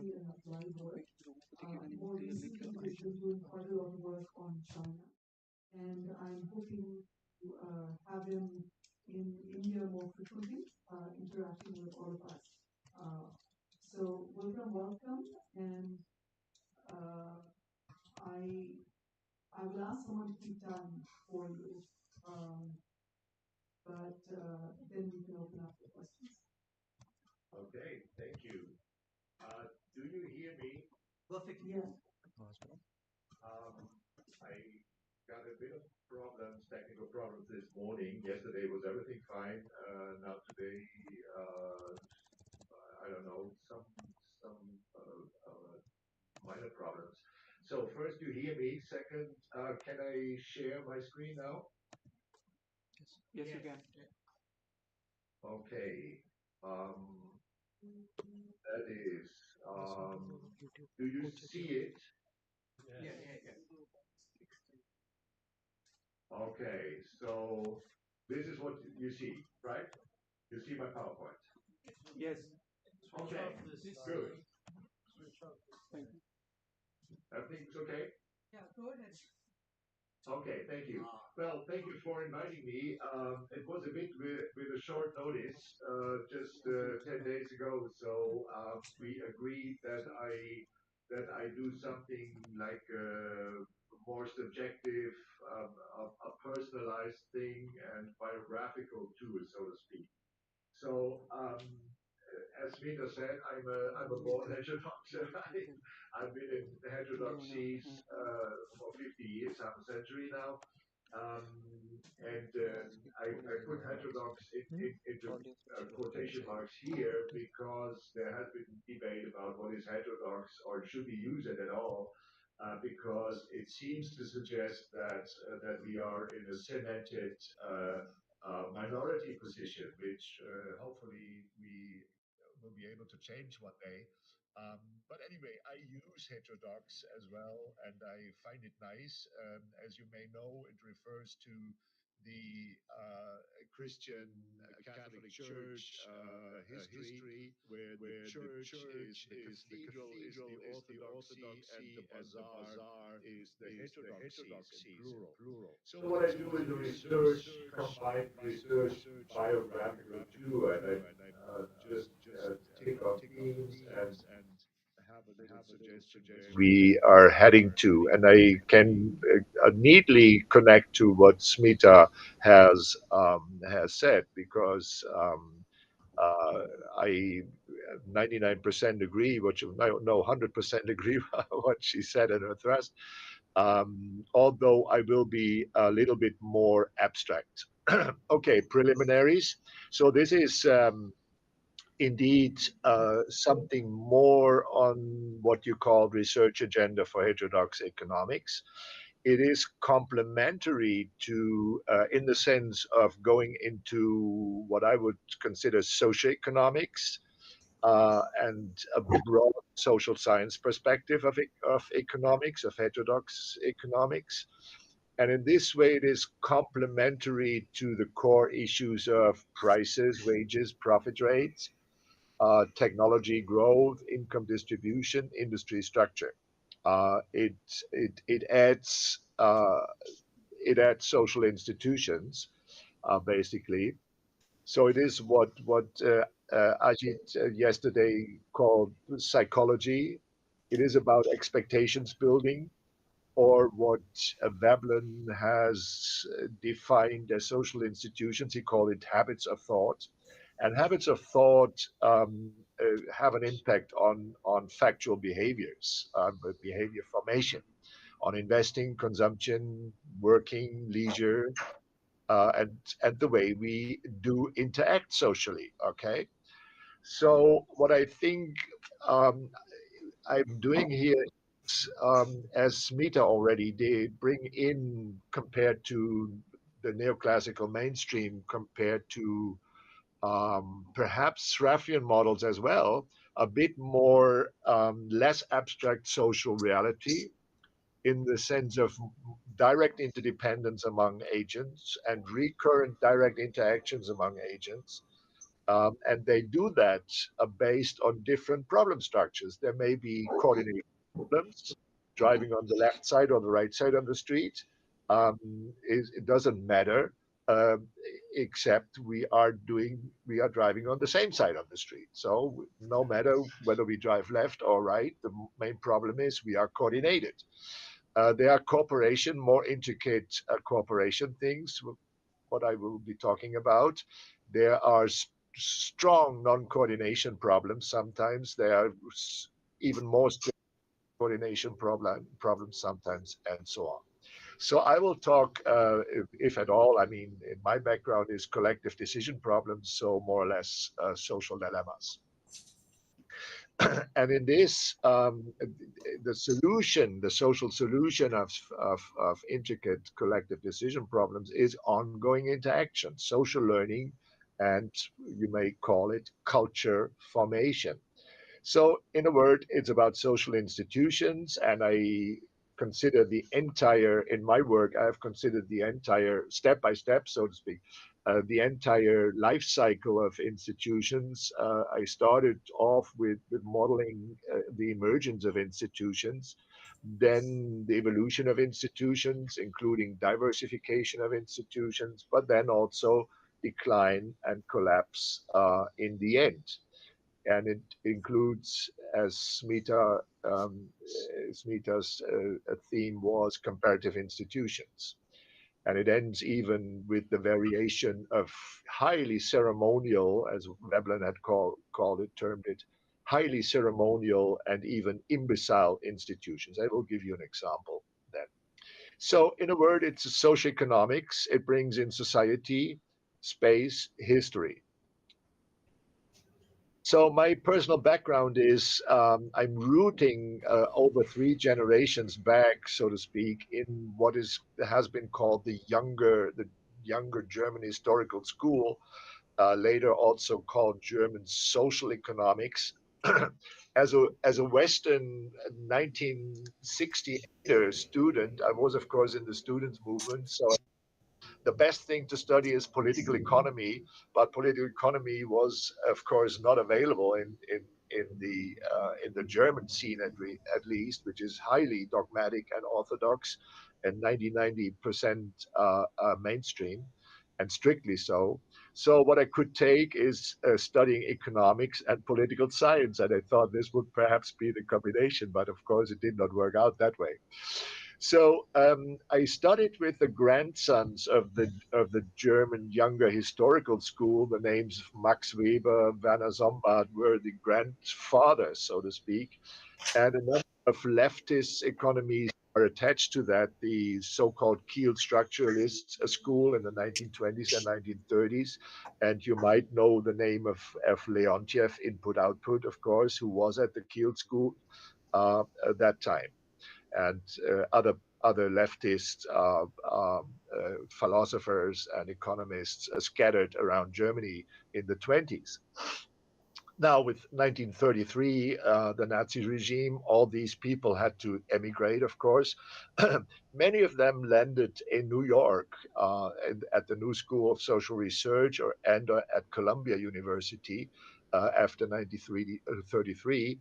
Uh, and the New School was originally founded by Thorstein Veblen, and I mentioned that name particularly, the founder of original evolutionary institutional economics. And they were all helped and brought in through Joseph Schumpeter, who was a big shot already in at that time, early 30s in New York, in the US, and very economists, and he helped bringing in these people. He raised funds to bring these people in and give them positions at Columbia and New School for Social Research. And it included the Frankfurt School, the sociological, philosophical Frankfurt School, Max Horkheimer, Theodor Adorno, and others, the name you might perhaps know. So after World War II, very few of them returned to Germany. Among them was one son generation person, and he was a big shot at University of Cologne, where I studied. And his sons, so to speak, were my teachers, four professors, basically, and the one got professor somewhere else. And he took me as a research and teaching assistant and was then my supervisor. So we all considered each other as social economists in a broad sense, institutionally informed in a broad sense as well. And these people, of course, in the German scenery did rarely have chairs of economics. They had chairs in social policy mainly. So that was very similar to what happened to Veblen himself.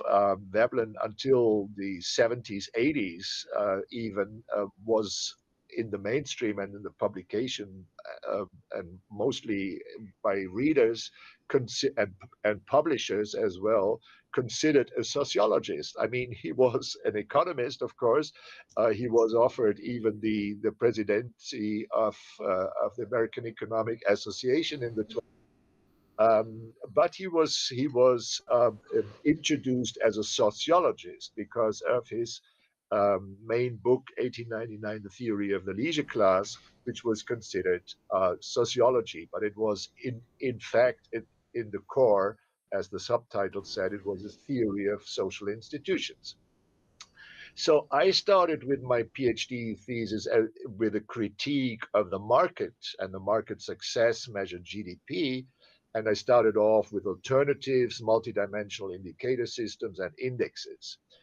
Considered as well, by my fellow economists in my department, sociology. And I had problems even with some of them with my PhD thesis. They said it doesn't have to do anything with economics. It's sociology. Go away. So, but I made it in the end, and had my first publications on such multidimensional systems and empirical indexes of work conditions and so on. So the next step then was a habilitation, a German specific thing. After PhD promotion, you have to do some 5, 6, 7, 8 years of habilitation. And at that time, you were expected to write another large monograph, more theoretical, and you were supposed to have an impact on a subfield of economics. So what I did is I modeled economics, the discipline, as an ongoing, contested, multi-paradigmatic field with some mainstream and several heterodoxies. And I took the example because my supervisors, the professors in the department said you cannot do an epistemological habilitation monograph alone. You need to have put substance to it, and then I found the substance in the field of the theory of social institutions, and I did a paradigmatic comparison, quite similar to what Ajit did yesterday in his talk. A paradigmatic comparison between the classics, namely Adam Smith, but I didn't take The Wealth of Nations, 1776, but I took the earlier and, in my view, more basic thing of Smith, The Theory of Moral Sentiments, 1759, which is basically a theory of the emergence of basic social institutions, which he then considered to be basic to what he did in The Wealth of Nations, to the market, etc. Because he was never talking about maximizing behavior, he was talking about prudent behavior. And that was a socially, institutionally moderated behavior, egoism. So I compared classics with evolutionary institutional economics, in American institutionalism, or OIE, original institutional economics, Veblen, 1899 and following, and the 1910th and 1920s when he had his many books out. Compared to Coasian and Williamsonian property rights theory of, in quotes, institutions, kind of mainstream neoclassical marginalist approach, of course. And I compared it again with modern heterodox, then 60s, 70s, 80s institutionalism, if they call themselves, neo-institutionalism. And my first article was on the theory of moral sentiments, the first English article in the 80s in the Journal of Economic Issues. Now, what I did there is using a Kuhnian, Thomas Kuhnian approach of epistemology, and I modeled the dialectic dynamics of the discipline of economics. And Kuhn had that little remark on losses as paradigms are incommensurable among each other, as he showed. Then later a paradigm can never take up everything of a previous or previous paradigms of one previous or several previous paradigms. So there are paradigmatic losses, and that idea is very important in economics, basically, because we are not just like in the sciences and natural sciences, not a linear thing as Kuhn thought. It even is not the case in the sciences, but it is not at all the case in economics, because economics is contested and ongoing and multi-paradigmatic all the time. So the paradigmatic losses are important here. Many losses I have shown in my interparadigmatic comparison on social institutions. So we have lost a lot from Smith. We have lost a lot of original institutionalism, and that needs to be uh, um, caught up again through what I called historical recourse. And so with that, I showed how indispensable the history of economic thought is in for current issues and current progress, and that is very much in the along the thrust that Smita mentioned before.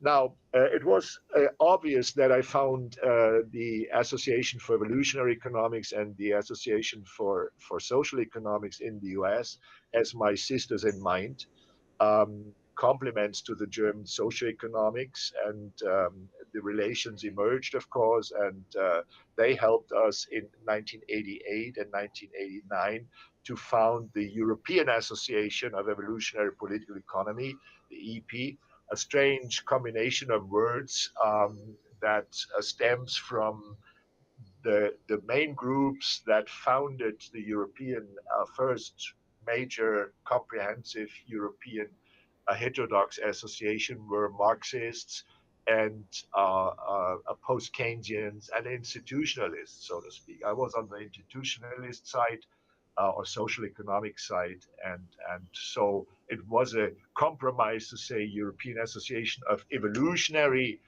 and Political Economy. So we combined that.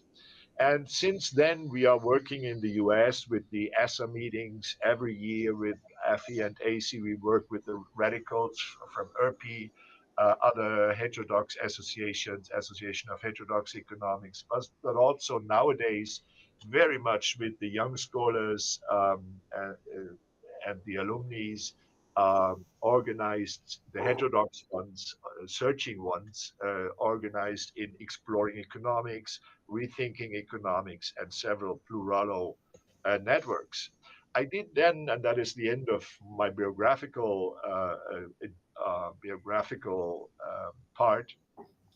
I did an important detour after habilitation, 80, 85, 86. I left academia for 10 years and I worked in real world economics at local and state level economic development. And I was responsible for doing using industrial spatial clusters and organizing firm strategic networks for certain things. You know, it was always about defining the common interest, defining the regional, spatial, collective good for them, and then bring them in on a one point cooperation, surmounting their individual short run egoistic interests and bring them into a longer run perspective and so on. So it was all about spatial and industrial commons. So you see another point where Smita and I get close to each other. It was about the commons. And I published at that time, of course, just as a side job. I continued publishing, but a number of just applied things about regional industrial cluster networks. Um, so one day after 10 years, I returned to academia. And what I did then from 95 on in the late 90s and mainly 2000s on, I fused what I had learned in the 10 years outside academia on spatial industrial developments with my original theoretical orientation on social institutions into what I coined mesoeconomics. Why mesoeconomics?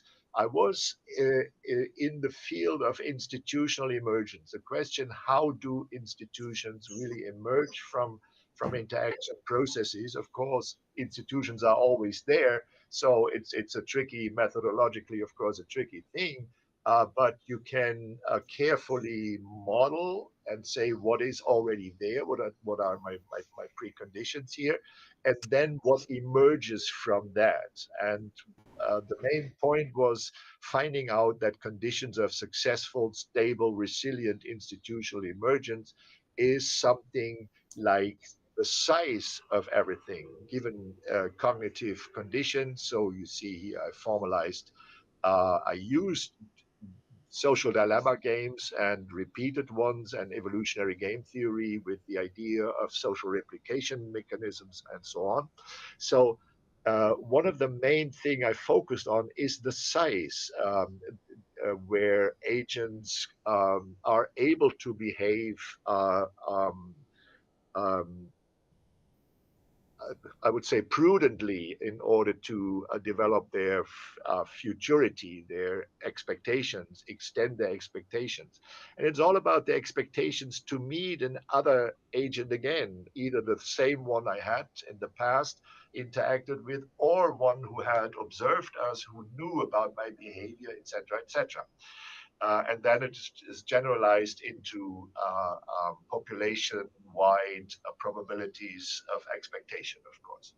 I referred to Andrew Schotter's work on the economic theory of institutions. For me, I mean, he was very formal and he was a neo-Schumpeterian, but very crucial book for me, and also more crucial, even Robert Axelrod's Evolution of Cooperation, starting in 82. The book was his first little book. 84 was republished um, uh, with Richard Hawkins' forward in 2006, and so on. So it started from a little paper, Why Meso? And that was about emergence versus aggregation. Yeah, static aggregation, summing up, versus evolutionary process and emerging something that is different on the systemic level, different from the properties that the individual components have. So emergence is a very complex and tricky conception as such. Was in the Forum for Social Economics then, and it was about the coevolution of institutions, group sizes, arena sizes, and emerging networks. I mean, you have to make a differentiation in terms of networks and groups and arenas, interaction arenas and platforms, in the sense of what is there already. You always have an initial network structure, of course, in a population or subpopulation, and then there emerge networks as strategic subgroup, strategic subgroup platforms, so to speak, of cooperating agents.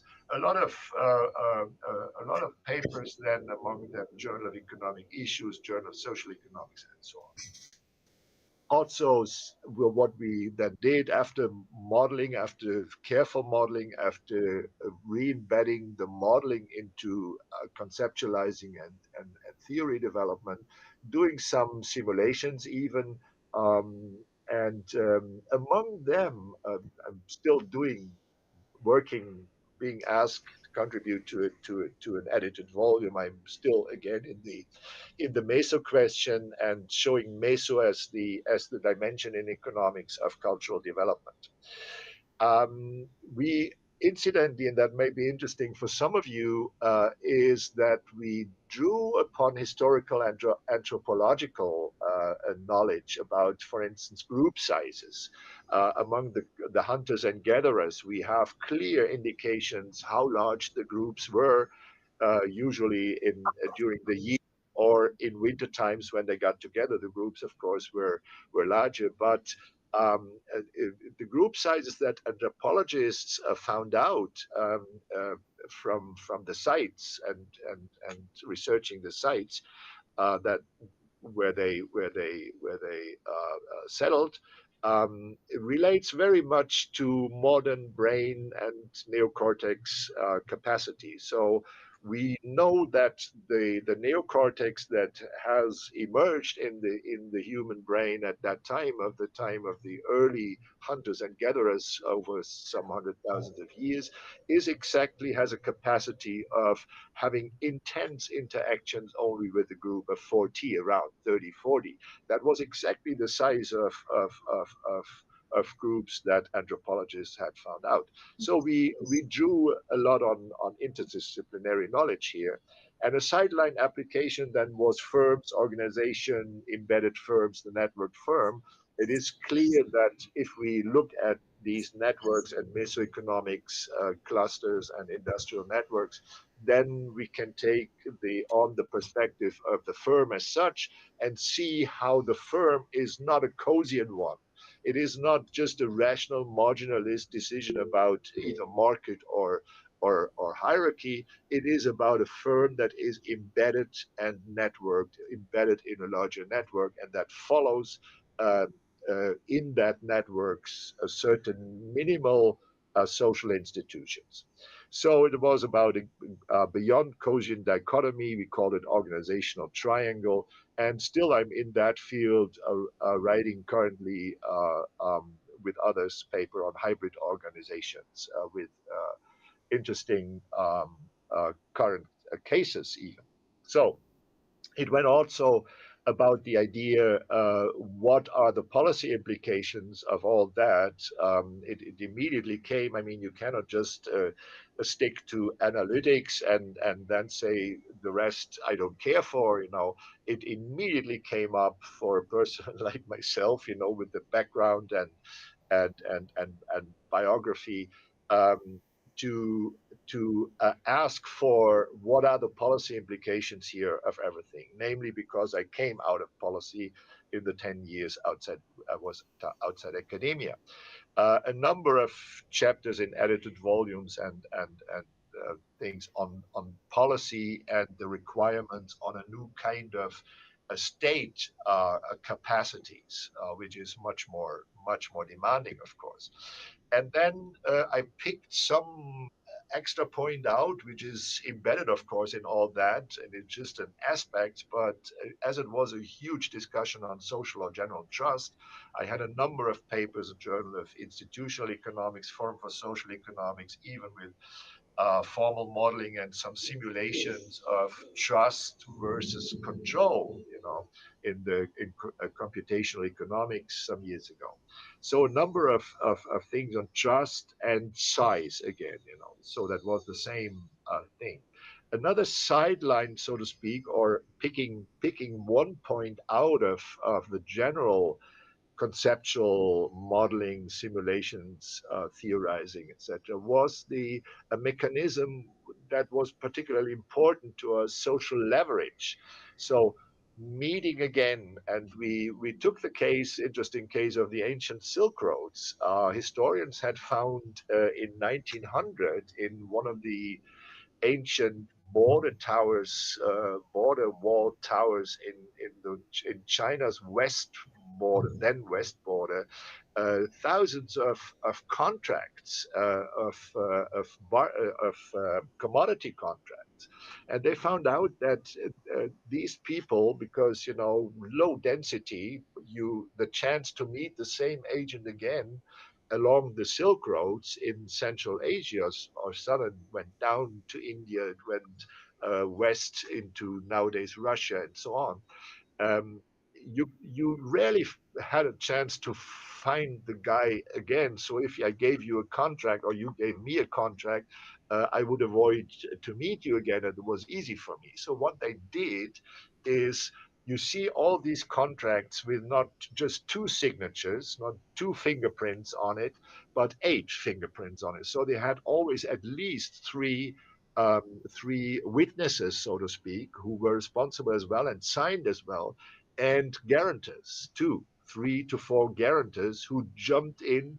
If you gave me the contract, the credit, I didn't pay back to you, then these people had to jump in for you. Okay, so it was most interesting, showing that this is a it has even been an ancient thing. It was basically all about how partners select each other, how they cluster, assortment call. And of course, with a careful modeling, you always have to define what is my agent, what capacities are required from an agent. What does the agent really need to have in terms of capacities? And of course, it was also about network evolution. How did the network evolve then in terms of density, clustering, etc.? So again, Journal of Institutional Economics, Journal of Evolutionary Economics, and so on. So one, for me, most important anchor paper, private paper, was the Journal of Economic Issues on the Theory of Institutional Change.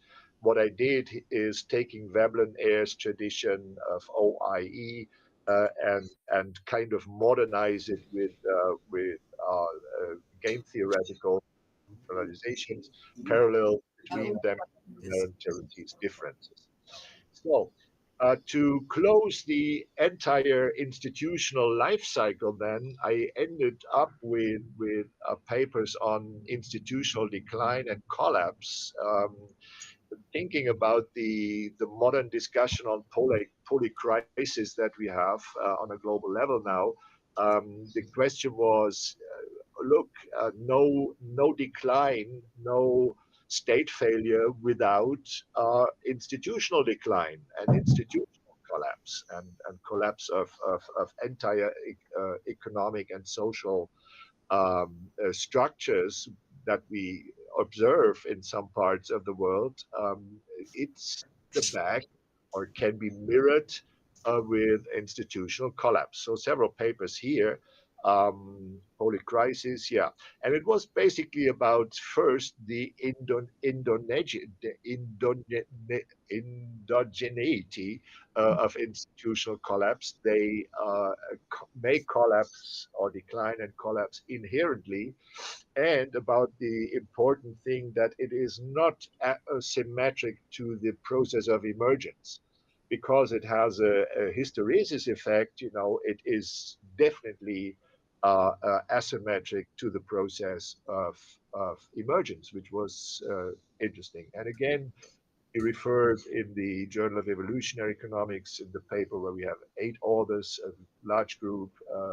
We referred very much to anthropological knowledge, punishment cultures in societies, etc. There are yeah. We have about 3 minutes. Would that Okay, do? good. Yeah, I think I will make it. Versions of Collapse is a recent paper forthcoming in the Journal of Economic Issues of the triumph of imbecile institutions over life, a quote from Veblen, death cults. We looked into Mexican youth culture, and most of them are in drug trafficking, and they know about their early death, and they have a culture. They have songs on the internet clicked million-wise. So it's a form of decline and a form of a version of collapse. It's relevant for late downgoing neoliberal financial capitalism. So it boiled down everything to where it came together, new economic complexity. I did it in real world things in the 2000s, and then my comprehensive paper in the Journal of Economic Issues on complexity economics as heterodoxy.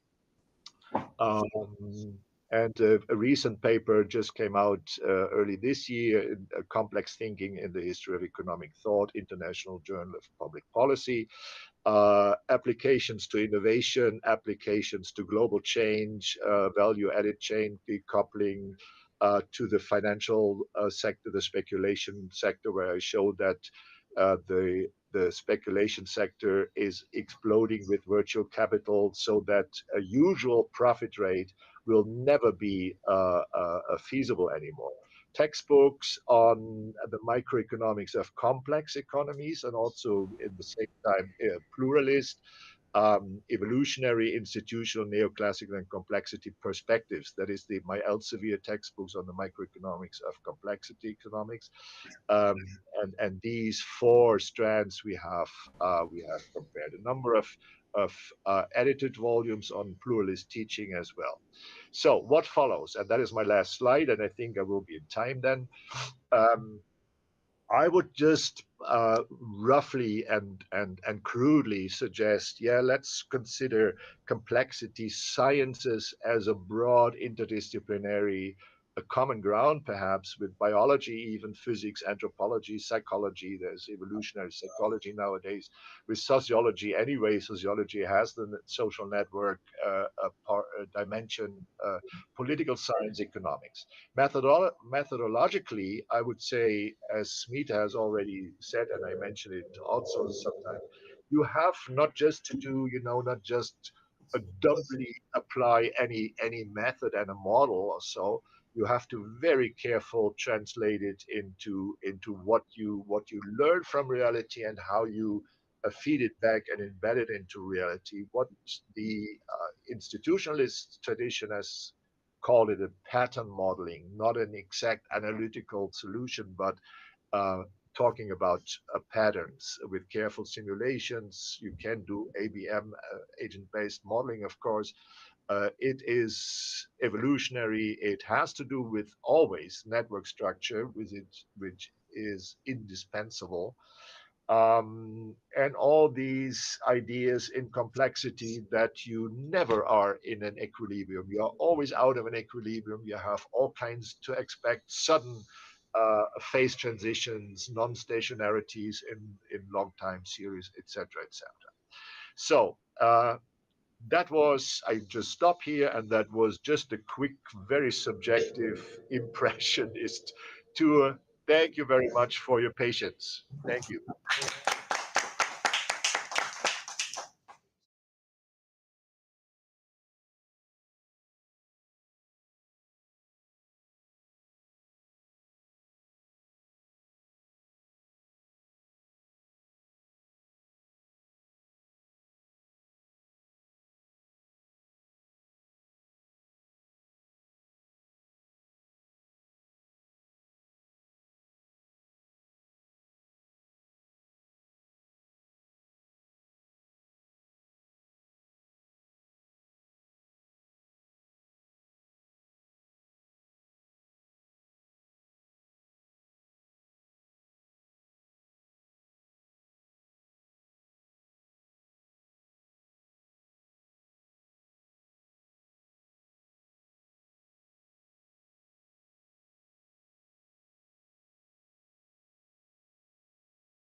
deliberately ignore us. They do not cite us, although they take our questions on.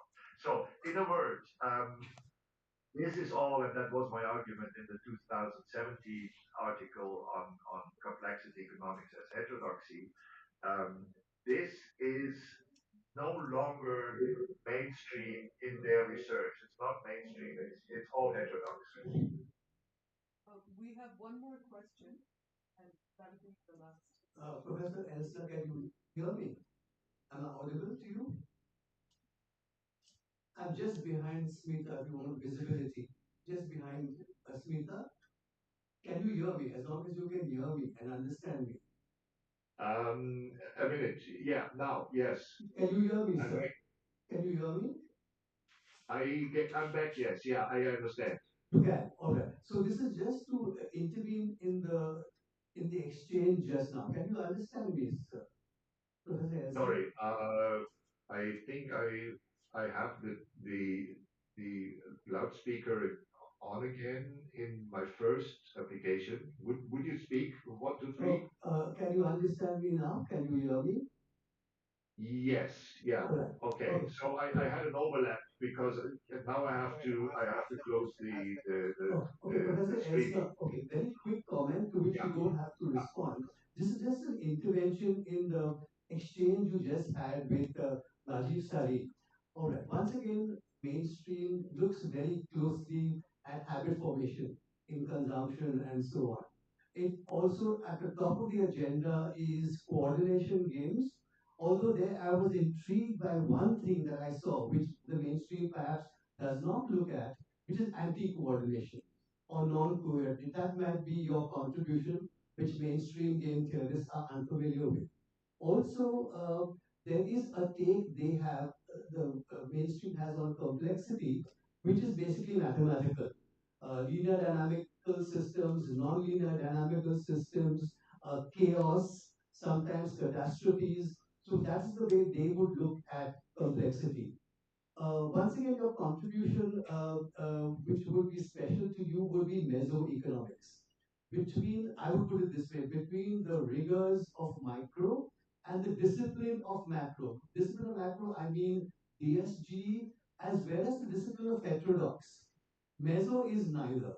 Meso is something in between, if I may put it that way, and there's enough of play there, which there isn't in micro, and certainly not in mainstream macro. There is some play in heterodox. So meso would be your next would be your contribution, which is distinctively institutional. Thank you. Yeah. You hear me? Yeah, we hear Yeah. you. Okay. So I can answer. Yes, I say yes to both questions that I have understood. First, the idea of that you confirm that the mainstream is unable to really deal with out of equilibrium processes, systems. You take an example, if I got that correctly, of anti-coordination. They would, of course, avoid anti-coordination situations at all. We have a number of anti-coordination problems. The battle of the sexes, for instance. I mean, a wrong word for that kind of game, but just as an example because it's known. And have solutions to it, of course. It is real world strategic knowledge that we can produce here. But the mainstream avoids indeed certain areas of game structures, for instance. They take perhaps coordination games, they take perhaps and they like, of course, social dilemma games sometimes, or commons, and they do that if at all. But certain other more intricate problem structures they completely ignore, as well as they ignore the the the the strength or the radicalism, so to speak, from using, applying, running, simulating complex adaptive systems, where we have developed an awareness that the black swan can come anytime. You know, we see it in the speculation sector. We see it everywhere in the world now. That we have probability distributions or size distributions everywhere that make the black swan event, which is not grasped at all, not comprehended at all in normal distributions and normal distribution models for the financial sector. They don't know it even, you know, but we have the fat tail distributions and look at it because these are the real world distributions. And we see that chaos can come from that surprisingly in any run of any complex system and in the real world as well, and catastrophes, you know. So they are not aware of that at all, and that is a huge benefit for or a huge advantage that we have, that we are aware that a catastrophe, crisis, chaos can come anytime and very suddenly so. And last comment is on micro, meso, macro. I understood that you confirmed that meso has a right of its own and is a theoretical dimension of the economy of its own. What I define is micro is the individual agents and their interactions. But what defines and constitutes meso then is that something emerged, a kind of structure, be it a change distribution, a fat tail distribution, for instance, is a structure that emerges um, out of the mechanisms of interaction and of self-selection and of attachment, selective attachment, etc., that people use. They attach to the largest, to the hubs who have already many relations, and everyone attaches to that. That is well known. So I finished that. I just finished that phrase, and then I'm done. So the meso is the dimension where this emerges because it doesn't emerge in the huge population. It emerges in smaller subpopulations and groups, and then we have the huge national macro, of course. Thanks. I really want to thank Professor Elsner again. Wolfram, thank you very much for calling in. It's always tough to do this long distance. And I think it's just a very useful tie back in to where we began yesterday morning. So thank you very, very much for this. This was really wonderful. Thank you. So we come back in 15 minutes for the most important lecture. And Professor Elsner can have his headphones. Yeah. No, Why we are don't waiting you for send them tea with the drum? Please have tea and come back in 15 minutes. Can you do a three-dimensional tea transfer something? Thank you, Wolfram. Some Western Union. Is there anything deal. like a virtual coffee? Virtual coffee. Western Union coffee You have a transfer. virtual one and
Okay, so now we have come to the grand finale, which all of you have been waiting for. So we have kept the star waiting. Star has made the program this way so that you all keep waiting to the end to hear the star. So Superstar. actually, he calls himself the goat. Himself. So yeah, Kappan is our ancient Indian historian, and in my opinion, one of the most brilliant ancient Indian historian I have known, and I have known quite a few of them. So it's my right, but I'm pretty sure that he's gonna be one of the leading one in a few years' time, and I'm serious about that. So Japan, so If he keeps dressing that way, he's the best dressed in any. You had better live up to that introduction. See, thanks, comments, and take it.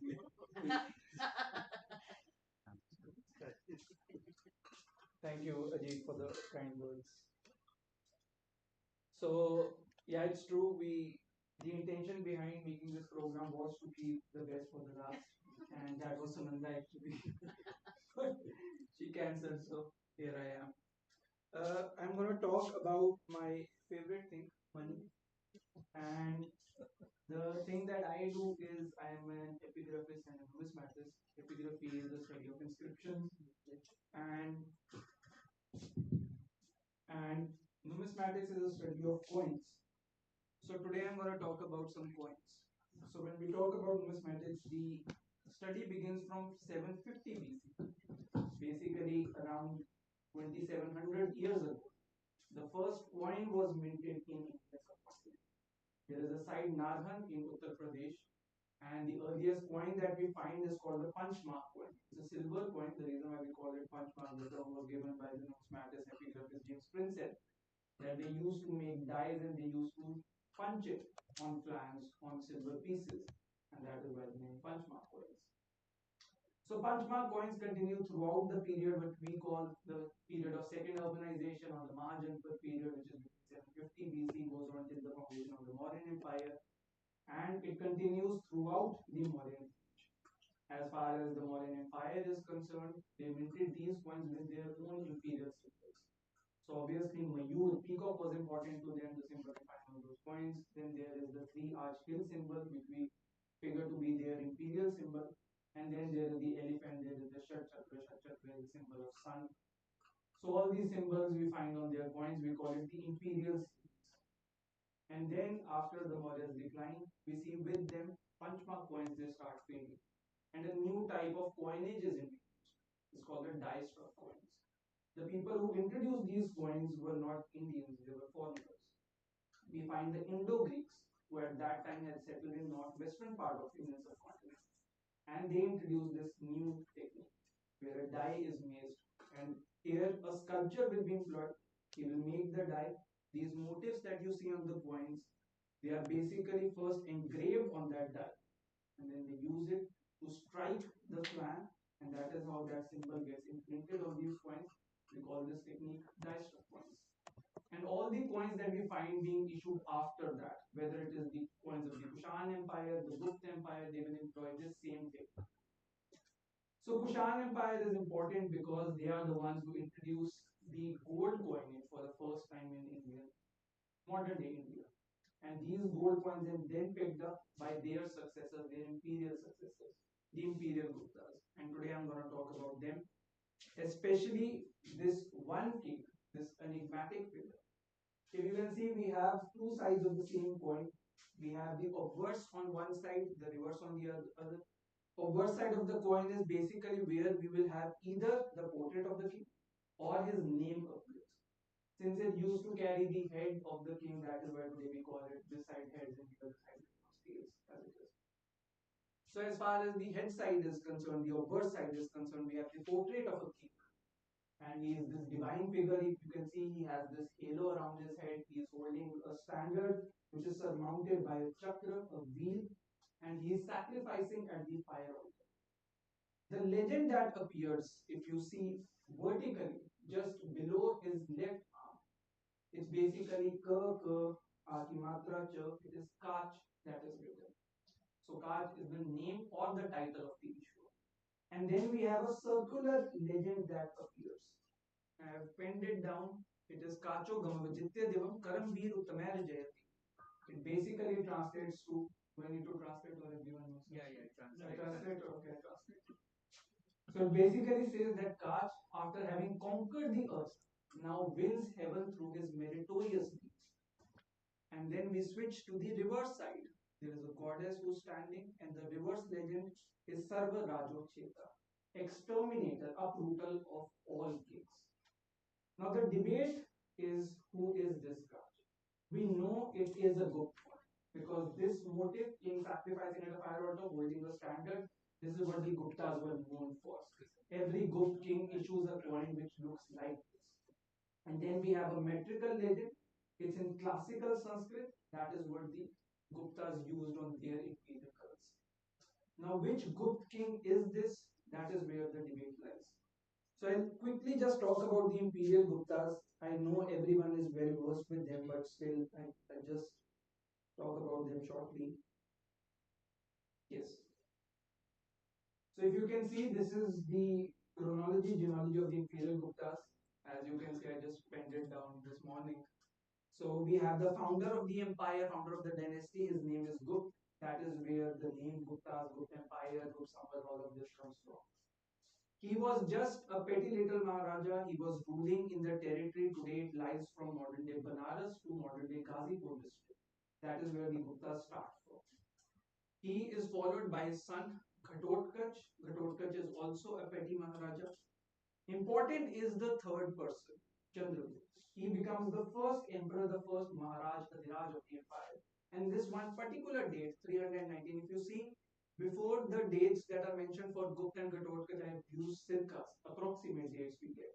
But for Chandragupta, first, his accession date, 319 AD, that is set in stone. We are absolutely 100% sure that he ascended the imperial throne in 319 AD.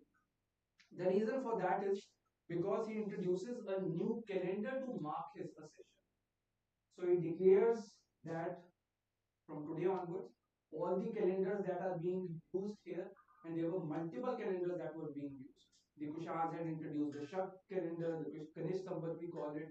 Then there was also the Vikram Samvat. Vikram Samvat is still being used today for Brahmanical purposes. All these Janapatris, horoscopes that the Brahmins make, they are issued in Vikram Samvat only. And he says all those calendars, again important, all these foreign calendars. Vikram Samvat was issued by the Indo-Scythians and Kanish Samvat was issued by the Kushans. So introduces in some sense the first Indian Samvat. He calls it Gupta Samvat, obviously after the name of the founder of the family. So 319 AD, he lays the foundation of the empire. The way the foundation is laid down is very interesting. Guptas don't transform themselves into an empire from a state because of some conquest. It's a matrimonial alliance that takes place. During this time when they are ruling in the region of Uttar Pradesh, there is another tribe, the Lichvis, that are ruling in modern day Magad, south of Bihar. A matrimonial alliance is arranged. The princess of the Lichvis, name is Kumar Devi. Kumar Devi is married to Chandragupta first. And in dowry, the state of Magad goes on to the Guptas. And the moment this important state comes under their control, Chandragupta first feels that now he has earned the right to call himself Maharaj Kaviraj, the emperor. So that is why one controversial statement I will make, because I am known for that, dowry is not always a bad thing. So we will have 319 AD, foundation of the empire is laid down. To mark this, two things are done. New calendar is introduced, I've talked about it. And second, they start issuing gold coins. And the first coin that is issued, it will have the portrait of the emperor and the empress, Chandragupta first and Kumar Devi appear. And that is where the imperial Gupta currency starts from. From this marriage, Samudragupta is begotten. He, in some sense, is the first conqueror that this family sees. He expands the empire, amplifies it. We have his Allahabad Prashasti, it is written in his place. And says he has mostly conquered the whole of India. And as far as the political influence of the Guptas is concerned, it extends beyond the confines of Indian subcontinent. It reaches foreign territories. So Mudragupta, then we have his two sons. There is Ramagupta his elder son, and there is the younger one, Chandragupta II. Right now, it's a story that revolves around this time scale. So when we talk about Kach, the debate is this Kach Samudragupta only? Is he an interloper? Maybe an elder brother of Samudragupta who had displaced him on the throne? Maybe a younger brother? Or maybe he is Ramagupta? And this debate scholars have been trying to answer since nearly a century. Now, where does this debate start from? We have one literary evidence. It's called Devi Chandragupta. There was a scholar, Vishakada. He was a poet, he was an author. He wrote this work, Devi Chandragupta. It basically centers around two people, Dhruva Devi, an empress, and Chandragupta, Chandragupta II. So this is basically a romantic tale. I'll quickly give you the gist of the story. So this story says that there was a king Ramagupta, an emperor. He had a wife, Draupadi. Ramagupta ascends the imperial throne, and obviously you can see Ramagupta is a son of Samudragupta. Samudragupta was one of the greatest conquerors Indian subcontinent had ever seen. So when Ramagupta ascends the throne, he wants to do something to gather, to garner the respect of his populace. And how to do it? He says, there is one territory my father never. That was the territory of modern day Gujarat. Gujarat, there was a foreign tribe that was ruling. They called themselves Scythians, Shaks in Sanskrit literature. So he says, I'm going to defeat the Shaks. I'm going to conquer this state. That is how India will have the respect of the subjects. A war is waged against these Scythians. And surprisingly, the Guptas lose this war. The Gupta army, along with their emperor, they are surrounded on all sides by this Scythian army. And then an emissary is sent into the Gupta court. He tells Ramagupta that the Scythian king will allow you, only you, to escape. All your soldiers will be taken as prisoners. And says the condition, if we allow you to leave, the condition is you will have to send your wife, the Gupta empress Dhruva Devi, to the court of the Scythian king. And she will become his concubine. Now Ramagupta, obviously being the man that he was, he says, all right, I will send my wife away. Just let me leave. Now this conversation between this emissary and Ramagupta is overheard by his elder brother Chandragupta II. He comes and he confronts his brother. He says, what an idiot you are. You call yourself a Kshatriya. You're going to send the pride of the family to some foreign king, to some enemy king. And Ramagupta says, turns out I have no other option. The emperor has to be saved at every cost. So Chandragupta comes up with a plan. He says, bro, I got this. I will go to the Scythian. Disguised as Draupadi. I have few of my pals. I will take them disguised as handmaidens. The moment I find the Scythian king alone, I'm going to assassinate him. Ramagupta stops him, but Chandragupta II, being the well-known renegade that he was, doesn't agree to his brother's commands. He just goes, and that is what happens. His plan comes to fruition. He is alone with the Scythian king, and he assassinates this Scythian. Rudra Singh III was his name. After this king is assassinated, obviously news spreads throughout Gupta army. The enemy king has been assassinated. Chandragupta II is victorious. He will come back. The triumphant return of the king. Now Ramagupta is scared. He feels that now the respect that he was craving for will go to his younger brother.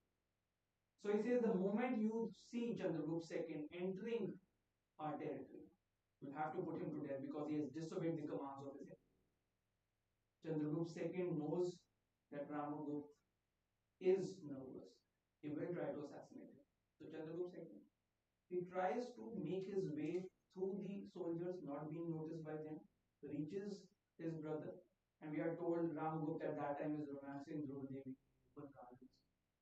Chandragupta II reaches there, assassinates Ramagupta in front of Dhruva Devi.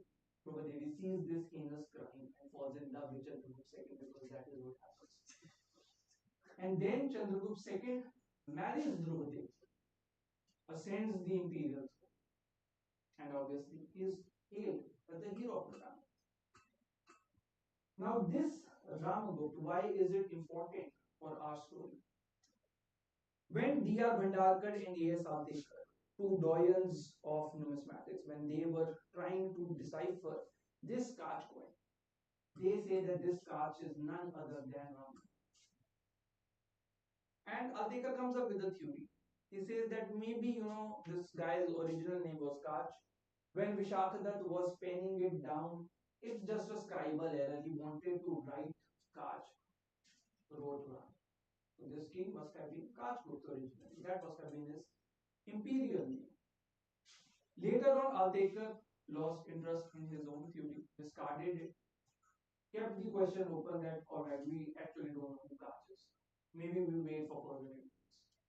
This further evidence was reported by another scholar. In 2017, the third corpus of the Gupta coins was published, Treasures of the Gupta Empire by Sanjeev Kumar.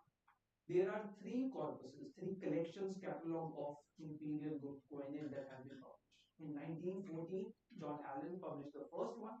It was revised in 1957 by A. Aldekar. And 2017, the last corpus, Treasure of the Gupta Empire, was published. It was released by the Honorable Prime Minister, so you can see how big a deal it is in history. It's basically like a Bible for Indian numismatics.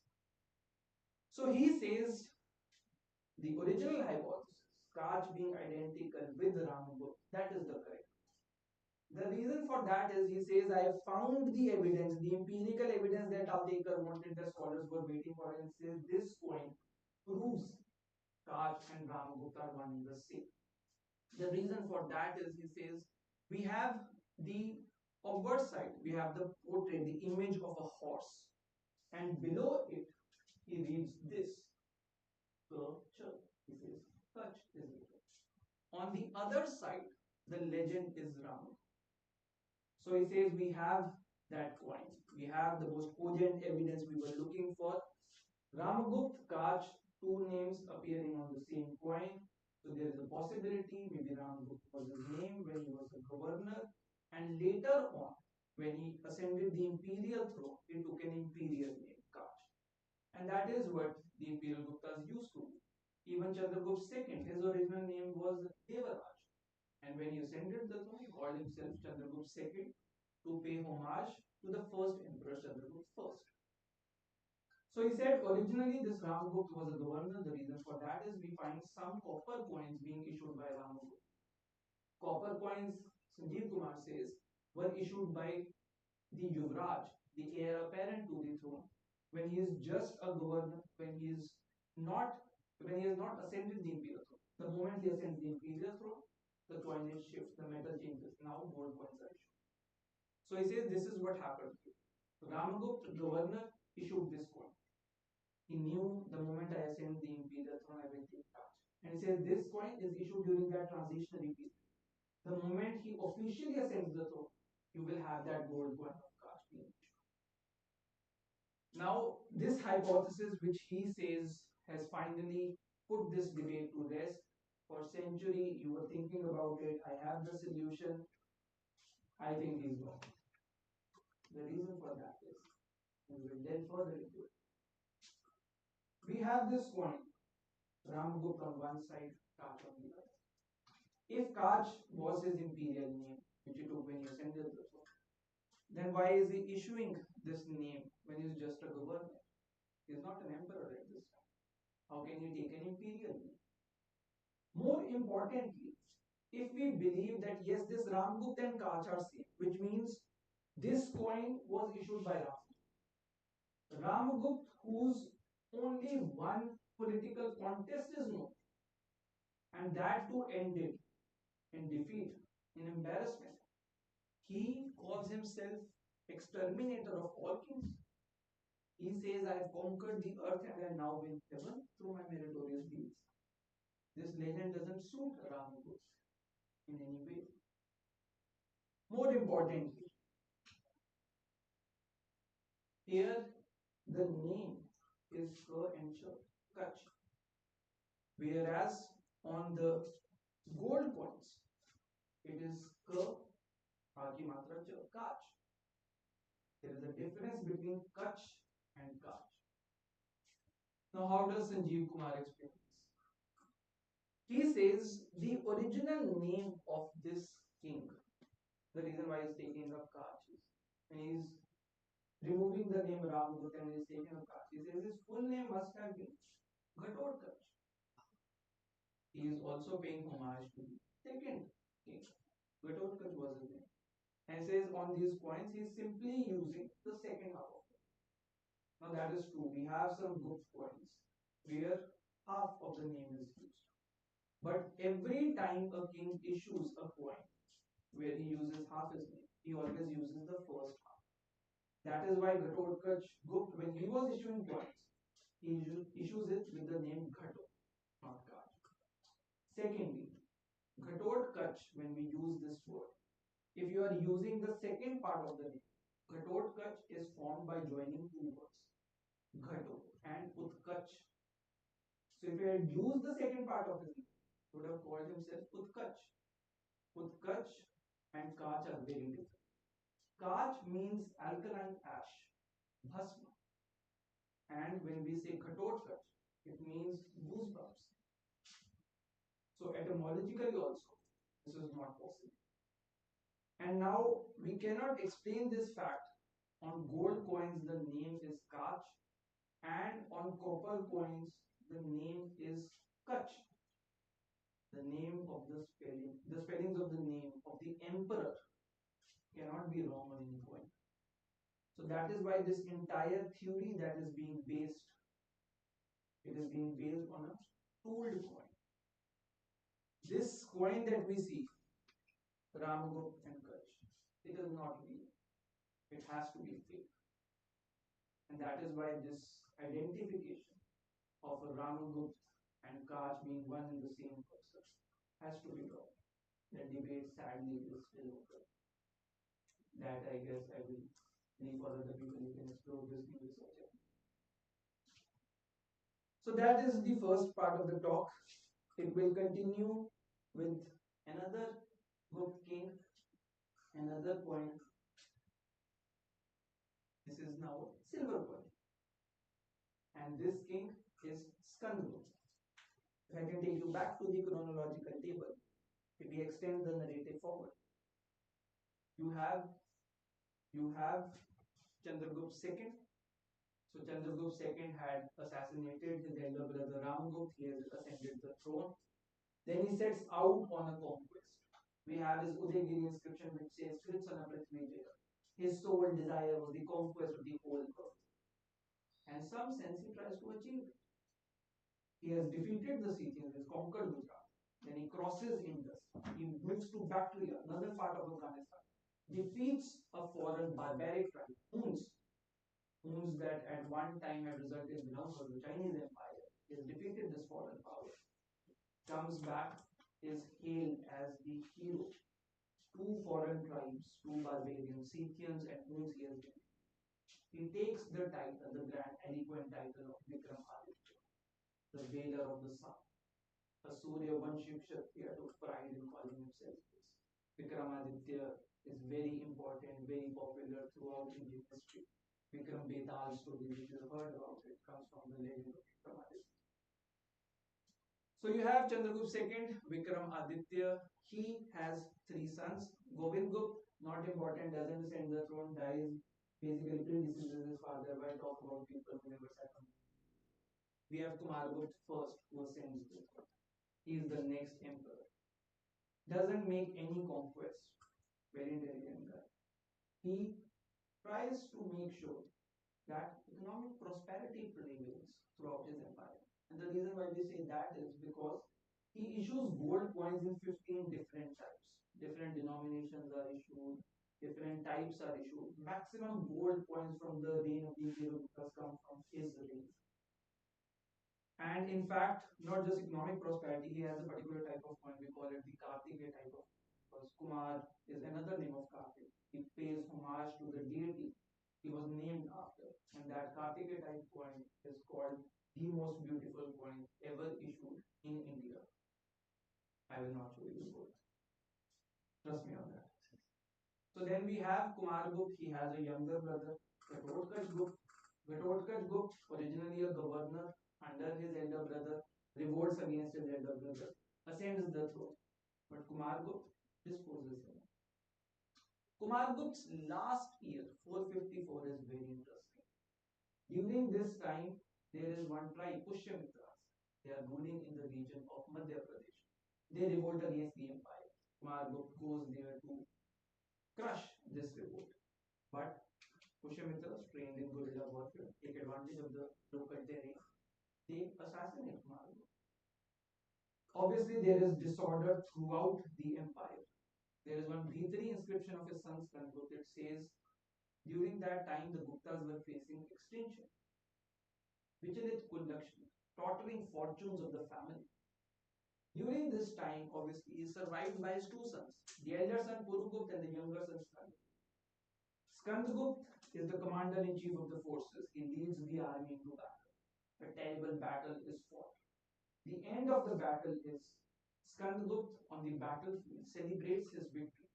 He places his left foot on the lifeless body of the Pushyamitra king, uses his corpse as a footstool, and he is declared the next emperor.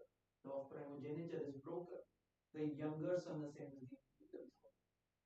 Skandgupt, the moment he ascends the throne, this news that there was initially disorder within the empire reaches a foreign land, reaches Bactria, where Huns are ruling. Huns now seek vengeance against the Gupta Empire. They invade the Gupta Empire through Gujarat. Another terrible battle. We are told a whirlpool of sandstorm tornadoes. They rise when the forces of the Guptas met the forces of the Huns. And what was the end result of this battle? Again, Skandgupt's inscription tells us that the songs of his victory were sung even in Hun countries. The Huns are defeated. Again, he has defeated a foreign tribe. He takes the title of Vikram Aditya. He issues some silver coins also. And we go back to this. So his silver coins generally obviously carry the title Maharaj Adhiraj Shri Skandgupt Kramaditya. On some coins we also find the additional title of Paramabhakta, devout worshipper of Vishnu. So why is this particular coin important? Kumargupt's last coin was issued in 454 because this coin carries the date 135 year of Gupta Samvat. 319 plus 135, 454, last year of Kumar. So obviously if Kumargupt dies in 454, one would believe that Skandgupt must have ascended from 454 itself or maybe 455. But there are scholars who say that Skandgupt must have ascended the throne before that. Maybe he revolted against Kumargupt. Maybe he snatched the throne from his father. And that is why, being the younger son, that is how he became the emperor. There must have been a fratricide before. So this one coin, again published by Sanjeev Kumar in his corpus, it shows Gupta Samvat, Gupta era 129, which means this coin was issued in 448 AD when Kumargupta is still alive. So Sanjeev Kumar says this coin proves in 448 AD, Skandgupt had ascended this coin. He has revolted against his father. He has snatched the throne. The problem is, again, this seems to be a fake coin. The reason for that is the characters that have been marked in red, they are missing on the coin. His title, Maharaj Adhiraj, here simply reads Maharaj Adhiraj. Shri is there. Skandgupt, again, there is a problem with the spellings of the emperor. And his title, again, Visarg at the end has been missed. Visarg cannot be missed. The reason for that is Kram Aditya, short form of Vikram Aditya. Visarg, when it is added, it basically means of Vikram Aditya. So every coin will have a legend which will end in Visarg because it basically means this coin is of this king. So if the Visarg is not there, the imperial mint is not going to issue that coin. And that is why these two important hypotheses. One, Skandgupt must have revolted against his father, must have snatched this throne away, must have taken this throne from his elder brother Purugupt. This hypothesis is resting again on a tool form, fake one. So these two hypotheses that today have been floating around in Indian numismatic discourse one Ramgupta being equated with Kaj, and the second one where Skandagupta has snatched the throne from his father or his elder brother. They both are based on coins which are not even. This is the first part of the talk on leaving society. Is it? It is still 5. I have 2-3 minutes, I guess. Yeah, 5 minutes. Go on. Yes. So I will end with this one thing because it's important. We have to explore new research avenues. I want to do justice to the title we came up with. So I've talked about the early Guptas. What about what happened after Skandagupta? So after Skandagupta, this political narrative becomes very dicey. Inscriptions start drying up. There is no literature that talks about these kings. So their history is more or less available to us from their points. There are two questions which emerge after Skandagupta. One, what is the chronological order of the kings? And second, yes, the empire falls 100 years after Skandagupta's death. But how does this story of decline and downfall unfold? We have one evidence that around 500 AD, 40 years after Skandagupta's death, there is an invasion that had happened. Huns appear in Indian history again for the third time, and this time they take vengeance against the Gupta Empire. They defeat the Guptas, snatch away half of their territory. But still, what happens to the other half? How are the Guptas shrinking? And why is it that around 543 AD they issue their last inscription and they just vanish into thin air? The scholars have tried to answer this question on the basis of the gold content that appears in these coins. So you can see here we have the total weight of the coins. The weight of the coins keep on increasing. That's the general order they are following. On the other hand, it is said that the percentage of gold keeps on decreasing, more or less. And they believe that this decrease in the percentage of gold coin, it shows that the treasury was drying up. Gold is decreasing. It is a sign that yes, economic decline is at play here. The problem is this percentage. The reason why we say this percentage is decreasing is because the total weight is increasing. When we look at the exact amount of gold, now the general hypothesis is, which mostly all scholars of Gupta history agree with, is after Skandagupta dies, economic decline and political decline starts. And this thing is proven here that this gold content 78 becomes to 76, 72, 71, 59. And they say because gold is drying up. But when we look at the amount of gold, 7.1 grams of gold, it is more gold is being used in the coins than during the time of some of the Gupta prosperous reigns of Chandragupta II, Vikramaditya, Kumar Gupta I. So this linear narrative that we are trying to formulate just on the basis of the percentage of gold coins, which is decreasing in some sense, maybe we are fooling ourselves, because as far as the amount of gold is being used, when you compare it to their prosperous rate, the amount of gold seems to be increasing now. Now then why is it? How do we understand their economic decline? I would have given more hypotheses because there is shortage of time. I will leave the question open as on this. Maybe the youngsters, the next generation can explore it. So I guess thank you. Thanks. Okay, so it's open for questions, comments. Is it possible to have an estimate of the total amount of coinage in circulation? That gives us an indication of the economic activity expanding. That's one. And also whether there were other forms of exchange coexisting, like barter, for example. Yeah. Or the traders' bills, hundis, as we call it, traders use, and near money. Also, what is it possible from the sources that you have to glean information on prices, history, some kind of history of prices? Yeah. Like as far as the prices of commodities at that time is concerned, there is no historical source that we can use because the literature is not really talking about these things. Coins being in circulation, we know that when a new emperor was issuing coins, the old coins used to remain in circulation. So with time, at least we believe at least the number of coins in that sense were being increased from one king to another. And there was something, the other thing, barter system. Barter system we know from Shudra Newspaper, it was prevalent at that time.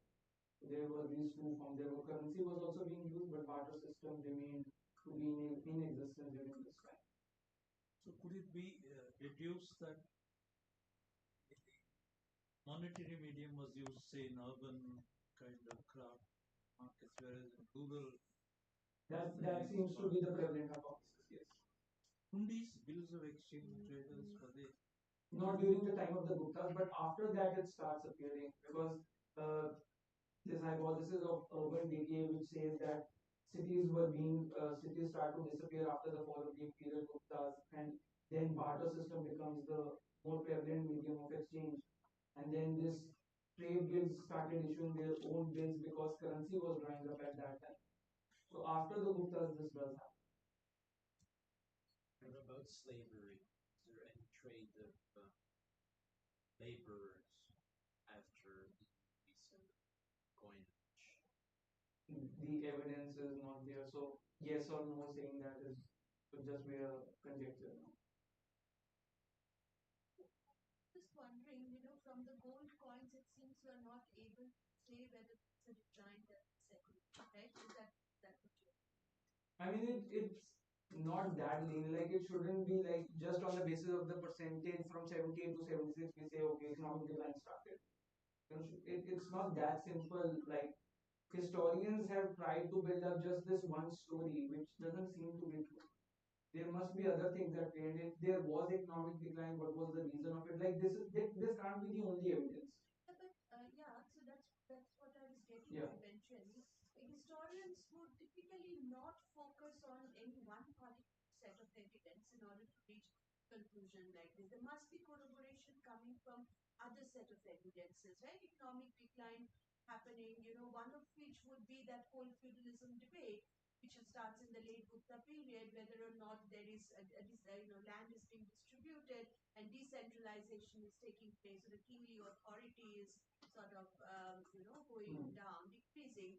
So that could be, what about the land grants, copper plates, plate inscriptions? What are they saying about land being granted away, and along with the authority also decimating Yeah. process?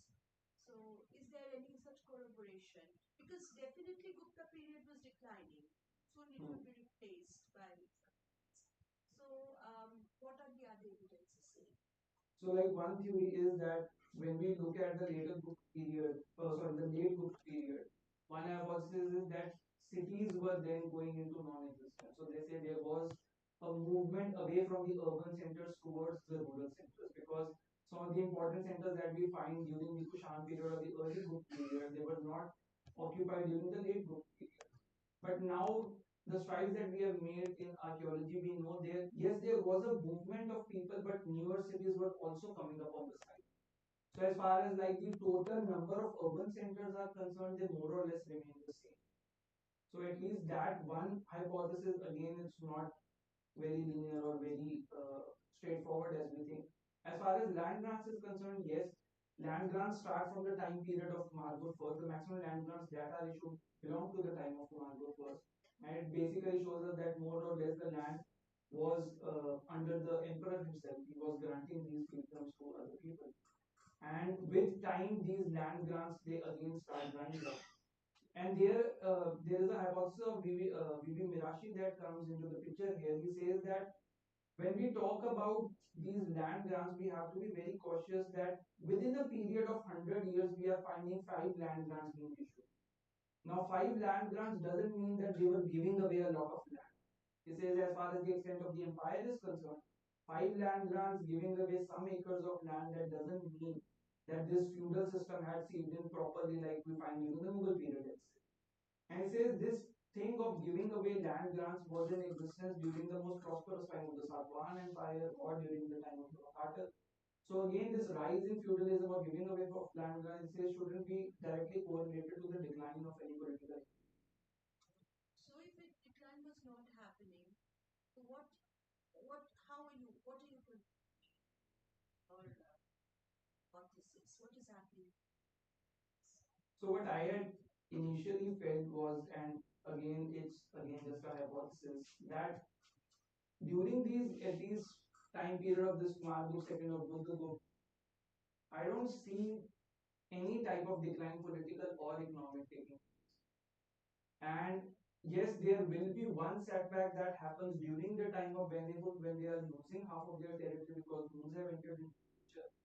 But I feel that the major thing that happens is during the time of Kumargupta III, because this is where percentage gold content, this is a very sharp decline in these things. And the reason for that is because during Kumargupta III's time, they lose their imperial center. They were centered around B3 and Varanasi. Those were like, that region was their backbone. That is the region they were always attached to. This was their original home and this remains their capital region throughout.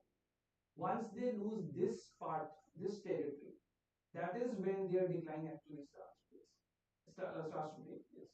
And that is why with this one blow, because there are their governors, Mokhris, who are ruling in this Uttar Pradesh region. The moment the Guptas, they fade away from this political arena, the Mokhris assume the title of a Maharaja Viraj. They become the next imperial family. So I guess it has something to do, there must have been this important political reason behind it. It wasn't a gradual story of economic decline that led to the treasury finally drying up and the Guptas fading away.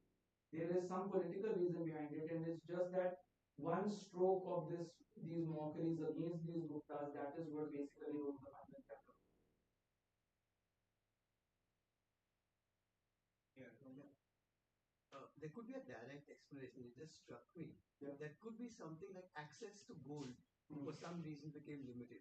So therefore, it has got nothing to do with the value of that particular coin, but just that access to gold, for whatever reason, I just think about it, became limited. So therefore, the gold content had to be reduced without in any way impacting on the value and the wealth overall. General point, Japan, I am grateful for this exposition. I have spent my entire academic life looking at money.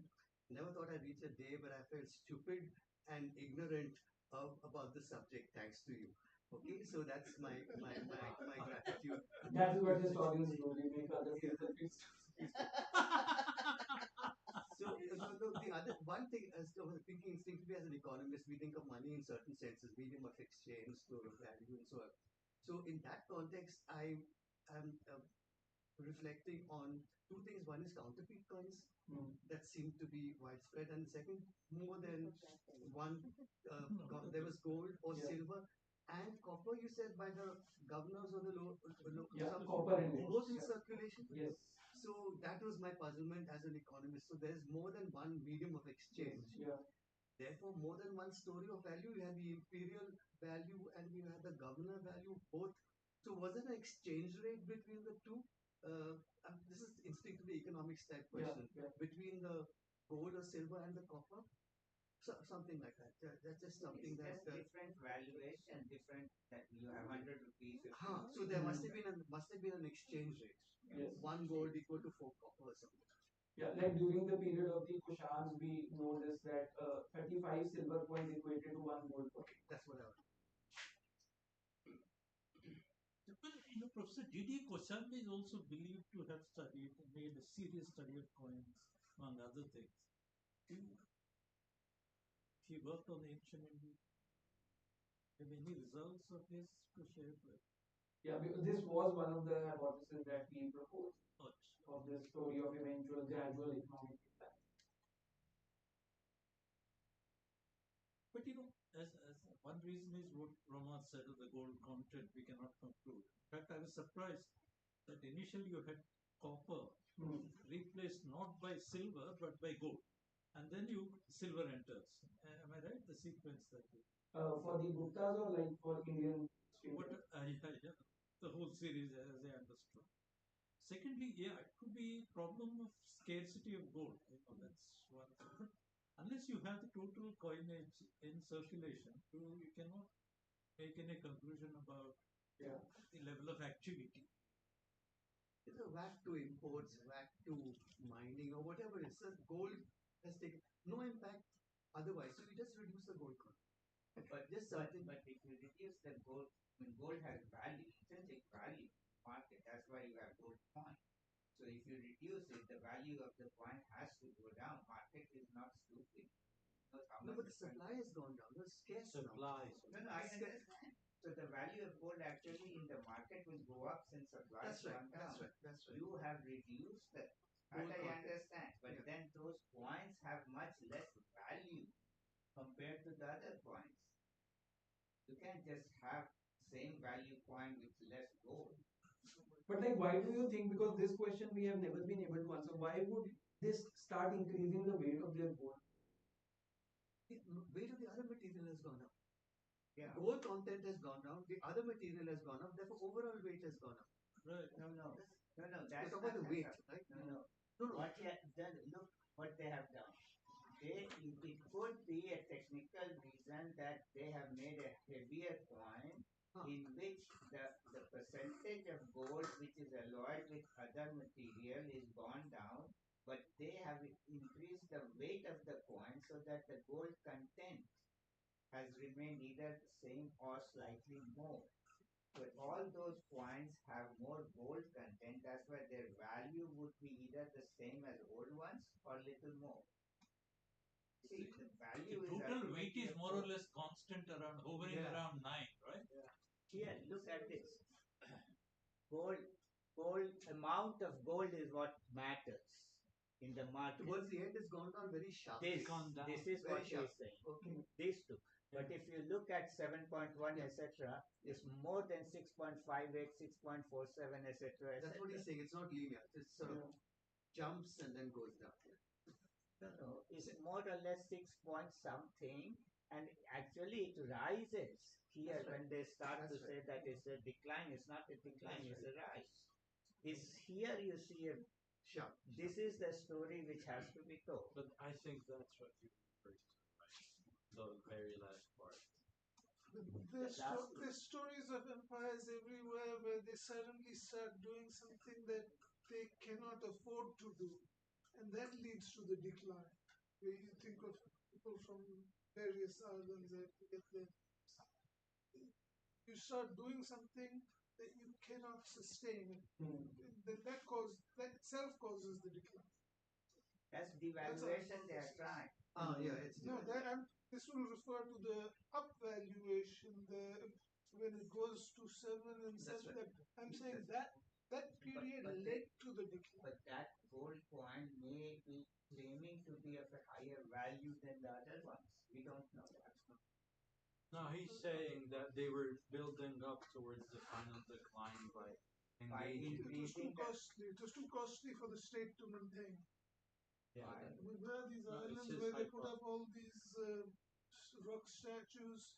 They couldn't. There are a lot of stories in civilization where they do something that is not affordable. So in some sense, the price will go up or. But like they were anticipating it that something was going to go down. They didn't. They didn't anticipate. This is just a kind of sleight of hand. This was a bad policy decision to go there. Maybe that led to the. But it's not a Japan also, we don't get any idea of the denominational structure of coin, is it? It is as though a single coin, right? I mean, this 3 columns.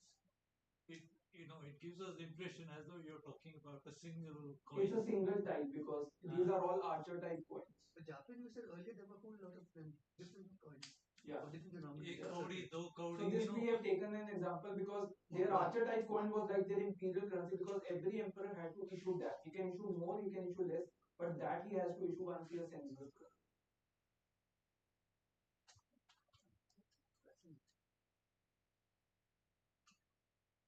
So what's your answer to next the time you get more coins. That was, you disagree with the prevailing opinion. Yes. Oh, so you said Give it's it fake. to us. No, call in the committee of economists. Economists. Appoint a committee of The second part of the conference.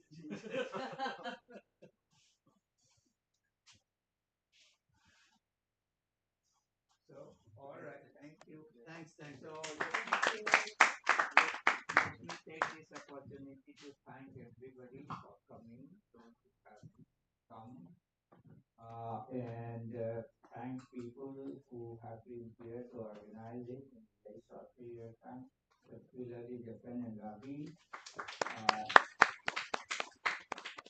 So they have done marvelous job. And then these two,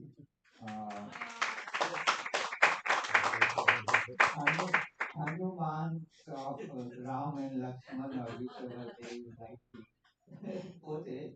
So, and everybody else who has supported actually, Vinod, we should thank for organizing all the taxis, otherwise you guys would have get here, and other people who have done the logistics and everything else. Thank you very much. And the grand old man of Thapar economics. And the director. The grand old man. Yes. Now he mentioned. Yeah, of course, the We are grand eternally old grateful to him economics. just for